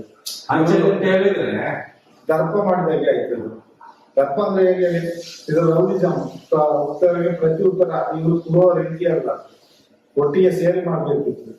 ಅವತ್ತು ಪೊಲೀಸ್ ಕರ್ಸಿದ್ದು ಅಷ್ಟೇ, ಸಾಹಸ ನಾಶ ಮಾಡ್ಲಿಕ್ಕೆ ಪೊಲೀಸ್ ಕರ್ಸಿದ್ದು ಅವರನ್ನು. ಯಾಕಂದ್ರೆ ಮುಂದಿದ್ರೆ ಊರಿನವ್ರಿಗೆ ಗೊತ್ತಾಗ್ತದೆ ಅಂತೇಳಿ ಎಲ್ಲ ಪೊಲೀಸ್ನವರೇ ಇದು ಮಾಡಿ ಹಾಕಿದ್ದಾರೆ. ಅದು ನಾನು ನೋಡಿದ ಮಟ್ಟಿಗೆ, ನನಗೆ ತಿಳಿದ ಮಟ್ಟಿಗೆ, ಉದಾಹರಣೆಗೆ ಒಂದು ಉದಾಹರಣೆ ಹೇಳ್ತಾನೆ. ಚಂದ್ರಶೇಖರಯ್ಯ ಅಂತ ಒಬ್ಬ ಪೊಲೀಸ್ ರೈತರು, ಅವರು ಬರುವಾಗ ಒಂದು ಸೂಟ್ ಕೇಸ್, ಒಂದು ಬ್ಯಾಗ್, ಹೆಂಡತಿಯನ್ನು ಕರ್ಕೊಂಡು ಬರ್ತಾರೆ ಇಲ್ಲಿಗೆ ಸ್ಟೇಷನ್ಗೆ ಕೆಲಸಕ್ಕೆ, ರೈತರ್ ಆಗಿ ಬರ್ತಾರೆ ಏಟಾಗಿ. ಇವ್ರು ಬರ್ಬೇಕಾದ್ರೆ ಮಾಹಿತಿ ಕಚೇರಿ ಮೇಲ್ಗಡೆ ಒಂದು ರೂಮ್ ಕೊಡ್ತಾರೆ. ಅದು ರೂಮೇ ಮಾತ್ರ ಅವ್ರಿಗೆ, ಆ ರೂಮ್ ಮಾತ್ರ, ಸ್ವಂತ ಏನು ಬಿಡುಗಾಸಿಲ್ಲ ಸಂಬಳ. ಇವ್ರಿಗೆ ಎಲ್ಲಿದ್ದವರು ಹೊರಗೆ ಬರ್ಬೇಕಾದ್ರೆ ಒಂದು ಒದೆಯ ಲಕ್ಷಣ ಅಲ್ಲಿ ಇರುವ ಅಷ್ಟು ಯಾತ್ರಿಕರು ಎದುರ್ಬೇಕು. ಒಂದು ಸ್ಟೈಲ್ ಹೊಡಿತಾರೆ, ಅದರಲ್ಲಿ ಎದ್ದವರು ಫ್ಲಾಟ್ ಆಗ್ಬೇಕು. ಆ ತರ ಹೊಡೆದು ಮಸ್ಕ ಮಾಡಿ ಏನಾಯ್ತು, ಸ್ಟಾರ್ ಬಂತು, ಗನ್ ಇಸ್ಕೊಂಡ್ರು ಸೊಂಟಕ್ಕೆ ರಕ್ಷಣೆಗೆ ಬೇಕು ಅಂತ. ಹಾಗೆ ಈಗ ಅವರೆಲ್ಲ ಚಾಲ ಕೆಲಸ ಮಾಡ್ಕೊಂಡು ದೇವಸ್ಥಾನದ ಇದ ಮಾಡ್ಕೊಂಡು ಈಗ ಏನಾಗಿದೆ, STM ಕಾಲೇಜಿನ ಆಪೋಸಿಟ್ ಅಲ್ಲಿ ಒಳಗೆ ಹೋದ್ರೆ 2 ಅಪ್ಪಿಯರು ಮಾಡಿ ಮನೆ ಒಂದು ಕೋಟೆ ತಗೊಂಡು ಬಾಡಿಗೆ ಬಿಟ್ಟಿದ್ರೆ 1 ಕೋಟೆ ತಗೊಂಡು ಅವ್ರಿಗೆ ಚಂದ್ರಶೇಖರಯ್ಯ ಇಲ್ಲಿ ಚಂದ್ರಶೇಖರಯ್ಯ ಅಂತ ಎಲ್ಲ ಅವರಿಗೆಲ್ಲ ಗೊತ್ತಿದೆ. ಮತ್ತೆ ಕೃಷ್ಣ ಪೊಲೀಸ್ ಪೋಸ್ಟ್ ಮ್ಯಾನ್ ಕೆಲಸ ಇಲ್ಲಿ ಬೆಳ್ತಂಡೆಯಲ್ಲಿ ಏನು ಸಾಕ್ಷಿ ಆದ್ರು ಇಲ್ಲಿಂದ ತಗೊಂಡು ಅಲ್ಲಿಂದ ಒಂದು ಕಾಂಗ್ರೆಸ್ಕೊಂಡು ಬರ್ತಾರೆ. ಎಲ್ಲ ಓಡಿಸಿ ಎಲ್ಲ ನೀವು, ನಾನು ಹೇಳೋದು ಧರ್ಮದಲ್ಲಿ ನ್ಯಾಯ ಮಾಡ್ತೀನಿ, ದೇವ್ರ ಮೇಲಿದ್ದಾನೆ, ದೇವರಿಗೆ ಕೊಡಿಸ್ಬೇಕು ನ್ಯಾಯ ಅಷ್ಟಲ್ಲದೆ. ಖಂಡಿತ ಇವ್ರ ಹತ್ರ ತಪ್ಪಿಸ್ಲಿಕ್ಕೆ ಸಾಧ್ಯನೇ ಇಲ್ಲ, ಒಳ್ಳಿಕೆ ನೋಡ್ತಾರೆ. ಕಾನೂನಿನ ಕಣ್ಣಿಗೆ ಮಣ್ಣು ಹಾಕ್ಬೋದು, ಪೊಲೀಸ್ನವ್ರಿಗೆ ದುಡ್ಡು ಕೊಡ್ಬೋದು, ಅಣ್ಣಪ್ಪನಿಗೆ ಮಂಜುನಾಥ. ಆದ್ರೆ ನಾನು ಇನ್ನೊಂದು ಅನ್ಯಾಯ ನನ್ನ ಕೈಲಿ ಮಾಡಿಸಿದ್ದಾರೆ ಅಂತ ಗೊತ್ತುಂಟಾ? ಇದು ಡೀಟೇಲ್ ಆಗಿ ಜನಗಳಿಗೆ ತಿಳಿಯುವಂತ ವಿಷಯ, ಇದು ಭಗವಂತನಿಗೆ ಗೊತ್ತಿಲ್ಲದ ವಿಷಯ. ಅಲ್ಲಿ ಭಿಕ್ಷಿಕರು ಯಾರು ಭಿಕ್ಷೆ ಬೇಡ್ತಾರೆ ನೋಡಿ ಧರ್ಮಸ್ಥಳದಲ್ಲಿ, ಅವರನ್ನು ಉಳಿಸ್ಬೇಕು ನಮ್ಮ ಕೈಯಲ್ಲಿ. ನಾವು ಉಂಟ, ರಕ್ತ ಹರಿತದೆ, ಕಿವು ಹಿಡಿದಿದೆ, ಕೈ ಮುರಿದಿದೆ, ಕೋಲಿ ಹಿಡ್ಕೊಂಡ್ ಬರ್ತಾನೆ, ಯಾರು ನೋಡ್ಬಾರ ಒಟ್ಟಿ ಎಲ್ತ ಬಿಸಾಡು ಹಾಕಿ ಹೀಗೆ ಅಂತ ಹೇಳಿ ಆ ಕುಂಟ್ರನ್ನು ಕೆಲವು ಸಾಯಿಸಿದ್ದೆ ಜಾಸ್ತಿ. ಯಾಕಂದ್ರೆ ಸಾಯಿಸಿದ್ದು ಕೆಲವು ಏಟದಿಂದ ಸತ್ತಿದ್ದಾರೆ. ಅದು ಕಾರಣ ಇದೆ. ಇವ್ರಿದ್ರೆ ನೀವು ದೇವಸ್ಥಾನಕ್ಕೆ ಬಂದ್ರೆ ಏನ್ ಮಾಡ್ತೀರಿ, ಇವ್ರಿಗೆ ಭಿಕ್ಷೆ ಆಗ್ತದೆ, ಡಬ್ಬಿಗೆ ಕಾಸು ಹಾಕಲ್ಲ. ಕಾರಣ ಅದೇ, ಧರ್ಮಸ್ಥಳ ಅಂದ್ರೆ ಧರ್ಮವಾಗಿ ಇರ್ಬೇಕು. ಇಲ್ಲಿ ಒಬ್ಬ ಭಿಕ್ಷಿಕನು ನಾವು ನೋಡ್ಲಿಲ್ಲ ಅಂದ್ರೆ ಮಟ್ಟಿಗೆ ಜನಗಳಿಗೆ ಆಕರ್ಷಣೆ ಆಗ್ಬೇಕು. ಯಾಕೆ ಸುಬ್ರಹ್ಮಣ್ಯ ಹೋಗಿ, ತಿರುಪತಿ ಹೋಗಿ, ಚಾಮುಂಡೇಶ್ವರಿ ಹೋಗಿ, ಕೊಲ್ಲೂರು ಹೋಗಿ, ಎಲ್ಲಿ ಹೋಗಿ, ಯಾವ ದೇವಸ್ಥಾನದಲ್ಲ ಒಬ್ಬನಾದ್ರೂ ಭಿಕ್ಷಿಕ ಆಗ್ತಾನೆ. ನೀವು ನೇತ್ರಾವತಿಯಿಂದ ಹಿಡ್ಕೊಂಡ್ರೆ ಧರ್ಮಸ್ಥಳದವರೆಗೆ ಒಬ್ಬ ಭಿಕ್ಷಿಕ ಇರ್ಲಿಕ್ಕೆ ಅವರು ಬಿಡುದಿಲ್ಲ. ಕಾರಣ ಇಷ್ಟೇ, ಡಬ್ಬಿಗೆ ಕಾಸು ಬಿಡ್ಬೇಕು, ನಮ್ಮನ್ನು ಓಡಿಸೋದು. ನಮ್ಗೆ ಅರ್ಥ ಆಯ್ತು ಇವ್ರು ಯಾಕೆ ಇದು ಓಡಿಸ್ತಾರೆ ಅಂತ. ಭಿಕ್ಷೆಯಿಂದ ಅವ್ರಿಗೇನು ಉಪದ್ರ ಇಲ್ಲ, ಅವ ಹೊರಗಿದ್ದಾನೆ, ಅವನನ್ನು ಓಡಿಸ್ಲಿಕ್ಕೆ ಕಾರಣ ಅದೇ. ಇವ್ರನ್ನು ಹೊಡಿಯೋದು ಹಿಂಗಾರಲ್ಲಿ 30 ರೂಪಾಯಿ ಕೊಡ್ತಾರೆ, ಒಂದು ಮಂಗಳೂರು ಆಚೆ ಟಿಕೆಟ್, ಒಂದು ಸಕಲೇಶ್ಪುರ ಆಚೆ ಟಿಕೆಟ್, ತೆಗಿಸೋದು ಕಲ್ಸೋದು. ಒಬ್ಬೊಬ್ಬ ಬಂಟ ಭಿಕ್ಷಿಕ ಇರ್ತಾನೆ, ಅವ್ನು ರಿಟರ್ನ್ 1 ದಿವಸ ಅಲ್ಲಿಗೆ ಬರ್ತಾನೆ, ಮತ್ತೆ ಅವ್ನು ಹೊಡೆದು ಕಲ್ಸಿದ್ರೆ ಬರೋದಿಲ್ಲ ಅಂತೇಳಿ ಒಡಿಸಿ ಕಲ್ಸೋದು, ಟಿಕೆಟ್ ಕಲಿಸಿ. ಸತ್ತವರು ಇದ್ದಾರೆ, ಅದನ್ನೇ ಗಾಡಿಗೆ ತಗೊಂಡು ಹೋಗಿ ಹಾಕಿದ್ವಿ ನಾವು ತುಂಬಾ ಸತ್ತವರನ್ನು. ಒಂದೊಂದು ಕೆಲವು ಸತ್ತಿದ್ದಾರೆ, ಅವರನ್ನು ತಗೊಂಡೋಗಿ ಬೆಟ್ಟದಲ್ಲಿ ಊತಾಕಿದ್ವಿ. ಇದೇ ಇವರ ಪೂರ್ತಿ ಏನು ಈ DMC ಧರ್ಮಸ್ಥಳದ ಕೆಲಸದವರೇ ಎಲ್ಲ ಸೇರ್ಕೊಂಡು ಮಾಡುದು. ಹೌದು, ಇನ್ಕರಾಪ್ಸಲ್ಲಿ DMC ಇದಕ್ಕೆ ಬರೋದಿಲ್ಲ. DMC ಬಂದು ಒಂದು ಕಟ್ಟಡ ಕಾಂಟ್ರಾಕ್ಟ್ ತಗೊಂಡು ಕಟ್ಟಿ ಅದಕ್ಕೆ ಹೇಳಿ ನಾನು DMC ಇನ್ಕ್ವೈರಿ ಮಾಹಿತಿ ಕಚೇರಿ ಏನಿದ್ದಾರೆ ಅವರೇ ಈ ಕೆಲಸ ಮಾಡಿದ್ರು. ಮತ್ತೆ ನನ್ನಂತವರು ಮನಸ್ಸರೆಲ್ಲ ಇದ್ದಾರೆ, ಒಂದು 5-6 ಜನ ಹಿಡಿದು ಮಾಡಿಸಿರ್ತಾರೆ. ಒಬ್ಬನನ್ನು ಕಟ್ಟಿ ಒಂದು ಪೊಲೀಸ್ ಇದ್ದಾನೆ, ಅವ ಏನಕ್ಕೆ ತಿನ್ಲಿಕ್ಕೆ ಇದ್ದವನ ಪೊಲೀಸು. ಒಬ್ಬ ಪೊಲೀಸ್ನ ಸಹಕಾರದಲ್ಲಿ ಒಬ್ಬನನ್ನು ಕಾಡಲ್ಲಿ ಬಿಸಾಡಿ ಬಂದಿದ್ದೇವೆ ಮಧ್ಯರಾತ್ರಿ 2 ಗಂಟೆಗೆ. ಯಾಕೆಂದ್ರೆ ಒಬ್ಬ ಇದ್ದ, ಅವ ಭಯಂಕರ ಘಾಟಿ ಇದ್ ಮಾಡ್ತಾ ಇದ್ದ, ಅಂದ್ರೆ ಹುಚ್ಚರಾಗಿ. ಅವನಂತಂದು ಹುಚ್ಚಾಸ್ಪತ್ರೆ ಸೇರಿಸ್ಬೇಕು, ಇಲ್ಲ ಬೆಳ್ತಂಡೆ ಹಾಸ್ಪಿಟ್ಲ್ ಸೇರಿಸ್ಬೇಕು, ಇಲ್ಲ ಪೊಲೀಸ್ ಸ್ಟೇಷನ್ಗೆ ಹೋಗ್ಬೇಕು.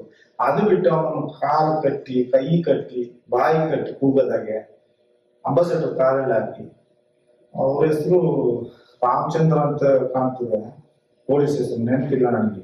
ಅವರನ್ನು ನಮ್ಮ ಪಕ್ಕದಲ್ಲಿ ಕೂರಿಸ್ಕೊಂಡು ಅವನನ್ನು ತಗೊಂಡು ಅಲ್ಲಿ ಈ ರೋಡಲ್ಲಿ ಹೋಗಿ ಆಚೆ ಸಕಲೇಶ್ಪುರ ಹೋಗೋ ರೋಡ್ ಇರ್ತಲ್ಲ, ಕುದುರೆ ಎಲ್ಲ ದಾಟಿ ಅಲ್ಲೇ ಒಂದು ಬೈಪಾಸ್ ಎಲ್ಲ ದಾಟಿ ಧರ್ಮಸ್ಥಳ ಬೈಪಾಸ್ ದಾಟಿ ಸ್ವಲ್ಪ ದೂರ ಹೋಗಿ ಈಗ ಒಂದು ದಾರಿ ಒಂದು ರೋಡ್ ಹೋಗ್ತದೆ. ಆ ರೋಡಲ್ಲಿ ಹೋಗಿ ಅರ್ಧ ಕಾಡಿಗೆ ಹೋಗಿ ಬಿಚ್ಚಿ ಒಂದು ಓಟ, ಯಾಕಂದ್ರೆ ನಾವು ಕಲ್ಲದೆ ಓಡಿದ್ರೆ ರಿಟರ್ನ್ ಒಂದು ಓಡಿಕೊಂಡು ಕಾರ್ ತಗೊಂಡು ಓಡಿ ಬರುದು, ಬಂದು ಸೇರ್ಕೊಳ್ತಿದ್ವಿ. ಅವನು ಸತ್ನ ಹುಡುಗ ಅದು ಗೊತ್ತಿಲ್ಲ ನಮಗೆ. ಹಾಗೆಲ್ಲ ಮಾಡಿದೆ, ಅಂಥದ್ದೆಲ್ಲ ಮಾಡಿದ್ದಾರೆ ಧರ್ಮಸ್ಥಳ. ನನ್ನ ಅನುಭವ, ನಾನು ಮಾಡಿದ್ದು ಪಾಪ ಇದೆಲ್ಲ ನನ್ನ ಕೈಲಿ ಮಾಡಿಸಿದ ಪಾಪ. ನೋಡಿದ್ರೆ ನಾನು ಕೊಲೆಗಾರನಾಗಿ ನನ್ನ ಮನೆಗೆ ದುಡ್ದಾಗೆ ಇದಾಗಿದೆ. ಆಗಿದೆಲ್ಲ ದೇವಸ್ಥಾನಕ್ಕೆ ಮಾಡಿದ್ದು ನಾನು, ನನ್ನನ್ನು ಇಟ್ಕೊಂಡು ನನ್ನವರೊಟ್ಟಿಗೆ ಮಾಡಿಸಿದ ಕೆಲಸ. ಇವತ್ತು ಸತ್ಯ ಹೇಳ್ತಿದ್ದೀರ, ಸತ್ಯ ಹೇಳ್ಬೇಕಾಗಿ ಬಂತು ನನ್ನ ಮನಸ್ಸಲ್ಲಿ. ಹೇಳು ಅಂತೇಳಿ ಯಾರು ಕರಲಿಲ್ಲ. ನೋಡಿ, ನಿಮ್ಗೆ ನೀವು ಉದ್ದೇಶ ಪೂರ್ವಕ ಮಾಡಿದ್ದ ಮಾಡಿಸಿದ್ದು ಕ್ಷಮೆ ಖಂಡಿತವಾಗಿರ್ತದೆ ದೇವರಲ್ಲಿ ಇದೆ. ಆದ್ರೆ ಮಾಡುವವನಿಗಿಂತ ಮಾಡಿಸುವವನಿಗೆ ಪೆಟ್ಟು ಬಿಡುದು. ಅದು ಮಣ್ಣು ಮಾಡೋದು ಪುಣ್ಯದ ಕೆಲಸ, ಅದು ನಾನು ಮಾಡಿದ್ದೇನೆ. ಮಣ್ಣು ಮಾಡೋದು ಪುಣ್ಯದ ಕೆಲಸ. ನನ್ನನ್ನು ಒಡಿಸಿದ್ರು ನೋಡಿ, ಅದು ನಮ್ಗೆ ತುಂಬಾ ಬೇಸರದ ವಿಷಯ.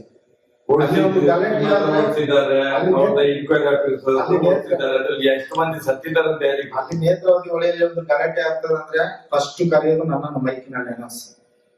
ಒಂದು ಗಲಾಟೆ ಅಲ್ಲಿ ಆಯ್ತು ಘಟದವ್ರು ಅಂದ್ರೆ, ಘಟದವರು ಅವ್ರು ಹೇಳ್ಬೋದು ಭಕ್ತಿ ಭಕ್ತಿ ಅಂತ, ಅವ್ರು ನಾಯಿಗಿಂತ ಕಡೆ ಹೊಡೆದು ಓಡಿಸ್ತೇವೆ. ಅವ್ರು ತಿಳ್ಕೊಳ್ತೇವೆ ನಾವು ಲಕ್ಷಾಂತರ ಜನ ಬರ್ತೀವಿ ಅಂತ. ಇಲ್ಲಿ ಅವ ಒಂದು ದಿವಸಕ್ಕೆ ಬಂದು ಹೋಗ್ತಾನೆ ಅಷ್ಟೇ. ಇಲ್ಲಿ ಧರ್ಮಸ್ಥಳದವ್ರಂತೆ ಭಕ್ತಾಗಿಂತ ನಾವು ನೋಡುದಿಲ್ಲ, ಒಂದು ದಿವಸಕ್ಕೆ ಬಂದು ಅವ ಹೋಗ್ತಾನೆ ಕುರಿಯಾಗಿ. ಅವನ ಲೆಕ್ಕಕ್ಕಿಲ್ಲ. ನಾವು 24 ಗಂಟೆ ಇಲ್ಲಿ ಇದ್ದೇವೆ, ಹಾಗೆ ಅವರ ಲೆಕ್ಕ ಧರ್ಮಸ್ಥಳ. ಒಂದು ಗಲಾಟೆ ಆಯ್ತಂದ್ರೆ ಕೂಡ್ಲೆ ಕೊಡ್ತಾರೆ. ಮತ್ತೆ ನಾನು ಹೋಗಿ ಹೊಡಿದ್ರೆ ಅಲ್ಲಿ ಕೇಳ್ತಾರೆ, ನೀನೆಲ್ಲ ಇರ್ತಕ್ಕೆ ಮಾರಿ ಹಾಗೆ ಈಗ ನಮ್ಮನ್ನು ಉಮ್ಮಾಯಿಸಿ ಬಿಡ್ತಾರೆ. ಮತ್ತೆ ನಾನು ಸಹ ಹೊಡ್ಕೊಂಡು ಹೊಡಿಯೋದು. ಆದ್ರೆ ನಮ್ಗೆ ಆಗುತ್ತಿಲ್ಲ. ಮನೆಯಲ್ಲೆಲ್ಲ ನಮ್ಮ ಹೆಂಡತಿ ಬೈತಿತ್ತು, ಈ ತರ ಎಲ್ಲ ಕೆಲಸ ನೀನ್ ಮಾಡ್ಬಾರ್ದು, ಯಾಕೆ ಹೊಡಿತೀಯ ನಮ್ಮ ಮಕ್ಕಳಿಗೆ. ಅವ್ರು ತಿಳ್ಕೊಳ್ಬೇಕು ಘಟದವರು. ಅಷ್ಟು ಏಟು ತಿಂತಾರಲ್ಲ, ಅವ್ರು ಒಂದು ಕಂಪ್ಲೇಂಟ್ ಕೊಡೋದಿಲ್ಲ. ಇವ್ರು ಏನ್ ಬ್ಲಾಕ್ ಮೇಲ್ ಮಾಡುದು ಗೊತ್ತುಂಟ, ಅಷ್ಟು ಹೊಡೆದು ಅವರಲ್ಲಿ ನಾನು ಸೆಮೆ ಕೇಳ್ಬೇಕು. ಲೆಕ್ಕ ನೋಡಿದ್ರೆ ನೀನು ಗೌರ್ಮೆಂಟ್ ಕೆಲಸ ಇದೆಯಾ, ಕೆಲಸ ತೆಗಿಸ್ತೇನೆ ಅಂತ ಹೇಳುವಾಗ ಅವನು ಹುಚ್ಚ ಹೊಡಿತಾನೆ, ಕೆಲಸ ಹೋಗ್ತಾರೆ ಅಂತ. ಪೊಲೀಸ್ನವ್ರನ್ನ ಇಟ್ಟು ಹೇಳುದು, ಪೊಲೀಸ್ನವ್ರು ಇಲ್ಲಿಂದ ಫೋನ್ ಮಾಡಿ ನಾನು ಅಲ್ಲಿ ಸ್ಟೇಷನ್ಗೆ ತಿಳಿಸ್ತೇನೆ ಅಂತ. ಪೊಲೀಸ್ನವ್ರು ಒಬ್ಬನಿಗೆ ಹೊರತೆ ಪಾಪ ಮೂಕಲ್ಲಿ ರಕ್ತ ರತ್ತಾರೆ ಊರ. ನನ್ಗೆ ಭಯ ಬಂದಿದೆ. ಮತ್ತೆ ಪೊಲೀಸ್ನವ್ರಿಗೆ ಫೋನ್ ಮಾಡಿ ನಾನು ಕರ್ದೆ, ಈ ತರ ಹೊಡೆದಿದ್ದೇನೆ, ಒಬ್ಬನಿಗೆ ರಕ್ತ ಬಂದಿದೆ, ಬಂದು ನೋಡಿ ಅಂತ. ಬಂದು ಚಿನ್ನ ನಿನ್ನ ಕಾಲ್ ಮೇಲೆ ಅಲ್ಲಿ ನೋಡಿ, ಇದೆಲ್ಲ ಹೊಡಿಬೇಡ, ನಾನು ನೋಡ್ಕೊಳ್ತೀನಿ. ಮತ್ತೆ ಪೊಲೀಸ್ನವ್ರು ಬಂದು ಹೇಳಿದ, ಹೀಗೆ ನಿನ್ನ ಅಪ್ಪನ ಡ್ಯಾಮು ಅಲ್ಲಿಗೆ ಯಾಕೆ ಹೋಗ್ತೀನಿ, ಹಾಗೆ ಹೀಗೆ ಅಂತ ಹೇಳಿ ಅವರು ನಿನ್ನ ಊರಿಗೆ ಕೆಲಸ ಎಲ್ಲ ತೆಗಿಸ್ತಾನೆ, ಇಲ್ಲ ನಿನ್ನ ಊರಿನಲ್ಲಿ ಪೊಲೀಸ್ ಕಳಿಸ್ತೇನೆ ಅಲ್ಲಿಂದ ಫೋನ್ ಮಾಡಿ, ಹಾಗೆ ಅಂತ ಹೇಳಿ ಅವನಿಗೆ ಮರ್ಯಾದೆ ಹೋಗಿದ್ರಲ್ಲಿ ಅವನು ಸೆಮೆ ಕೇಳ್ತಾನೆ. ಹೇಳ್ತಿದ್ದವ ಈ ನೆತ್ತರ ಬಂದು ನೋಡಿ, ಅವ ಸೆಮೆ ಕೇಳ್ತಾನೆ. ನನ್ಗೆ ಆಚೆ ನಮ್ಮಂದ್ರೆ ಏಟ್ ತಿಂದದಕ್ಕೆ ನಾನು ಸೆಮೆ ಕೇಳ್ಬೇಕು, ಅವನ್ ನಮ್ಮಲ್ಲಿ ಸೆಮೆ ಕೇಳಿಸ್ಬಿಡ್ತಾರೆ ಪೊಲೀಸ್ನವರು. ಎಂತ ದುರ್ದೈವ ಹಾಗೆ ಮಾಡ್ತಾರೆ. ನನ್ಗೆ ಆಶ್ಚರ್ಯ ಅಂತಂದ್ರೆ, ಇದು ಧರ್ಮಸ್ಥಳ. ಧರ್ಮಸ್ಥಳ ಅಂದ್ರೆ ಜನಗಳಿಗೆ ತಿಳಿಯಲ್ಲ. ಜನಗಳಿಗೆ ಅಂತಂದ್ರೆ ಇಲ್ಲಿ ಹೇಳೋದೊಂದು, ಈಗ ಟೇಸನ್ನು ಒಂದು ತಾಜ್ ಮಹಲ್ ನಾಗೆ ಕಟ್ಟಿದ್ದಾರೆ. ಅಲ್ಲಿ ನೋಡ್ತಾ ಬಂದೆ ಬರುವಾಗ, ನೋಡಿದ್ರೆ ಒಂದು ಗೆಸ್ಟ್ ಹೌಸ್ ಆಗಿ ಕಾಣ್ತದೆ ಟೇಸನ್, ಎಷ್ಟು ಚಂದ. ಆದ್ರೆ ಅಲ್ಲಿ ಹೇಗಿದ್ರು ಒಂದು ಟೇಸನ್ ಧರ್ಮಸ್ಥಳದಲ್ಲಿ ಒಂದು ರೂಮಿನಲ್ಲಿ ಟೇಸನ್ ಇಟ್ಕೊಂಡಿದ್ರು. ಯಾರನ್ನ ಇಟ್ಕೊಂಡು ಹೋಗ್ಬಾರ್ದ್ರು. ಅಲ್ಲಿ ಬಿಲ್ಡಿಂಗ್ ಇಂದ ಏನು ಫೋನ್ ಬರ್ತದೆ ಹಾಗೆ ಹೊಡಿ ಊಡಾಕಿ ಬಡಿ ಅಷ್ಟೇ. ಅದು ಅವ್ರು ಹೇಳಿ ಬಿಟ್ಟ ಸೌಜನ್ಯದ ಮೇಲೆ ಒಂದು ಸ್ಟೇಷನ್ ಐತೆ. ಇದು ಒಂದು ಸ್ಟೇಷನ್ ಲಕ್ಷಣ ಕಾಣ್ತಾ ಉಂಟು. ಆದ್ರೆ ಅಲ್ಲಿ ಪೊಲೀಸರು ಇದ್ದಾರೆ ಇಲ್ಲಿ, ಅದು ನಮಗೆ ಗೊತ್ತಿಲ್ಲ. ಆದ್ರೆ ಸ್ಟೇಷನ್ ಲಕ್ಷಣ ಇಲ್ಲಿ ಕಾಣ್ತಾ ಉಂಟು. ಆಗ ಸ್ಟೇಷನ್ ಅವ್ರಿಗೆ ಕಾಲಿಗೆ ಅಡಿ ಇತ್ತು. ಯಾಕಂದ್ರೆ ಬಾಡಿಗೆ ಇಲ್ಲ, ಕರೆಂಟ್ ಇಲ್ಲ ಎಲ್ಲ ಅವ್ರದ್ದೇ ಸೌಕರ್ಯ. ಇಲ್ಲಿ ಒಂದು ಸಂಬಳ, ಅಲ್ಲಿ ಒಂದು ಸಂಬಳ.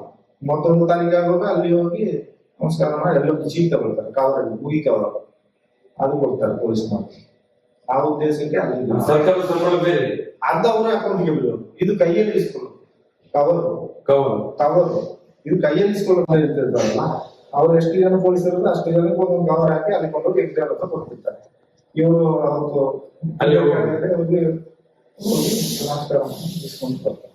ಅದು ಅವರಿಗೆ ಒಂದು ಕ್ಷೇತ್ರಕ್ಕೆ ವಿಶ್ವಾಸವಾಗಿದ್ದೀರಿ, ಕ್ಷೇತ್ರಕ್ಕೆ ಆ ಒಂದು ಉದ್ದೇಶದಲ್ಲಿ ಕೊಡುವುದು. ಯಾಕಂದ್ರೆ ಕ್ಷೇತ್ರವನ್ನು ನಡೆಸೋದೇ ಅವರು, ಪೊಲೀಸು ಅವರದೇ, ಹೊಡೆಯೋದು ಅವರೇ. ಅதாவது ಕಣ್ಣಿನ ದೃಷ್ಟಿಗೋಸ್ಕರ ಗೌರ್ಮೆಂಟ್ ಪೊಲೀಸ್ ಪಾಲನೆಗೆ ಅವರು. ಯಾಕಂದ್ರೆ ಮೋದಿಯೇ ಬಂದು ಅವರ ಕಾಲಡಿಯಲ್ಲಿ ಬಿದ್ದು ಸೆಮೆಗೆಯಲ್ಲಿ ಹೋಗಿದ್ದಾರೆ. ಸೆಮೆ ಅಂದ್ರೆ ಸ್ವಾಮೀಜಿಯಿಂದ ಕಾಲಲ್ಲಿ ನಿಂತಿದ್ರು. ನಾನು ನಿಮ್ಮಂತವ್ರ ಕಾಲಲ್ಲಿ ಬೀಳ್ಬೇಕು ಅಂತ ಅನ್ಕೊಳ್ತೀನಿ. ಯಾಕಂದ್ರೆ 10 ಜನರಿಗೆ ಒಂದು ಒಳ್ಳೇದಾಗ್ಬೇಕು ಅಂತ ಮನಸ್ಸಲ್ಲಿ ಇರ್ತೀರಿ. ಆದ್ರೆ ಅವರು ಅಲ್ಲಿಗೆ ಬಂದು ಕಾಲಲ್ಲಿ ಬಿದ್ದು ಹೋಗಿದ್ದಾರೆ. ಹೆಗ್ಡೆ ಕಾಲಲ್ಲಿ ಅವರು ಮೋದಿ ಅವರು.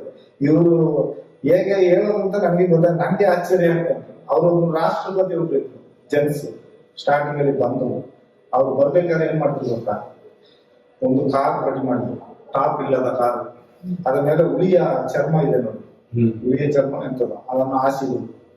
ಅದ್ರ ಮೇಲೆ ರಾಜ್ಯಪಾಲನ ಕೂರಿಸಿ ಮುಂದೆ ಆನೆ 2 ಬಿಟ್ಟು ಅದರಲ್ಲಿ 2 ಇದನ್ನು ಬೀಸಿಸಿ, ಹಾಗೆ ಒಂದು ರೆಕ್ಕೆಯಾಗಿ ಬೀಸಿಸಿ ಇಲ್ಲಿಂದ ದೂರದಿಂದ ಮೆರವಣಿಗೆ ಕರ್ಕೊಂಡು ಹೋಗಿ ಅಲ್ಲಿ ಜ್ಯೂಸ್ ಎಲ್ಲ ಕೊಡಿಸಿ ಅಲ್ಲಿ ದೇವಸ್ಥಾನದ ನಿರ್ವಹಣೆ ಚೆನ್ನಾಗಿ ನಡೀತಾ ಇದೆ ಅಂತೇಳಿ ಸೈನ್ ಇಸ್ಕೊಂಡು ಚಂದದಲ್ಲಿ ಕಲಿಸಿಬಿಡ್ತಾರೆ. ಇಷ್ಟು ಎಲ್ಲ ನಡೆಯುವಾಗ ಯಾರು ಗಂಡು ರಾಜ್ಯಪಾಲರಲ್ಲಿ ಮಾಡಿದ್ದಾರೆ, ಹೆಣ್ಣು ರಾಜ್ಯಪಾಲರ ಹುಟ್ಟಿ ಬಂದ್ರೆ ಮಾಡ್ಬೇಕಷ್ಟೇ. ಅದು ಕೂಡ ಜಗತ್ತಲ್ಲಿ ಇದು ಗೌರ್ಮೆಂಟ್ ಮಾಡ್ಬೇಕು ಅನ್ನೋದು ಸಣ್ಣ ವಿಷಯ ಅಲ್ಲ. ಇನ್ನೊಬ್ಬ ಮಗ ಹುಟ್ಟಿ ಬರ್ಬೇಕು, ಪ್ರಪಂಚದಲ್ಲಿ ಹುಟ್ಟಿ ಬರ್ಬೇಕು, ದೇವರಾಗಿ ಹುಟ್ಟಿ ಬರ್ಬೇಕು, ಆದ್ರೆ ಮಾತ್ರ ಗೌರ್ಮೆಂಟ್ ಮಾಡ್ಲಿಕ್ಕೆ ಸಾಧ್ಯ. ನಾನು ಸತ್ಯ ಹೇಳ್ತೇನೆ, ನನಗೆ ತಿಳಿದ ಅನುಭವ, 35 ವರ್ಷ ಅವರ ಕಾಲಡಿ ಇದ್ದ ಅನುಭವ, ಅವರಿಗೆ ಅಷ್ಟು ಶಕ್ತಿ ಬರಲ್ಲ. ಬೇರೆ ಒಂದು ಫೋನ್ ನಲ್ಲಿ ಏನ್ ಬೇಕಾದ್ರೆ ಮಾಡ್ತಾರೆ. ಗಿರ್ಗಿಟ್ಲೆ ಆಡಿಸ್ಬೇಕಾದ್ರೆ ಸರ್ಕಾರವನ್ನೇ ಗಿರ್ಗಿಟ್ಲೆ ಆಡಿಸ್ತಾರೆ. ಒಂದು ಸರಿ ಜಂಟಿ ರಾಜಕೀಯ ಆಯಿತು, ಬಿಜೆಪಿ ಕಾಂಗ್ರೆಸ್ JDS ಏನೋ ಇರ್ಬೇಕಾದ್ರೆ ಕೆಲವು ಶಾಸಕರೆಲ್ಲ ಬೆಂಗಳೂರು ಏನೋ ಬೊಂಬೈ ಏನೋ ಯಾಕಡೆ ಹೊರಗಡೆ ಉಂಟು ವಿದೇಶಕ್ಕೆ ಇದು ಮಾಡ್ಲಿಕ್ಕೆ. ಕಾರಣ ಯಾರು? ಸಿದ್ದರಾಮಯ್ಯ. ಇವ್ರು ಬಂದು ಎಲ್ಲಿ ಕೂತ್ಕೊಂಡ್ರು, ಸಾಂತ್ವನ ಹಾಸ್ಪಿಟಲ್ ಬಂದು ತಿಳ್ಕೊಂಡು ಚೆನ್ನಾಗಿ ಅವ್ರು ಹೇಗೆ ಹೇಳ್ಕೊಡ್ತಾರೆ ಹಾಗೆ ಮಾಡಿಸ್ಕೊಂಡು ಕೂತಿದ್ರು. ಇವರೇ ರಾಜಕೀಯ ಮಾಡಿಸ್ತಾರೆ. ರಾಷ್ಟ್ರ ಪ್ರಶಸ್ತಿ ಕೊಡದೆ ಏನ್ ಮಾಡ್ತಾರೆ ಹೇಳಿ? ಇವರೇ ರಾಜಕೀಯ ಮಾಡಿಸ್ತಾರೆ. ಸಿದ್ದರಾಮಯ್ಯ 100ಕ್ಕೆ 100 ಹೆಗ್ಡೆ ಅವರಿಗೆ ವಿರುದ್ಧವಾಗಿ ಒಂದು ಸ್ಟೆಪ್ ತೆಗೊಳ್ಳಿಕ್ಕೆ ಸಾಧ್ಯ ಇಲ್ಲ. ಹಾಗೆ ತೆಗೊಳ್ಬೇಕಾದ್ರೆ ಅವರ ಪರ್ಮಿಷನ್ ಅಲ್ಲೇ ತಗೊಳ್ಬೇಕು. ನಾನು ಹೀಗೆ ಮಾಡ್ತಾ ಇದ್ದೇನೆ, ನೀವು ಹೀಗೆ ಮಾಡಿ ಅಂತ ಅವ್ರು ಅಲ್ಲುವಾಗಿ ಅಳಿಸಿ ಮತ್ತೆ ಇವರು ಮಾಡಿಸ್ತಾರೆ ಅಷ್ಟೇ ಅಲ್ಲ. ಇವರು ಸ್ವಂತ ಸ್ವಇಚ್ಛೆಯಲ್ಲಿ ಸಿದ್ದರಾಮಯ್ಯ ಮಾಡ್ಲಿಕ್ಕಿಲ್ಲ. ಸಿದ್ದರಾಮಯ್ಯ ಬರ್ಬೇಕಾದ್ರೆ ಉದ್ದೇಶ ಏನ್ ಗೊತ್ತುಂಟ, ನಾವಲ್ಲಿ ಕಸ ಮುಗಿಸ್ತಾ ಇದ್ದೇವೆ ನೇತ್ರಾವತಿಯಲ್ಲಿ, ಆಗ ಅವ್ರು ಏನೂ ಇಲ್ಲ, ನಡ್ಕೊಂಡು ಬಂದು ಒಂದು 5-6 ಜನದೊಟ್ಟಿಗೆ ನಡ್ಕೊಂಡು ಬಂದು ಅಲ್ಲಿ ನೇತ್ರಾವತಿಯಲ್ಲಿ ಸತೀಶ್ ಶೆಟ್ಟರ್ ಹೋಟ್ಲ್ ಇದೆ. ಸತೀಶ್ ಶೆಟ್ಟರ್ ಹೋಟ್ಲಲ್ಲಿ ಸಾಧಾರಣ ಒಂದು ಲೋಟದಲ್ಲಿ ಒಂದು ಟೀ ಕುಡ್ಕೊಂಡು ನಮ್ಮನ್ನೆಲ್ಲ ಮಾತಾಡಿಸ್ಕೊಂಡು ನಡ್ಕೊಂಡು, ಹಾಗೆಲ್ಲ ಏನು ಏನೂ ಇಲ್ಲ ಅವರು. ಇವಾಗ ಮುಖ್ಯಮಂತ್ರಿ ಅದೇ ರಸ್ತೆಯಲ್ಲಿ ಬರ್ಬೇಕಾದ್ರೆ ಈಗ ಅಷ್ಟು ಪೊಲೀಸ್ ಇರ್ತಾರೆ, ಏನು ಮಾಡ್ಲಿಕ್ಕೆ ಆಗ್ತದೆ? ಏನು ಮಾಡ್ಲಿಕ್ಕೆ ಆಗಲ್ಲ. ಎಲ್ಲ ಅವರು ಸ್ಟಾರ್, ಎಲ್ಲ ಧರ್ಮಸ್ಥಳದ ಮಹಿಮೆ, ಧರ್ಮಸ್ಥಳದ ದುಡ್ಡಿನ ಮಹಿಮೆ. ಈ ದುಡ್ಡನ್ನು ಉಂಟಲ್ಲ, ಗೌರ್ಮೆಂಟ್ ಲೆಕ್ಕ ತಗೊಂಡ್ರೆ ನಮ್ಮ ಕರ್ನಾಟಕ ರಾಜ್ಯವನ್ನು ಗೌರ್ಮೆಂಟ್ ದುಡ್ಡು ಕಟ್ಟಬೇಕಾಗಿಲ್ಲ, ಧರ್ಮಸ್ಥಳ ಒಂದು ದುಡ್ಡೇ ಸಾಕು. ತಿರುಪತಿ ಸುಮ್ಮನೆ ಹೆಸರಿಗೆ, ತಿರುಪತಿ ಅಂತ ಕೆಲಸ, ತಿರುಪತಿ ದುಡ್ಡು ಅಂತ ಹೇಳಿ ಸುಮ್ಮನೆ ಪ್ರಚಾರ ಮಾಡಿಬಿಟ್ಟಿದ್ದಾರೆ. ಆದ್ರೆ ಇಲ್ಲಿ ಗೋಣಿ ತಂದು ಸುರಿಯೋದು ಇಲ್ಲಿಗೇನೆ, ಯಾವುದು ಸುಲ್ಕೇಸ್ ತಂದು ಸುರಿಯೋದು ಇಲ್ಲಿಗೇನೆ. ಸಸ್ಪೆನ್ಸ್ ಅಲ್ಲಿ ಬರೋದೆಲ್ಲ ಹೆಗ್ಡೆಯವರ ಮನೆಯೊಳಗೆ ಹೋಗಿ ಕೊಡ್ತಾರೆ, ಸಸ್ಪೆನ್ಸ್ ಇಲ್ಲದೆಲ್ಲ ಒಳ್ಳೆ ಒಳಗೆ ತಗೊಂಡು ಸುರಿತಾರೆ. ಚಿನ್ನ ತುಲಾಭಾರ ಅದು ಇದು 6-3 ಅಂತ ಇಲ್ಲಿ ಬೇಜಾನ್ ಬರ್ತದೆ. ಈಗ ಇನ್ನೊಂದು ನ್ಯೂಸ್ ಕೇಳಿದೆ, ಆಯುರ್ವೇದಿಕ್ ಹಾಸ್ಪಿಟಲ್ ಇನ್ನೊಂದು ಕಟ್ಟಿದ್ದಾರೆ ಉಜಿರೆಗೆ, ಧರ್ಮಸ್ಥಳ ಹಾಸ್ಪಿಟಲ್. ಆ ಹಾಸ್ಪಿಟಲ್ಗೆ ಇಂಟರ್ಲಾಕ್ ಹಾಕ್ಲಿಕ್ಕೆ ಬಂದವರು ನನಗೆ ಒಂದು ಸಸ್ಪೆನ್ಸ್ ವಿಷಯ ಹೇಳಿದ್ರು. ಈಚೆ ಕುಂದಾಪುರಿಯ ಇಂಥದ ಅಲ್ಲಿ ಬರ್ತದೆ ಆ ಊರಿನ ಹೆಸರು, ಅವರ ಅಪ್ಪನ ಊರು, ತಂದೆಯ ಊರು, ತಾಯಿ ಊರು ಗೊತ್ತಿಲ್ಲ, ಹೆಗ್ಡೆ ಅವರು. ಇವರಿಗೆ ಒಂದು ಸಮಯಕ್ಕೆ ತಲೆಮಾರು ಇಲ್ಲ ನೋಡಿ, ಇವರ ತಲೆಮಾರಿಗೆ ಹೆಂಗಸು ಮಾತ್ರ, ಹೆಣ್ಣು ಮಗಳು ಮಾತ್ರ, ಗಂಡು ಮಕ್ಕಳು ಇಲ್ಲ. ಆದ ಕಾರಣ ಒಂದ್ ವೇಳೆ ಎಲ್ಲಾದ್ರೂ ಗೌರ್ಮೆಂಟ್ ಹೋದ್ರೆ ಬದುಕಲಿಕ್ಕೆ ಜೀವನ ಬೇಕಲ್ಲ, ಎಲ್ಲ ದೊಡ್ಡ ಬಿಲ್ಡಿಂಗ್ ಒಂದು ಕಟ್ಟಿ ಇಟ್ಟಿದ್ದಾರಂತ ಆ ಕಡೆ. ಅವರ ತಾಯಿ ತಂದೆ ಊರು ಅಂತ ಗೊತ್ತಿಲ್ಲ, ಅವ್ರು ಹೇಳಿದ್ರು. ಕೆಲಸ ಮಾಡಿದವ್ರು ಬಂದು ಹೇಳಿದ್ರು, ನಂಗೆ ಇಂಟರ್ಲಾಕ್ ಹಾಕಿದವರು ಅಡಿಯಲ್ಲಿ ಸ್ವರಂಗದಾಗೆ ಕಟ್ಟಿ ಇಟ್ಟಿದ್ದಾರಂತೆ. ಚಿನ್ನವೆಲ್ಲ ತಗೊಂಡೋಗಿ ತುಂಬಿಸ್ಲಿಕ್ಕೆ ಹೋಗೋದು ಎಲ್ಲ ಪೂರ ಅದು ಕಂಡಿಡ್ಲಿಕ್ಕೆ ಅವ್ರು ಹೇಳಿದ್ರು ನನಗೆ. ಅವತ್ತು ಯಾರು ಇಂಟರ್ಲಾಕ್ ಹಾಕ್ಲಿಕ್ಕೆ ಹೋದ್ರು ನೋಡಿ, ಅವ್ರು ನೋಡಿ ಬಂದಿದ್ರು. ಇಲ್ಲಿ ಇಂಟರ್ಲಾಕ್ ಹಾಕಿದವರು ಹೇಳಿದ್ರು ನನಗೆ, ಇಲ್ಲಿ ಉಜಿರೆಯಲ್ಲಿ ಇಂಟರ್ಲಾಕ್ ಹಾಕಿದ್ರು ನೋಡಿ, ಇಂಟರ್ಲಾಕ್ ನಡ್ಕೊಂಡು ಹೋಗೋ ಪಾದಿಗೆ ಅವ್ರು ಹೇಳಿದ್ರು ಅಲ್ಲಿ ಕೆಲಸ ಆಗ್ತಾ ಉಂಟು, ಹೀಗೆ ಅಲ್ಲಿ ಕಟ್ತಾ ಇದ್ದಾರೆ. ಅದು ಜಾಗ ಅವ್ರಿಗೆ ಸಸ್ಪೆನ್ಸ್, ನಮಗೆ ಗೊತ್ತಿಲ್ಲ. ಇವರು ನೋಟ್ ಎಲ್ಲ ಚೇಂಜ್ ಮಾಡ್ಬಿಡ್ತಾರೆ, ಚಿನ್ನವನ್ನೇ ಚೇಂಜ್ ಮಾಡ್ಲಿಕ್ಕೆ ಆಗ ಚಿನ್ನವನ್ನೆಲ್ಲ ಬಿಸ್ಕೆಟ್ ಮಾಡಿ ತಗೊಂಡು ಅಲ್ಲಿ ಸಿಗ್ತಾ ಇರ್ತಾರೆ. ಒಂದು ಕಾಲಕ್ಕೆ ಚಿನ್ನದಲ್ಲಿ ಬದುಕಬಹುದು, ನೋಟ್ನಲ್ಲಿ ಬದುಕಲಿಕ್ಕೆ ಆಗ ಬೆಂಕಿ ಹಾಕ್ಬೇಕು ನೋಟ. ಆ ಉದ್ದೇಶ ಯಾವುದು? ಚಿನ್ನ ಏನು ಹೊಸಿ ಚಿನ್ನ ಬೀಳ್ತದ, ಬೆಳ್ಳಿ ಹೊಸಿ ಬೀಳ್ತದ, ದುಡ್ಡು ಉಂಟಲ್ಲ ಚಿಲ್ಲರೆ ಕಾಸು. ಆ ವಸಂತಮಾಲ ಅಂತ ಒಂದು ಬಿಲ್ಡಿಂಗ್ ಇದೆ, ಅದರಲ್ಲಿ 2 ಬಿಟ್ಟು ಒಂದು ಒಂದ್ರಿ ಆಗಿ ಇಟ್ಕೊಂಡು ನಾವು ರಾಗಿ ಮಾತ್ರ ಒಂದ್ರಿ ಹಾಕ್ತೀವಿ, ಭತ್ತ ರಾಗಿ ಅಂತ. ಅವ್ರು ಚಿಲ್ಲರೆ ಕಾಸ ಒಂದ್ರಿ ಹಾಕ್ತಾರೆ. ಇಲ್ಲಿ 1 ರೂಪಾಯಿ 2 ರೂಪಾಯಿ 70 ರೂಪಾಯಿ ಬೀಳುವಾಗೆ ಕಾಯಿನ್ ಬೀಳುವಾಗೆ ಒಂದ್ರಿ ಇಟ್ಟಿದ್ದಾರೆ. ಅದ್ರಲ್ಲಿ ಆಡಿಸಿ ಅದನ್ನ ಮೂಟೆ ಕಟ್ಟಿ ಲಾರಿಗೆ ಹಾಕಿ ಅದೆಲ್ಲ ಮಂಗಳೂರು ಕಡೆ ಕಳಿಸ್ತಾರೆ, ಎಂತ ಬ್ಯಾಂಕ್ ಅಂತ ಗೊತ್ತಿಲ್ಲ. ಅಲ್ಲಿಂದ ದುಡ್ಡಾಗಿ ಬರ್ತದೆ. ಚಿಲ್ಲರೆ ಕಾಸೆ ಸಪ್ರೇಟ್ ಆಗಿ, ನೋಟೆ ಬೇರೆ ಚಿಲ್ಲರೆ ಕಾಸೆ ಬೇರೆ. ಏನ್ ಮಾಡಲ್ಲ ಅವರು. ಈ ಸೌಜನ್ಯನ ಉದ್ದೇಶ ನಡೆದ ನಂತರ ಧರ್ಮಸ್ಥಳ ಸಂಘ ಸೃಷ್ಟಿ ಮಾಡಿದ್ದೆ ಅದಕ್ಕೋಸ್ಕರ. ಗ್ರಾಮದಲ್ಲೆಲ್ಲ ಧರ್ಮಸ್ಥಳ ಮಹಿಳಾ ಸಂಘ ಅಂತ ಸೇರಿಸಿದ್ದು ಈ ಉದ್ದೇಶ, ಮಹಿಳೆಯರ ಆರೈಸಲಿಂದೇ ಮಾಡಿದ್ದಾರೆ ಅಂತ ಕಾಣ್ತದೆ, ಬೇರೇನಿಲ್ಲ. ಜನಗಳನ್ನು ದೃಷ್ಟಿಯನ್ನು ಸೆಳೆಯಲಿದೆ. ಈಗ ಗೌರ್ಮೆಂಟ್ ಅಲ್ಲಿ ಸವಲತ್ತು ಕೊಡೋದು ನ್ಯಾಯ. ಇವ್ರು ಗೌರ್ಮೆಂಟ್ ಕರ್ನಾಟಕ ರಾಜ್ಯಕ್ಕೆ ಸವಲತ್ತು ಕೊಡ್ಲಿಕ್ಕೆ ಹೇಳಿ ಸರ್, ಈ ದುಡ್ಡನ್ನು ತಗೊಂಡು ಗೌರ್ಮೆಂಟ್ಗೆ ಕೊಡ್ಬೋದಲ್ಲ. ಗೌರ್ಮೆಂಟ್ ಅಷ್ಟು ಸುಲಭದಲ್ಲಿ ಕೈ ಹಾಕ್ಲಿಕ್ಕೆ ಆಗಲ್ಲ. ಆಗದವ ಸೆತ್ತ ಏನು ಮಾಡ್ಲಿಕ್ಕೆ ಆಗಲ್ಲ. ನನಗೆ ಒಂದು ಡೌಟ್ ಬರ್ತದೆ, ಅಂತ ಜೈಲಲ್ಲಿದ್ದಾನೆ ನೇತ್ರಾವತಿ ನದಿಯನ್ನು ಆ ಕಡೆ ತಿರ್ಸ್ತೀನಿ ಬೆಂಗಳೂರು ಅಂತಂದ್ರೆ ಅಮ್ಮನೆ ಸೆತ್ತೋದು. ಜೈಲಂತ ನ್ಯಾಯ ಕೊಡಿಸ್ಲಿಲ್ಲ. ಹಾಗೆ ಇದು ಕಷ್ಟ. ನಾನು ನಗಾಡ್ಕೊಂಡಂತ ಹೇಳ್ತೀನಿ ಅಂತ ತಪ್ಪು ತಿಳ್ಕೊಬೇಡಿ. ಅವ್ರಿಗೆ ಅಷ್ಟು ಇದಿದೆ. ಪೀಠದ ಇದು ಏನೋ ಮುಂಡಾಸ್ ಅಂತ ಹೇಳ್ತಿರಲ್ಲ, ತಲೆ ಗಟ್ಟಿ, ಭಯಂಕರ ತಲೆ ಮಾಡಿಸ್ತಾರೆ. ಸೂಟ್ ಕೇಸ್ ದುಡ್ಡು ಇಟ್ಕೊಂಡು ಎಲ್ಲ ಏನು ಚಿನ್ನ ಎಷ್ಟು ಗಟ್ಟಿ ಏನು ಇರ್ಲಿ, ಆ ಪರಮಾತ್ಮನಲ್ಲಿ ಭಗವಂತ ನೋವು ಕೊಡ್ತಾನೆ. ಇದು ಸತ್ಯ. ನಮ್ಮ ಜನರಿಂದ ನ್ಯಾಯ ಸಿಕ್ಕೋದಿಲ್ಲ, ದೇವರೊಂದು ನೋವು ಕೊಡ್ತಾನೆ. ದೇವರೇ ಕೊಡು, ಏನೋ ಸಿಕ್ಕು ಕೊಡ್ತಾನೆ, ದೇವರೇ ಕೊಡು. ಯಾಕೆ ಈಗ ಸ್ವಲ್ಪ ಒಂದು 10 ವರ್ಷದ ಹಿಂದೆ ಅಂತ ಕಾಣ್ತಾರೆ. 10 ವರ್ಷನ ಯಾವಾಗ ಸರಿ ನೆನಪಿಲ್ಲ. ಅವ್ರಿಗೆ ಒಂದು ಏಡ್ಸ್ ಬಂತಲ್ಲ, ಹರ್ಷೇಂದ್ರ ಇದೇ ಇರ್ತಾರಲ್ಲ, ಅದ ಸಣ್ಣದನಿಗೆ ವೀರೇಂದ್ರಗೆ ತಮ್ಮನಿಗೆ ಏಡ್ಸ್ ಮೇಲೆ ಏನೋ ಒಂದು ನೋವು ಬಂತು ಅಂತ ಹೀಗೆ ಆಗಿರೋದು, ಕಟ್ಟಿಯಾಗಿ ಆಗಿ ಮತ್ತೆ ಎಲ್ಲ ಅಮೆರಿಕ ಆಚೆ ಹೋಗಿ ಟ್ರೀಟ್ಮೆಂಟ್ ತಗೊಂಡು ಬಂದು ಆಗ ಅರ್ಧ ನೇಚುರೋಪತಿ ಆಸ್ಪತ್ರೆ ಕಟ್ಟಲಿಲ್ಲ. ಇಲ್ಲಿಂದ ಇಲ್ಲಿವರೆಗೂ ಐಸು ಎಲ್ಲ ಹಿಂದೆಗಡೆ ಟ್ಯಾಂಕ್ ಕಟ್ಕೊಂಡು ಸ್ವಲ್ಪ ನಡೆದಾಡ್ತಾ ಇದ್ರು, ಬೋಡಿಗಲ್ಲೇ ಇರಬೇಕು ಅಂತ. ಈಗ ರೆಡಿ ಆಗ್ಬೋದು, ಸರಿ ಆಗ್ಬೋದು. ಅದನ್ನು ಕಂಡಿದ್ವಿ, ಇಲ್ಲಾಂದ್ರೆ ಸಾಯ್ತಾರೆ ಅನ್ಕೊಂಡಿದ್ವಿ. ಈ ತರ ಇತ್ತು, ನೋವು ಬಂದು ಅದನ್ನು ಸರಿ ಮಾಡ್ಕೊಂಡು ವಿದೇಶಕ್ಕೆ ಹೋಗಿ ಇದೇ ಬಂದು ತಿರುಗಾಡ್ತಾ ಇದ್ರು. ಏಡ್ಸ್ ಬಂದು ಅದನ್ನು ಸರಿ ಮಾಡ್ಕೊಂಡು ವಿದೇಶದಲ್ಲಿ ಹೋಗಿ ಏನ್ ಎಲ್ಲ ಫುಲ್ ಒಂದು ಏನೋ ಹೇಳ್ತಾರಲ್ಲ ವೈರ್ಲೆಸ್ ಇದೆ ನೋಡಿ, ವಾರ್ಡ್ಲೆಸ್, ಆ ತರ ಒಂದು ಇಲ್ಲಿ ಟವರ್ನಾಗ ಅದರಲ್ಲಿ ಎಲ್ಲ ಬಿಟ್ಟು ಫುಲ್ ಇದು ಗ್ಲಾಸ್ ಕನ್ನಡಿ ಅವ್ರು ಮಾತಾಡೋದು ಇದನ್ನು ತೆಗೆದು ಮಾತಾಡುವಾಗೆ ಆ ತರ ಆಗ ಅರ್ಧ ಸಾಂತ್ವನ ಕಟ್ತಾ ಇದ್ರು ಅಷ್ಟೇ. ಎಲ್ಲ ಇದು ಮಾಡ್ತಾ ಇದ್ದಾರೆ. ಎಲ್ಲ ಭಗವಂತ ಕೊಡ್ಬೇಕು ದೇವ್ರು. ಆದ್ರೆ ಇದು ಇಷ್ಟು ಸ್ಟ್ರಾಂಗ್ ಆಗಿ ಬರ್ತದೆ ಅಂತಂದ್ರೆ ದೇವ್ರು ಇಲ್ಲದೆ ಬರ್ಲಿಲ್ಲ, ದೇವ್ರು ಇದ್ದದ್ರಿಂದಾನೇ ಬಂದದ್ದು. ಯಾಕಂದ್ರೆ ನನಗೆ ಒಂದು ಆಶ್ಚರ್ಯ ಕಾಣಿಸ್ತದೆ. ದೂರದವರು ಭಕ್ತಿ ವಿಷಯದಲ್ಲಿ ಮುಟ್ಟವರು ಚಂಡ್ರು ಅವರೆಲ್ಲ ಹೇಳೋದಂದ್ರೆ ನನಗೆ ತುಂಬಾ ಸಂಕಟ ಆಗ್ತದೆ. ಭಕ್ತಿ ಅಂತ. ಆದ್ರೆ ಇಲ್ಲಿ ನಡೆಯೋದು ಅವ್ರಿಗೆ ಗೊತ್ತಾಗೋದಿಲ್ಲ. ಏನು ತಗೊಂಡ್ರು ಭಕ್ತಿ. ಆದ್ರೆ ಇಲ್ಲಿ ಎಷ್ಟು ಜನ ಏಟ್ ತಿಂದು ಹೋಯ್ತಾರೆ ನೋಡಿ, ಅವ್ರಿಗೆ ಆ ಭಕ್ತಿ ಗೊತ್ತಿರ್ತದೆ. ಇಲ್ಲಿ ಧರ್ಮದ ಏಟ್ ತಿಂದಿರ್ತಾರೆ ನೋಡಿ, ಅವ್ರಿಗೆ ಮಾತ್ರ ಧರ್ಮಸ್ಥಳ ಭಕ್ತಿ ಹೀಗೆ ಅಂತ ಗೊತ್ತಿರ್ತದೆ. ಕೆಲವೊಂದು ಬಂದು ಹೋಗೋರಿಗೆ ಅವತ್ತು ಹೊತ್ತಿಗೆ ಆಗಿಲ್ಲ. ನೀವು ಸತ್ಯ ಹೇಳಿ ನಿಜ ಏನಾಗುದಿಲ್ಲ. ನಾವೀಗ ಹೊರಟು ಮಾಡುದು ಆ ಅಣ್ಣಪ್ಪನೇ ನಿಮ್ಮನ್ನು ಕಳಿಸುದು. ಅದು ನನ್ನನ್ನು ರೆಕಾರ್ಡ್ ಮಾಡಿದ್ದಾರೆ ನೋಡಿ. ಅವರು ನನ್ನನ್ನು ಕರೆಸಿ ನಾವು ಎಲ್ಲಿ ಕರೆದ್ರು ಸತ್ಯమైన ವಿಷಯದಲ್ಲಿ ಹಾಗೆ ಎಲ್ಲ ಹೇಳಿಸಿ ಲಾಸ್ಟ್ ಹೇಳ್ತಾರೆ, ನೀನು ಎನಿಸಿ ನೋಡಿದಷ್ಟು ಕಾಸು ನಾನು ಕೊಡ್ತೇನೆ, ನಮಗೆ ಮೇಲೆ ಎದ್ದವರು ಇದ್ದಾರೆ ಕಾವಂದರು, ನೀನ್ ಎದುರು ಬೇಡ, ಯಾವ ಹೈಕೋರ್ಟಿಗೆ ಕರೆದ್ರು ನೀನ್ ಬಂದು ಸಾಕ್ಷಿ ಹೇಳ್ತೀಯ ಅಂತ. ನನ್ನನ್ನು ನನ್ನ ಅಣ್ಣ ನಾನು ಇಲ್ಲ ಅಂತ ಹೇಳಿದ್ದೆ. ಆಗುತ್ತಾ ಹೇಳಿ ಸ್ವಾಮಿ ಅಂತ ಹೇಳಿ ಬಂದಿದ್ದೇನೆ. ಅದರ ನಂತರ ತಪ್ಪಿಸಿದ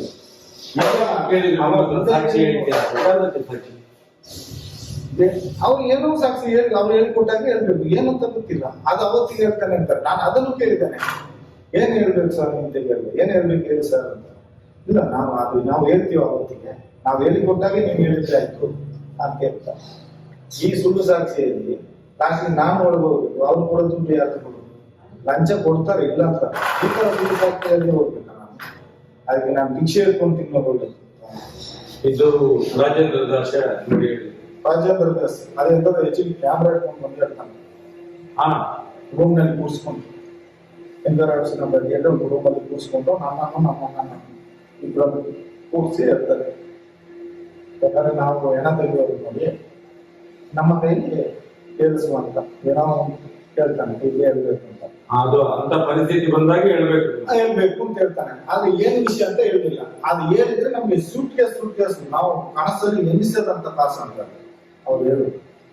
ನೀವು ಯಾರಿಗೆ ಎದುರ್ಬೇಕು, ನಿಮ್ಗೆ ಮೇಲೆ ಎತ್ತೇ ಕಾಮಗಾರಿ ಏನು ಎದುರ್ಬೇಕಲ್ಲ ಅಂತ ಹೇಳಿ ಅಣ್ಣಪ್ಪ ಮಂಜುನಾಥನೇ 2015 ಓಡಿಸಿದ್ರು.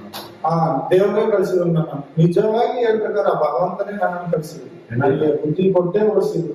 ಬೇಡ ಹೋಗು, ಈ ಏರಿಯಾದಲ್ಲಿ ಇದ್ರೆ ನನ್ನನ್ನು ನದಿಗೆ ಹಾಕ್ಬಿಡ್ತಿದ್ರು, ಪಾಲ್ ಮಾಡಿ ಹಾಕ್ತಿದ್ರು. ಗೊತ್ತಾಗ್ತದೆ ನಿಜ ಅದೇ ಅಳಿಯ ಬೇರೆ ಕಾಲ್ ಹಲೋ ವಸ್ತಾನ ನೈಟ್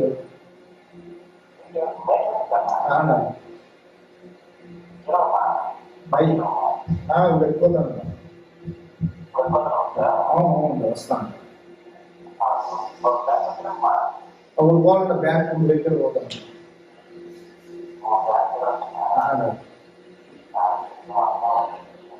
ಸರಿ ಸರಿ ಸರಿ. ನೋಡಿ ನಮ್ಮ ಅಳಿಯವರು ಮದ್ದೂರಲ್ಲಿ ಇದ್ದಾರೆ. ಅವರು ಈ ಸೌಜನ್ಯ ನ್ಯೂಸ್ ಎಲ್ಲ ನೋಡ್ತಾ ಇದ್ದಾರೆ. ಅವರೆಲ್ಲ ನಂಗೆ ಧೈರ್ಯ ಕೊಡುದು, ಹೋಗಿ ನೀನ್ ಹೇಳಿ ಬಾ, ಏನಾದ್ರು ಹೇಳಿ, ದೇವರು ಎಷ್ಟು ದಿವಸ ಜೀವನದಲ್ಲಿ ಇರ್ತಾರೆ. ಏನಾಗುದಿಲ್ಲ, ಏನಾಗುದಿಲ್ಲ, ಇದು ಸತ್ಯ. ಕಾಯುವ ಅಣ್ಣಪ್ಪ ಮಂಜುನಾಥ ಅವ್ರು ಹೇಳ್ತಾರೆ ನೋಡಿ, ನೀವು ಬದುಕೋದ್ರಲ್ಲಿ ಒಂದು ಒಳ್ಳೇದು ಮಾಡಿ ಮಾವ, ಸಾಯಿದ ಎಷ್ಟು ದಿವಸ ಇರ್ತದೆ, ಜೀವ ಬದುಕ್ತದೆ, ಮಾಡಿ ಸಾಯಿ ಅಂತ. ನನ್ನ ಅಳಿಯ ನನ್ನ ಮಗಳು ಸರಿ ಬೆಳ್ತಾನೆ.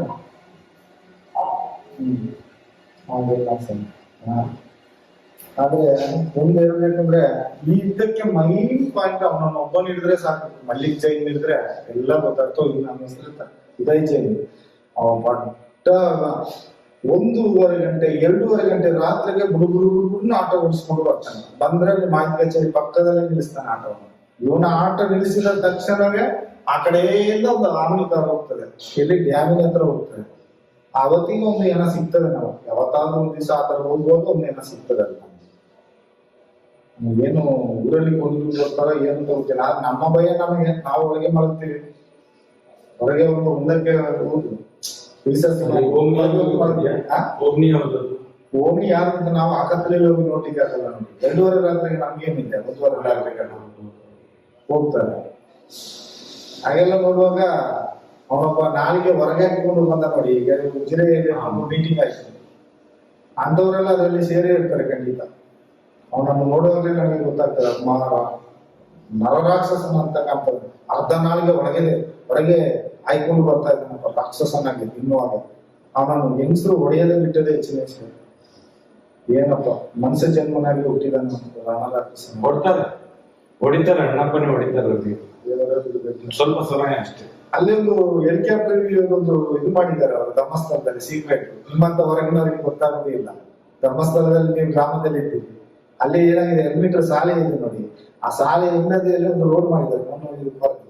ಆಚೆ ಹೋಗುವಾಗ ಅಲ್ಲಿ ಎಲ್ಲ ಅಡಿಕೆ ಒಣಗಿಸೋದು ಎಲ್ಲ, ಇಲ್ಲಿ ಸರವತಿ ಅಂತ ಮಾಡ್ತಾರಲ್ಲ, ಆ ತರದೊಂದು ಅಡಿಕೆಯನ್ನು ಬಿಸಿನಲ್ಲಿ ರೆಡಿ ಮಾಡ್ತಾರಲ್ಲ, ಅದರ ಆಚೆ ಹೋದ್ರೆ ಹೆಲಿಕಾಪ್ಟರ್ ಗ್ರೌಂಡ್ ಒಂದು ಮಾಡಿದ್ದಾರೆ. ಹೆಲಿಕಾಪ್ಟರ್ ಮೇಲಿಂದನೇ ಬಂದಿರ್ತಾರೆ. ಅವರು ಮನಸ್ಸು ಮಾಡಿದ್ದಾರೆ, ಹೆಲಿಕಾಪ್ಟರ್ ಮೇಲಿಂದನೇ ಬಂದಿರುತ್ತದೆ. ಅಲ್ಲಿ ಒಂದ್ ದಿವಸ ನಾವು ಗೂಡ್ಸ್ಲಿಕ್ಕೆ ಹೋಗಿ ನಾನು ಅದನ್ನು ಕಂಡಿದ್ದೆ. ನನಗೆ ಸಹ ಗೊತ್ತಿಲ್ಲ ಸಸ್ಪೆನ್ಸ್, ಇಷ್ಟು ವರ್ಷ ಇದ್ದೇನೆ ಅಲ್ಲಿ ಹೆಲಿಕಾಪ್ಟರ್ ಇಲ್ಲಿಗೆ ಗ್ರೌಂಡ್ ಮಾಡ್ಕೊಂಡಿದ್ದೆ ಕಾಡಿನಲ್ಲಿ ಒಳಗೆ ಆಚೆ. 5 ಕಿಲೋಮೀಟರ್ ಸಾಲೆ ಒಳಗೆ ಹೋಗಿ ಹೆಲಿಕಾಪ್ಟರ್ ಬಂದಿದ್ದಕ್ಕೆಲ್ಲ ರೆಡಿ ಮಾಡಿಟ್ಟಿದ್ದಾರೆ ವ್ಯವಸ್ಥೆ. ಎಮರ್ಜೆನ್ಸಿ ಇದ್ರೆ ಅದರಲ್ಲೇ ಹೋಗಿರ್ತಾರೆ, ಅದರಲ್ಲಿ ಬಂದಿರ್ತಾರೆ ಎಲ್ಲ ಮಾಡೋಕ್ಕಾಗುತ್ತೆ. ಅದಕ್ಕೆ ಎಲ್ಲ ದನಿಗಳಂದ್ರೆ ಹೇಳ್ದಂಗೆ ಇಲ್ಲಪ್ಪ, ಇಂಥ ದನಿಗಳು ಇಲ್ಲಿಪ್ಪ, ಪಕ್ಕಾ ದನಿಗಳಪ್ಪ, ಕೇಡುಗಟ್ಟ ದನಿಗಳು. ಯಾರಿಗೂ ಗೊತ್ತಾಗಬೇಕು. ಒಳಗಿನಿಂದ ಮಾಡ್ತಾರೆ, ಹೊರಗಿನಿಂದ ಏನು ಗೊತ್ತಾಗ. ಹೊರಗಿನಿಂದ ಪೂಜೆ, ಒಳಗಿನಿಂದ ಎಲ್ಲ ಮುಗಿಸ್ಬಿಡಿದ್ರೆ ಮುಗಿಸೇ ಬಿಡ್ತಾರೆ. ಅವ್ರಿಗೆ ಏನು ಗೊತ್ತಿದ್ದಂಗೆ ಇರ್ತಾರೆ ಆ ಥರದವ್ರು. ಖಂಡಿತನಾಗಿ. ಇಲ್ಲಾಂದ್ರೆ ಇಂಥ ಕೇಸಿಗೆ ಇವರು ಸುಮ್ನೆ ಕೂತ್ಕೊಂಡು ಅದ್ ಏನ್ ಎಂಕ್ವೈರಿ ಮಾಡ್ತೀರಾ ಮಾಡಿ ಅಂತ ಅವ್ರನ್ನ ಮುಂದೆ ಬಿಡ್ಬೋದಿತ್ತು. ಅವರ ತಮ್ಮನೇ ಮಗನನ್ನು ಬಿಡಬೇಡ, ಬಿಡಿ, ಸೇವ್ ಮಾಡಿ. ಈ ಬೀದಿಲಿ ಹೋಗೋರನ್ನ ಇದ್ದು ಹೊರಗೆ ಕೂರಿಸ್ಕೊಂಡಿದ್ರೆ ನ್ಯಾಯವ, ಒಂದು ಧರ್ಮವ? ಈ ಬೀದಿಲಿ ಆಟೋ ಓಡಿಸೋರ್ನ ತಗೊಂಡು ಹೋಗಿ ಎಕರ ಮೇಲೆ ಕೂರಿಸ್ಕೊಂಡಿದ್ದೀರಿ, ಇದೊಂದು ಧರ್ಮದ ಮಾತ? ಭಗವಂತನೇ ಬಲ್ಲ. ಖಂಡಿತ ಸರಿ ಆಗ್ತದೆ ಅಲ್ಲ. ನಿಮ್ಮ ಅಗತ್ಯಗಳು ಬಿದ್ದಾಗ ನಾವು ಖಂಡಿತ ಹೇಳ್ತೇವೆ. ಅಣ್ಣಪ್ಪ ಮಂಜುನಾಥ ಸತ್ಯ ಹೇಳಿ ನಾವಿರ್ತೇವೆ ಆದ್ರೆ ನಾನು ಏನಾಗಿದ್ದ ಜಾಗ ಎಲ್ಲ ನಾನು ಎಲ್ಲಿ ಬೇಕಾದ್ರೂ ನನ್ನೊಟ್ಟಿಗೆ ಗನ್ಮೇನ್ ಇದ್ರೆ ಸಾಕು. ಯಾಕಂದ್ರೆ ನನಗೆ ಅಷ್ಟು ಭಯ ಆಗ್ತದೆ. ಅವ್ರು ಯಾವ ಸಂಧಿಯಲ್ಲಿ ಬಂದು ನಮ್ಮನ್ನು ಕೊಡ್ತಾರೆ. ಜೀವ ಇರೋದು ಸಾಯ್ಲಿಕ್ಕೆ, ಆದ್ರೆ ಅವರ ಕೈಯಲ್ಲಿ ಆ ಹೊತ್ತಿಗೆ ನಮ್ಮ ಸಾವು ಬಂದಾಗ ಸಾಯಿ. ಆ ಹೊತ್ತಿಗೆ ಆಗುವಾಗ ಇವರೇ ಇರುವುದಿಲ್ಲ,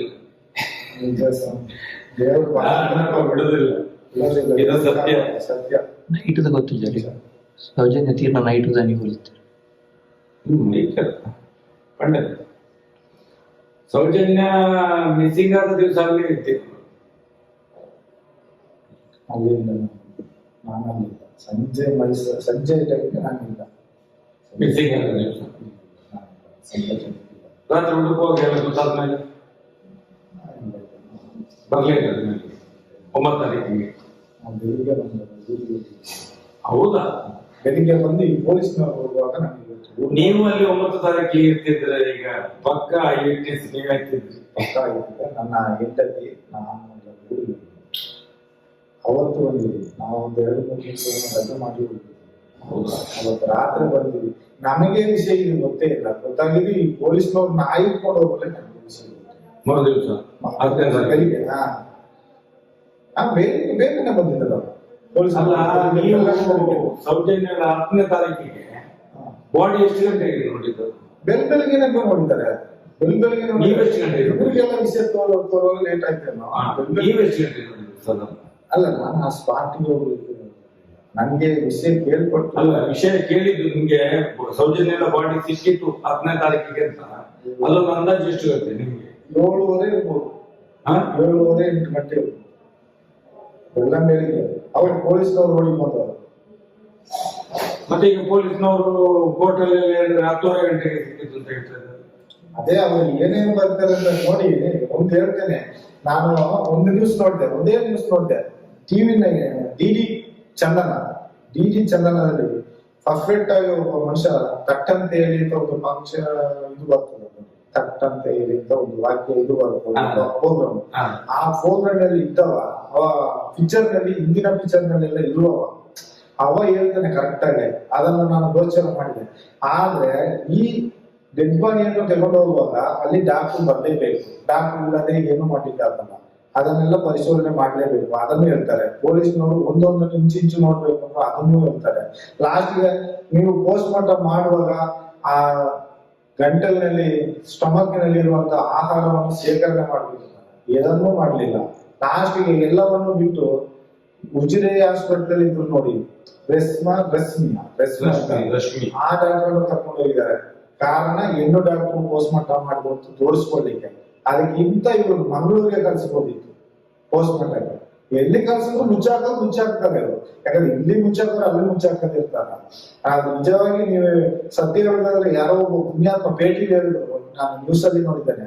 ಈ ಆದಮನನ್ನು ಮತ್ತೆ ಅದ್ಯಾರೋ ಪೊಲೀಸ್ ಇರುತ್ತೆ, ಅವ್ರಿಬ್ಬರನ್ನು ಇಟ್ಕೊಂಡು ಬಿಗಿದ್ರೆ ಸತ್ಯ ಎಲ್ಲವೂ ನಿಜ ಹೊರಗೆ ಬರ್ತದೆ. ಈ ಸಂತೋಷ ಕೊಟ್ಟ ಇದು ಆದ್ರೆ ಕೊಡೋದಿಲ್ಲ. ಯಾಕಂದ್ರೆ ಅವ್ರಿಗೆ ಹೈ ಇನ್ಫ್ಲೂಯೆನ್ಸ್ ಇರೋದ್ರಿಂದ ಏನು ಮುಟ್ಟುವಷ್ಟು ತಾಕತ್ತು ಇರೋದಿಲ್ಲ ಪೊಲೀಸ್ನವ್ರಿಗೆ. ಎಲ್ಲ ಅವರವರೇ ಮುಟ್ಟಾಗಿರ್ತಾರೆ. ಕಾಲದ ಮಹಿಮೆ ಇದು ಇವರ ಒಂದು ಸತ್ಯ ಧರ್ಮ ದಾರಿಗೆ ಬರ್ಬೇಕಂದ್ರೆ ಧರ್ಮಸ್ಥಳವನ್ನು ಗವರ್ಮೆಂಟ್ಗೆ ಕೊಟ್ರೆ ಓಕೆ. ಇವರು ಹೊರಗಿನಿಂದ ಚಂದ ಮಾಡಿ ಒಳಗಿನಿಂದ ಉಳುಕು ಮಾಡ್ತಾರೆ. ಅದು ಗೊತ್ತಾಗೋದೇ ಇಲ್ಲ. ಗವರ್ಮೆಂಟ್ ಅದರಲ್ಲಿ ಇನ್ವಾಲ್ವ್ ಆಗದ ಕಾರಣ ಇಂಥದ್ದು ಸಾವಿರಾರು ಆಗ್ಲಿಕ್ಕೆ ಚಾನ್ಸ್ ಇದೆ. ಇನ್ನೂ ಆಗ್ತದೆ ನೋಡಿ. ಇದೀಗ ಕಮ್ಮಿ ಮಾಡಿದ್ದಾರೆ, ಸ್ವಲ್ಪ ಸಮಯಕ್ಕೆ ಕಮ್ಮಿ ಮಾಡಿದ್ದಾರೆ. ಇನ್ನು ಇದರಿಂದ ಜಾಸ್ತಿನೇ ಮಾಡ್ತಾರೆ. ಮನೆ ಯೂಸ್ ಮಾಡುವಂತದ್ದು ಬರ್ತದೆ, ಅದು ಮಾಡ್ತಾರೆ. ಯಾಕಂದ್ರೆ ಅಷ್ಟು ಪವರ್ ಇದೆ ಅವ್ರಿಗೆ. ಈಗ ಇದು ಕಮ್ಮಿ. ಈಗ ಎಲ್ಲ ನಿಮ್ಮ ಮೂಲಕ ಎಲ್ಲ ಎದ್ದಿದ್ದಾರೆ. ಒಂದು ಸ್ವಲ್ಪ ಭಯದಲ್ಲಿ ಅಡಿಕೊಂಡಿದ್ದಾರೆ ಸ್ವಲ್ಪ ಸಮಯ. ಇನ್ನೊಂದು ವರ್ಷ ಹೋದಾಗ ನಿಮ್ಗೆ ನನಗೆ ಭಯ. ನನ್ನನ್ನು ಕೊಂದಾಗ್ತಾರೆ ಭಯ. ಅದು ಭಯ ಇದೆ. ಅಭಿಷೇಕ್ ಮನೆಗೆ ಬರ್ಲಿಕ್ಕೆ ನಿಮ್ಗೆ ಭಯ ಇಲ್ಲ, ನನಗೆ ಭಯ ಇಲ್ಲ. ಇಲ್ಲಿಗೆ ಬರ್ಲಿಕ್ಕೆ ನನಗೆ ಭಯ ಇಲ್ಲ. ಅಲ್ಲಿ ಧರ್ಮಸ್ಥಳದ ದ್ವಾರಕ್ಕೆ ಹೋಗ್ಲಿಕ್ಕೆ ನನಗೆ ಭಯ ಇಲ್ಲ. ಧರ್ಮಸ್ಥಳ ಬಸ್ ಹತ್ತಲಿಕ್ಕೆ ನನಗೆ ಭಯ. ಏನು ಬಸ್ ಹತ್ತ ಒಳಗೆ ನನಗೆ ಜೀವ ಇಟ್ಟಿಸು. ಬಸ್ ಹತ್ತಿ ಹೊರಗೆ ಹೋದ್ರೆ ನಾನು ಬದುಕಿದೆ ಅಂತ ಒಂದು ಮನಸ್ಸಲ್ಲಿ ಉಂಟು. ಯಾಕಂದ್ರೆ ಇದೆ. ಯಾಕಂದ್ರೆ ಅವರು ಸುಳ್ಳು ಸಾಕ್ಷಿ ಹೇಳುತ್ತ ಆರಂಭದಲ್ಲೇ ಹೇಳಿಟ್ಟಿದ್ದಾರೆ. ನಮ್ಮನ್ನು ಬುಕ್ ಮಾಡಿ ಮಡಗಿದ್ದಾರೆ. ನೀನು ಸುಳ್ಸಾಗಿ ನಾವು ಇಲ್ದಾಗ ಹೇಳ್ಬೇಕು. ಯಾಕಂದ್ರೆ ನಾವು ಇಷ್ಟು ವರ್ಷ ಕೆಲಸ ಮಾಡಿದ್ದಕ್ಕೆ ನಮ್ಮನ್ನು ಸಾಕ್ಷಿ ಮಾಡಿ ಒಂದು ಮುಚ್ಚಾಕುವ ಪ್ರಯತ್ನ ಅವರು ಮಾಡ್ತಾ ಇದ್ದಾರೆ. ಅದಕ್ಕೆ ಅಂತಾನೆ ಗೊತ್ತಿಲ್ಲದನ್ನು ನಮ್ಗೆ ಗೊತ್ತಿದೆ ಅಂತ ಹೇಳಲಿಕ್ಕೆ ನಮ್ಗೆ ರೆಡಿ ಇಲ್ಲ. ನಾವು ಇದ್ದ ಸತ್ಯ ಇದ್ದಾಗೆ ಹೇಳ್ಬೋದು. ನನ್ಗೆ ಯಾವತ್ತಿಗೆ ಜೀವೋಪಾಯ ಅಂದ್ರೆ ತಪ್ಪಿಸ್ಬೇಕು, ತಪ್ಪಿಸಿದೆ ಅವ್ರ ಹತ್ರ, ಬದುಕಿದೆ. ಈಗ ನನ್ಗೊಂದು ಯಾವ್ದೋ ರೇಷನ್ ಕಾರ್ಡ್ ಇದ್ದು ಈಗ 1,000 ಏನೋ ಬರ್ತದಂತೀವಿ. ಆ ಒಂದು ಇದು ಬ್ಯಾಂಕಿನಲ್ಲಿ ಅಕೌಂಟ್ ಸ್ವಲ್ಪ ಸಮಯ ವ್ಯವಹಾರ ಮಾಡದೆ ಗೊತ್ತಾಗ್ಬಿಟ್ಟು ಆ ಒಂದು ಇದರಲ್ಲಿ ಕೇಳ್ಕೊಂಡು ಬಂದೆ, ಅದನ್ನೊಂದು ಮಾಡಿ ಹೋಗುತ್ತೇನೆ ಅಂತ ನಮ್ಮ ಸಂಬಂಧಿಕರನ್ನು. ಅವರ ಧೈರ್ಯದಲ್ಲಿ ಬಂದು ಹೋಗ್ತಾ ಇಲ್ಲ. ಅವ್ರು ಹೇಳ್ತಾರೆ ನಮ್ಮನ್ನೆಲ್ಲ ತೋರಿಸಿಕೊಡ್ಬೇಡಪ್ಪ, ನಾವು ಲೋಕದಲ್ಲಿ ಜೀವನ ಮಾಡುವುದು, ಅವ್ರು ಏನು ಯಾವತ್ತಿಗೆ ಏನ್ ಮಾಡ್ತಾರೆ ಗೊತ್ತಿಲ್ಲ. ನೀನ್ ದೂರ ಇರುವವನು, ನೀನು ಹೇಳುವ ನಿನ್ನ ಇದು ನೀನು ಹೇಳಿಕೊ, ನಮ್ಮನ್ನು ಇದರಲ್ಲಿ ಇದು ಮಾಡ್ಬೇಡ. ನನ್ನ ಅಕ್ಕ ನನ್ನ ಎಲ್ಲರೂ ಭಯ ಪಡ್ತಾರೆ. ಇದು ಸತ್ಯ. ಅಂತ ಸಂಗತಿಗಳು ಬಂದ್ರೆ ನಾವು ಪೂರ್ತಿ ನಿಮ್ ಜೊತೆ ಇದ್ದೇವೆ. ಸರ್ಕಾರವೂ ಇರ್ತದೆ, ಸರ್ಕಾರದಲ್ಲೂ ಸತ್ಯವಂತರಿದ್ದಾರೆ, ಆಫೀಸಲ್ಲಿ ಇದ್ದಾರೆ. ಇಂಥ ಪಾಪಿಗಳು ಬಿಡುವುದಿಲ್ಲ. ಇವರು ಮಾಡುದ್ರಿಂದ ಆಫೀಸರ್ಗಳನ್ನು ನಾವು ಸಂಶಯದಲ್ಲಿ ನೋಡ್ಬೇಕಾದ್ರೆ ಭಯ ಬರ್ತಾ ಉಂಟು. ಭಯೇ ಬರುದಿಲ್ಲ ಅವ್ರು ನೋಡುವಾಗ. ಇವ್ರು ಒಳ್ಳೆಯವರ ಕೆಟ್ಟವರ. ಇವರು ಮಾಡಿದ ಈ ಕೆಟ್ಟ ಕೆಲಸಗಳು ಇವತ್ತು ರಾಜ್ಯಕ್ಕೆ ಅಥವಾ ಅವರ ಕೆಳಗಡೆ ಕೈ ಕೆಳಗಡೆ ಇರುವ ಎಲ್ಲಾ ಅಧಿಕಾರಿಗಳು ಎಲ್ಲ ನಮ್ಗೆ ಕಾಣುವುದು ಅತ್ಯಾಚಾರಿಗಳಾಗೇ ಕಾಣ್ತಾರೆ. ಇವರು ಅವರ ಕೈ ಕೆಳಗಿದ್ದವರು ಅಂತ ಭಯ ಮುಚ್ತದೆ ನಮ್ಗೆ. ಅವರು ಜೀವದ ಹಂಗಿಲ್ಲದೆ ಸಂತೃಪ್ತ ಅವರ ಸಂತೋಷಕ್ಕಾಗಿ ಅವರ ಮನಸ್ತೃಪ್ತಿಗಾಗಿ ಕೆಲಸ ಮಾಡೋದಾಯ್ತು. ನಮಗೆ ಏನಾಗ್ತದೆ, ಅವರ ಜನ ಇರ್ಬೋದು ಅಂತ ಒಂದು ಮನಸ್ಸಿನಲ್ಲಿ ಮುಂದೆ ಬರ್ತದೆ. ನಂಬಿಕೆ ಬರೋದಿಲ್ಲ. ಅದೇ ಸತ್ಯ. ಈಗಾಗಲೇ ಮಾಡ್ಕೊಂಡಿದ್ದಾರೆ ಒಳ್ಳೆಯವ್ರಿಗೆ. ಆದ್ರೆ ಈ ದೇಶಕ್ಕೆ ಒಳ್ಳೇದಲ್ಲ, ದೇಶ ಹಾಳಾಗಿ ಹೋಗ್ತದೆ. ದೇಶವನ್ನೇ ಒಳಗಾಕಿ ಬಿಟ್ಟರು ಅವರು. ದೇಶಕ್ಕೆ ಎಲ್ಲಿ ಒಳ್ಳೆ ಎಲ್ಲ ನೋಡ ಸಮಯ ಬಂದಿದೆ, ದೇವರಿದ್ದಾರೆ ಅಂತ ನೋಡಿ ಒಳ್ಳೇದು ಮಾಡ್ಲಿ. ಧರ್ಮಸ್ಥಳದ ಹೆಸರು ಉಳಿಸ್ಲಿ, ಧರ್ಮಸ್ಥಳ ಒಳ್ಳೇದು ಮಾಡ್ಲಿ. ನಾನು ಅದೇ ಬಯಸ್ತೇನೆ. ಯಾಕಂದ್ರೆ ಎಷ್ಟೋ ಜನಕ್ಕೆ ಅನ್ನದಾನ ಮಾಡ್ತಾರಂತ ಜನಗಳು ಹೇಳ್ಕೊಳ್ತಾರೆ, ಆದ್ರೆ ಅನ್ನದಾನ ಅವ್ರು ಮಾಡಿದ್ದಲ್ಲ. ಇದು ಜನಗಳು ಎಲ್ಲಾ ಪ್ರತಿಯೊಂದು ಹುಬ್ಳಿ, ಧಾರವಾಡ, ಗುಲ್ಬರ್ಗ, ಬೆಳಗಾವಿ, ಬ್ಯಾಂಗ್ಳೂರು, ಎಲ್ಲೆಲ್ಲಿ ಚಿಂತಾಮಣಿ, ಎಲ್ಲೆಲ್ಲಿಂದ ಬಸ್ಸುಗಳು ಬರ್ತವೆ. ಆ ಎಲ್ಲಾ ಬಸ್ಸಿನಲ್ಲಿ ಒಂದೊಂದು ಬಸ್ಸಿನಲ್ಲಿ ಒಂದು ಅಕ್ಕಿ ಮೂಟೆ, ಒಂದು ಈರುಳ್ಳಿ ಮೂಟೆ, ಒಂದು ಸಕ್ಕರೆ ಮೂಟೆ, ಒಂದು ಬದನೆಕಾಯಿ ಮೂಟೆ, ಮೆಣಸಿನಕಾಯಿ ಮೂಟೆ, ಎಲ್ಲವೂ ಒಂದೊಂದು ಮೂಟೆ ಬಂದು ಇಡ್ತಾ ಇದೆ. ಹೊಸ ಬಸ್ ಸ್ಟ್ಯಾಂಡ್ ನಲ್ಲಿ ಒಂದು ರೂಮ್ ಬುಕ್ ಮಾಡಿ ಬರ್ತಿದ್ದಾರೆ. ಹೊಸ ಬಸ್ ಸ್ಟ್ಯಾಂಡ್ ನಲ್ಲಿ ದೊಡ್ಡ ಹಾಲು, ಅಲ್ಲಿ ನಿಂತು ನಾವು ಫೋನ್ ಹಾಕಿ 6 ಜನ ಇಟ್ಟಿದ್ದಾರೆ.